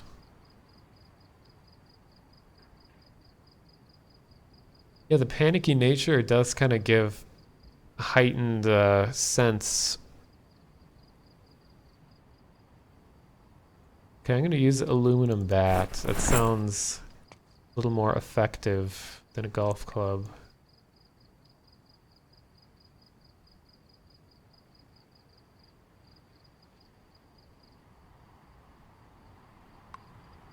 Could add or change one thing to Steam? Do you mean add like a game or the way that Steam works? Okay, why is there a mod that adds... I won't even say it out loud, but that's very weird. It's just the realism, man. I'll take a bowl. Oh, I was gonna say, what other games do I play? Not very many. I mean, I have a Vive virtual reality headset, so I've been streaming a lot of virtual reality games, and that's most of my, okay, probably about half of all my Steam games are VR games.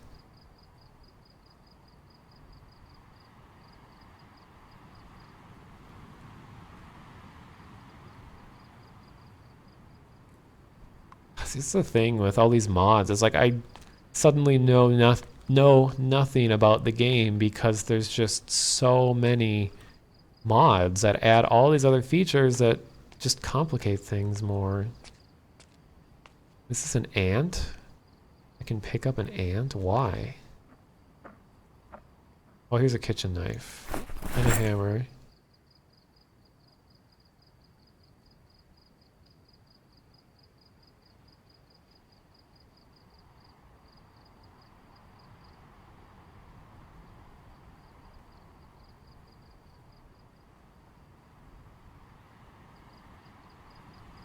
I should try TF2 with the matchmaking.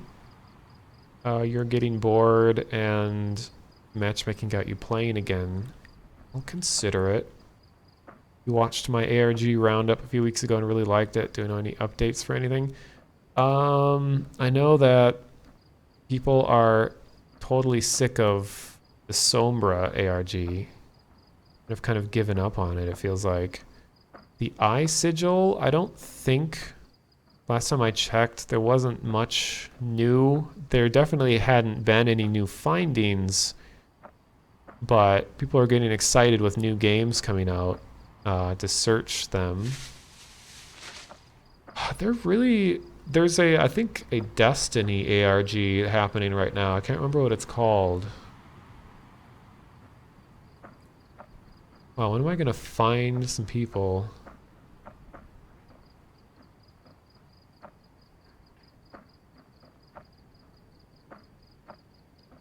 Have I seen Google's new VR-ready phone called the Pixel? I did. I mean, I haven't seen it in person, but it interests me. I really want to try the Daydream headset. Everything's broken, rotten, dirty.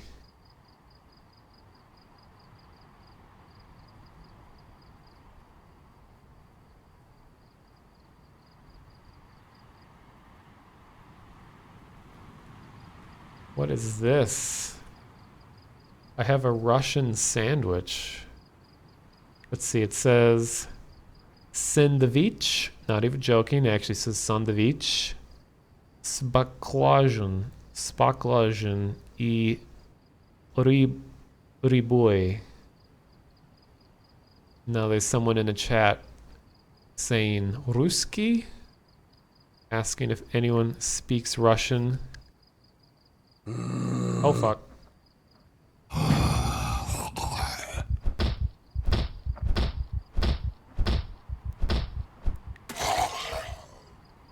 What did he say? A mój bok tut śniegi. Malowania. And then someone says Putin.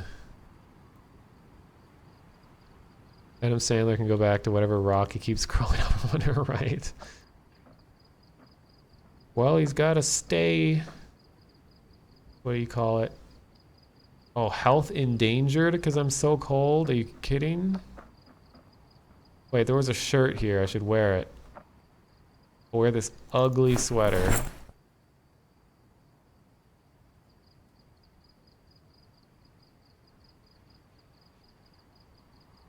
I don't know most of what they're saying. I took a year of Russian, so I can kind of pronounce stuff. Glaze tik tut oja ad niveau. Something about getting a new something. Uminya pod controlim kagdata buila. Saying something about not being able to figure out how to control something. I can't something control because this is bad. It's probably saying something about the ping being bad because he's Russian and this is a US server. I'm still freezing. Well, what am I supposed to do about that? I'm wearing a sweater. I don't think there's gloves in this game.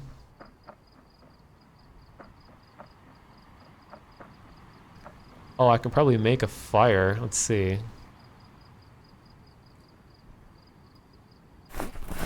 But I don't have a lighter.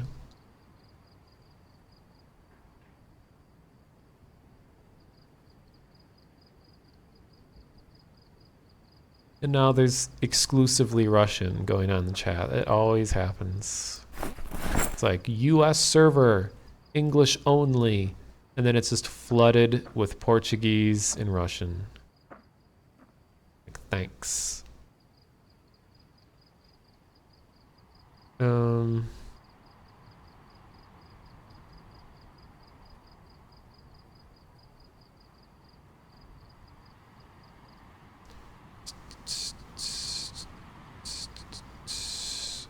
Answering a text message at 2 in the morning.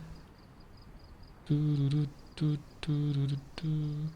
I gonna freeze to death yet?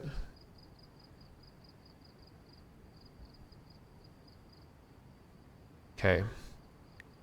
So you'd think running around would warm you up.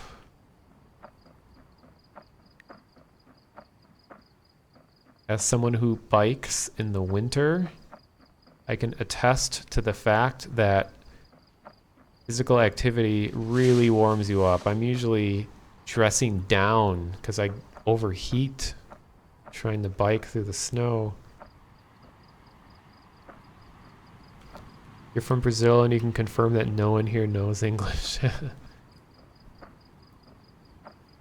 I mean, I don't care when people speak other languages, but if a server is supposed to be English only, I mean, it'd be kind of nice to have English conversation.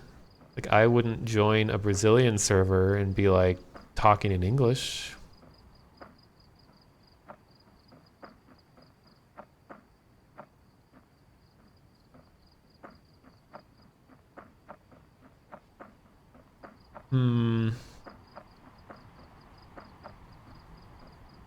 So, yeah, 100 people here. I think there's a player list. Let's see. Oh, what? 100 players, but only 13 are connected. Well, no wonder.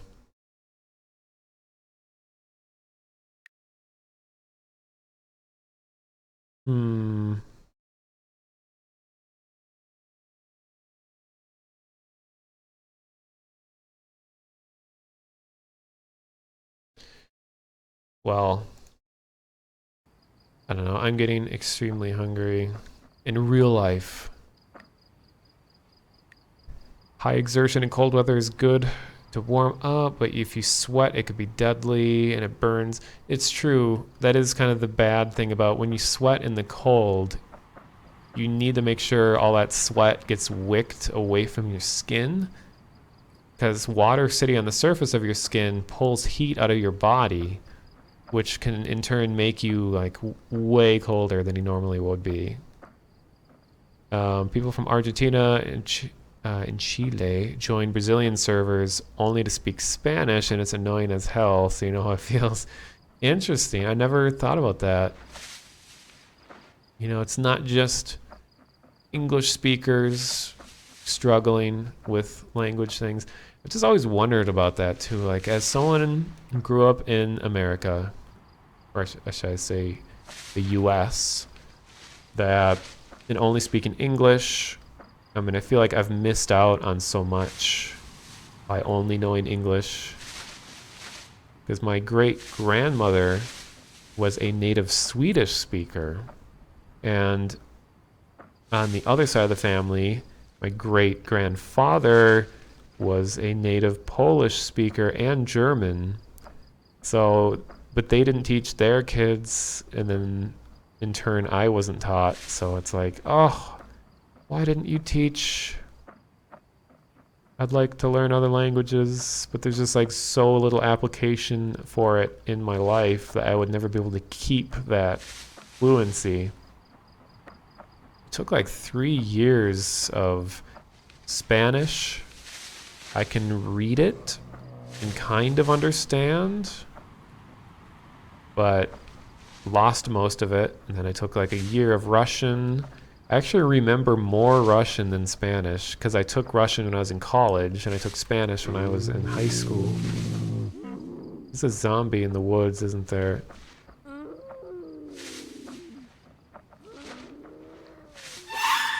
Hello.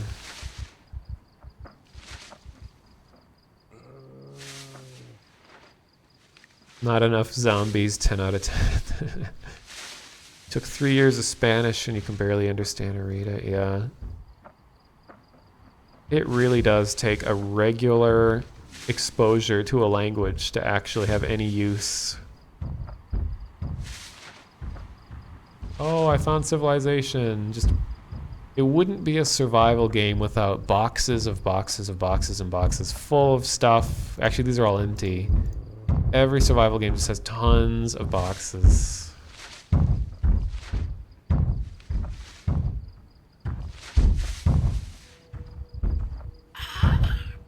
Oh, and I can't see through the boxes, so now someone could be hiding here, and I would never know! Like these zombos.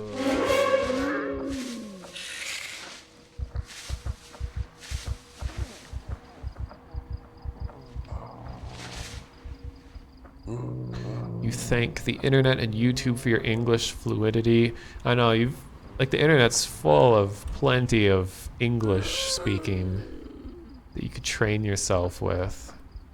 I mean, I'm sure there's a lot of other language stuff too.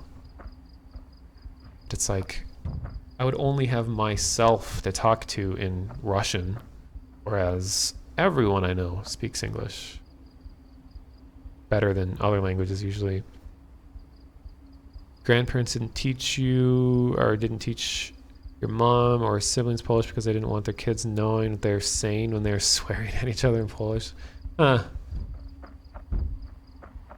Okay, this is kind of boring. I was hoping for a different experience.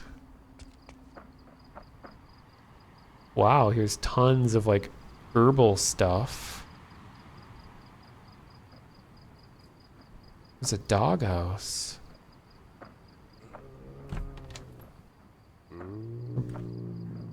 That's another like staple of survival games, are just fields and fields of abandoned homes. Like you read about a survival game and you see videos of people having a crazy fun time in them, and then you go out and actually play it yourself. And it's just ghost towns, just boxes all over the place, full of random abandoned things. You come across the one other human and they're an asshole and they kill you. It's like, oh, there it is. Who keeps their apothecary next to a dog kennel?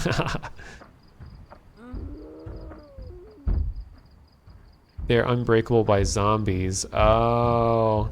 See, and the people always exploit stuff like that. Like, it wouldn't be a multiplayer survival game without people exploiting things. How did this zombie get through?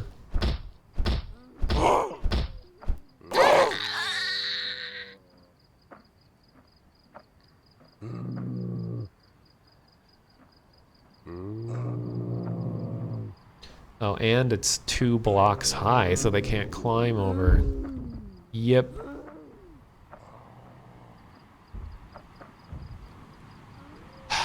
Well, this is boring. Well, what is kind of exciting is that and I've been saying this for a while, but I'm like getting more into game development. Like game development stuff has been a part of my life for a very long time, but mostly just random mods. Like I can do a little bit of everything. I can program a little, I can 3D model a little, do audio stuff. I do web design for a job. Oh, there goes my knife. And I'm fucked. I can do a lot of stuff. It's just more like the motivation and the time to do it. But I've been finding more time lately, and I've been working harder on some of my own game projects, and I'm getting really excited to be able to, like, I don't know, play my own game on stream. Thing is, I have like so many different ideas for games. I don't just have like one master game I want to do. It's gonna be weird. But you will surely hear about it when stuff is ready. I've actually been a part of 3 game jams before. Very first game jam was back before any of the headsets, the VR headsets were released, but someone had a really early dev kit of like the first Oculus Rift. And we made a game that was about mixing potions and stuff. That was pretty interesting. And then second game jam, I was working with a guy who was really good at programming, and he was using a stair stepper, like an exercise machine, as a peripheral for his games. That you'd get on the stair stepper and you would try to balance, and he removed the resistance of it, so you would just kind of balance your feet back and forth, and you would essentially play Pong with stair steppers. So you're using your feet to move the paddle around. And I just did all the 3D modeling for it. I just did like the environment. It's really basic. It was more just fun watching him program and stuff. So that was cool. But this year for the Game Jam, the local chapter, like we have like 100-something people that all gather for it. I'm hoping to lead my own project and actually make a playable game for the jam. It's so typical at game jams where you put a lot of work into something and then it just never, you don't have a playable product because everyone is just so stressed out about trying to find a team and try to get something done, and you have 24 hours or 48 hours or whatever, and it's just like it doesn't work. So I am dead set on leading my own game and having an actual playable product. And that won't be until like January or something, but I'll be hopefully doing stuff in the meantime. Game dev wise, what am I working on? I'll explain in a sec. So you should try doing a game. Yeah, I'm right here. He has the ability to make stuff, but lack of time. If you ever need a shitty VA or story making, he can help. That kind of stuff always is helpful. It's hard to find good writers for games. Usually that's a lot of what games are lacking, is an interesting narrative of some kind. I mean, every game can benefit somewhat from a story to tell. Shitty character like that. Someone should just start a game development company called like Shitty Inc. Shitty Co. or something. You just, everything's shit. But I'm pretty dead set on being kind of a, what do you call it? Like a jack of all trades, doing it all myself. So what I was thinking of doing when I go to the game jam, and we get like 100 people in the same room, that I would like to kind of start a little indie corner. I don't know, because everyone gets to stand in front of the group and say what they'd like to do and who they're looking for. Usually they're like, oh, I need a programmer, I need blah, blah, blah, blah. If anyone wants to help, let me know. But I would kind of go up and say, well, I think I can handle everything for the game that I want to make. But if you too are making your own game by yourself, we should all sit together so we can bounce ideas off of one another, but we don't need each other to make the game. So I can kind of have like a introverted lone wolf dev corner. That'd be pretty fun. For all your half-assed business solutions. Yep. All you need is a few shitty general bullet points and you can fluff and make it glow. It's true. For me, you're in the need of coding. You know nothing about coding but modeling and storytelling, so can't make a game. Yeah, I think everybody should learn even a little programming of some kind. Programming is my biggest weakness because I came from a more visual, artistic background. So it doesn't really come naturally to me. This is a huge toilet. Oh my god.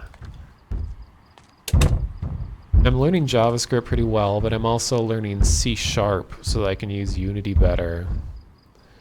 I mean, I have the website up already, but the game... Actually, I think it's even linked in my profile, but I'm going to be releasing games through my little company, which is just a me, called Anomalist Games. And I have a Anomalist Games Twitch account, but I will be doing everything through this account because I have a much wider reach with this account than my Anomalous Games one, which has like 2 followers. But that's going to be a ways out before I actually stream anything. I'll have to actually have a working product, and I'll probably say stuff about it on Twitter or something first.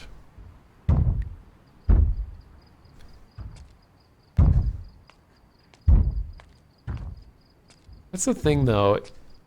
Everybody can contribute something to game design. If you've played a game at any point in your life, you have an opinion. I mean, you can play something and you like it or you don't like it. And by playing something and saying that you don't like it, if you can come up with a reason why you don't like it, that is a valuable bit of information.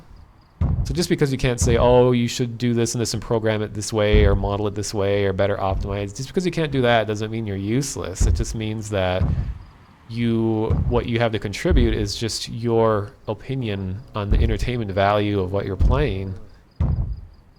Yeah, moral support, it does go a long way during a game jam because game jams are pretty devastating for some people. Like, I'm used to being up all night and working on stuff just nonstop.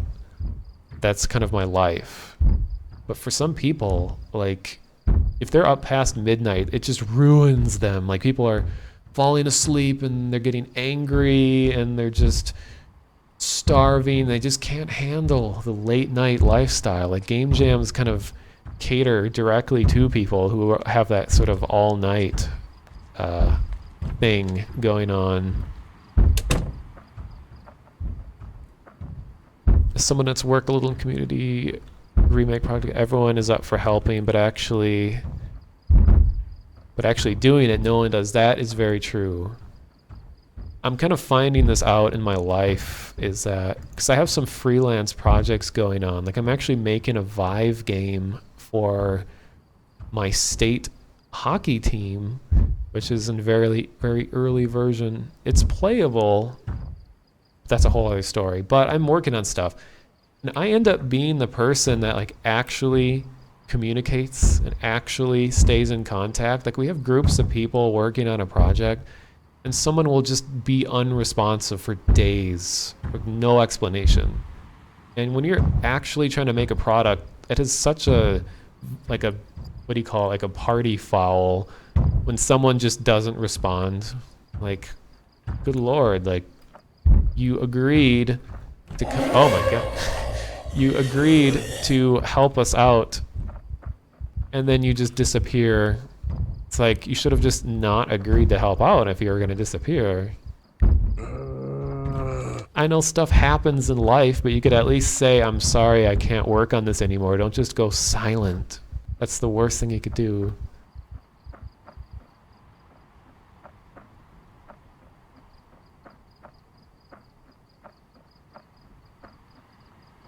So that's kind of why I like doing stuff entirely by myself. I mean, this will sound just edgy as hell, but, you know, you can't always trust people. So I'd rather put in the extra stress and time put into learning all the skills needed and trying to do the ridiculous juggling act of doing all that than to have to sit here and be reliant on someone else. But that's life. Okay, well, this isn't really going anywhere. Let's see.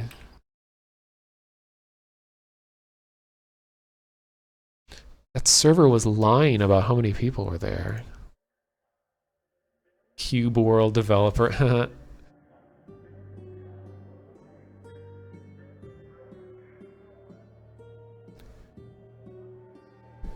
420 domain server. Yeah, this server is definitely lying. There was only 13 people there, and it says 100 people. What a lie!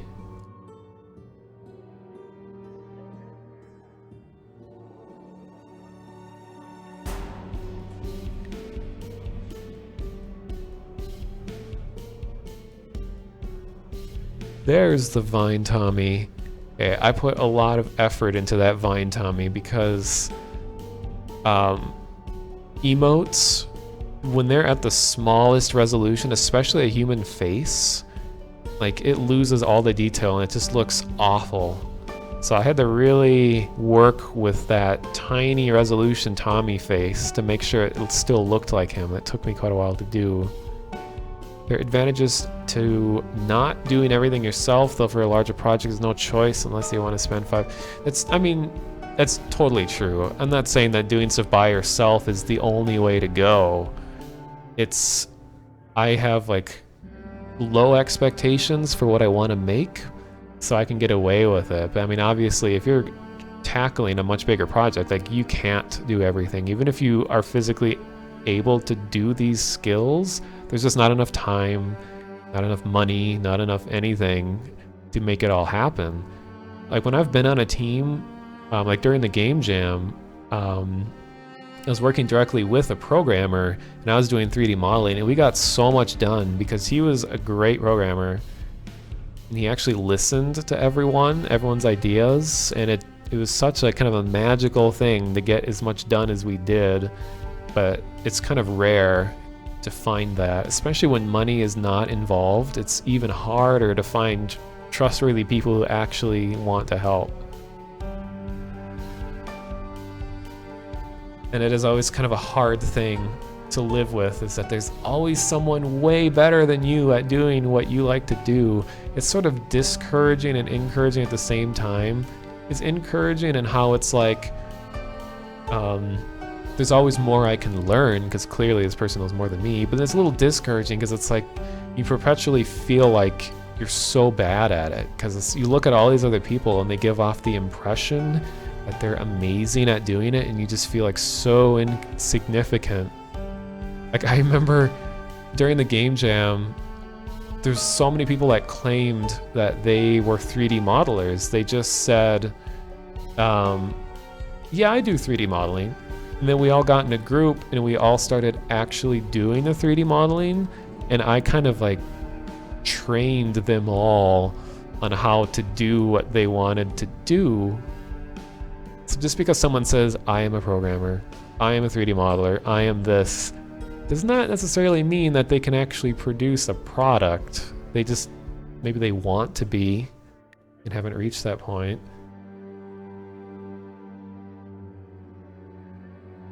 That realization is a part of becoming an adult. That's true. That's like the final lesson in life, is learning all of the unspoken language and behaviors of people and what you can expect from people and not expect. It's just as hard for everyone, only some know how to do it faster or better. Yeah, I mean, some people can do something really well, but it just takes a long time to get into just the right mood to start doing it well. What other emotes have I worked on? Vine Tommy is the only one that's actually being used of mine, but I submitted 3 to the Vine Sauce emote contest. So I believe next weekend is when the deadline is for that. So you'll see the ones I submitted then.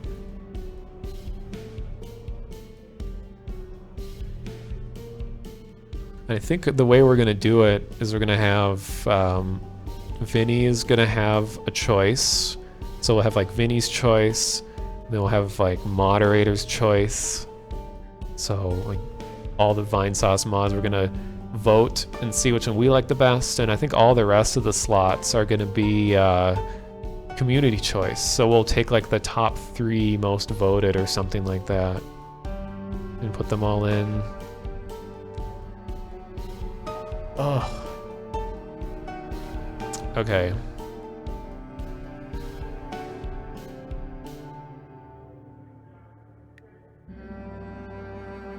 See you later, LP Leonator.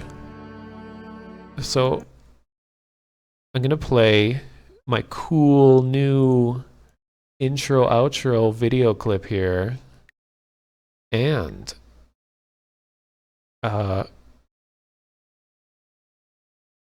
wait, where's the music?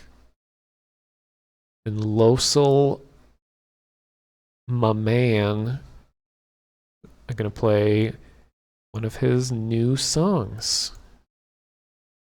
I don't know if it's actually new, it's just one I hadn't heard before.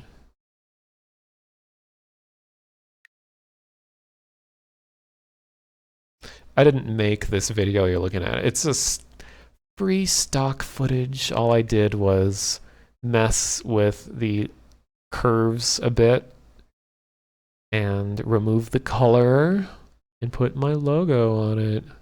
See, it's actually a mixture of stuff. Like if I take the video off, I made this, which, you know, is nothing special. Just some gradients mixing around in the background with my logo. And then I overlay the video on it.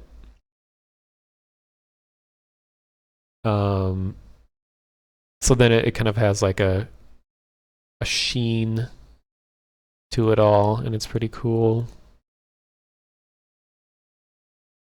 Okay, so what song am I gonna play here? Is this the one? Whoa. I'll skip around and see if it's...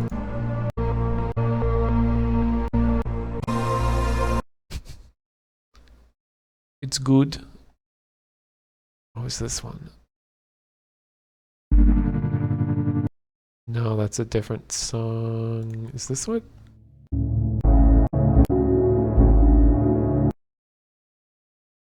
I'll play this one.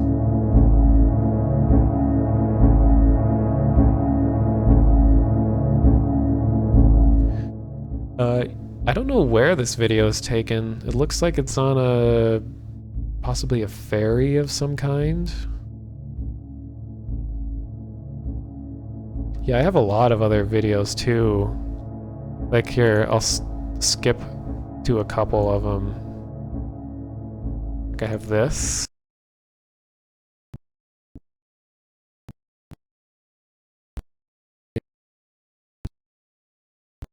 This.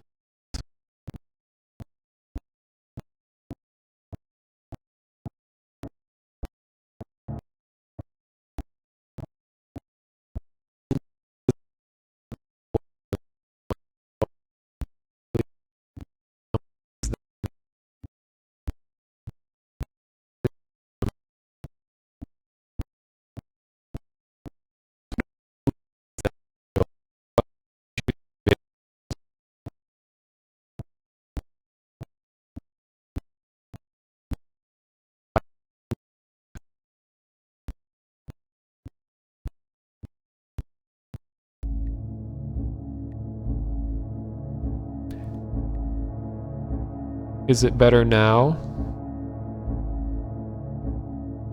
Can you understand me?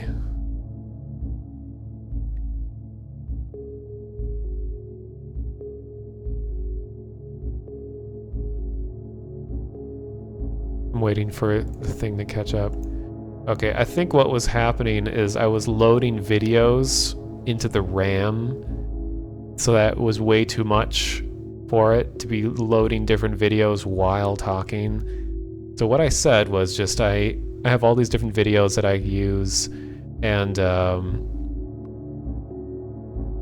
I choose them just because I like the feeling and the moods behind them. But there's a lot of them that I don't use because it doesn't work very well visually for my logo. Like there'd be some big high contrast thing cutting through the middle.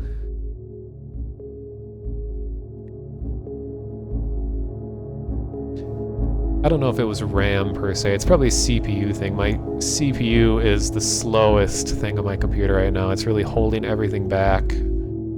As soon as I get money, I'm going to buy an i7. I have an i5, and it's like a lower end of the i5s or something. But anyway, I'm going to host Vidyabum, who is playing Outlast, I believe, which is like one of my favorite horror games, innovation-wise. So I'm going to host him. And Vinny never streamed tonight, so that kind of like threw me off a little. I don't know when I'm gonna stream next, when I'm gonna stream next. I'll be working on emotes. I'm also working on some tiered badges for Vine Sauce, so you can look forward to that. And working on my own game design. You all will hear about it eventually. Stuff will be done when it's done. But I'm a release early and get feedback kind of person, so sooner than later. Alright, thank you all for stopping by, and thanks for the hosts, all the robo hosts. Have a good night.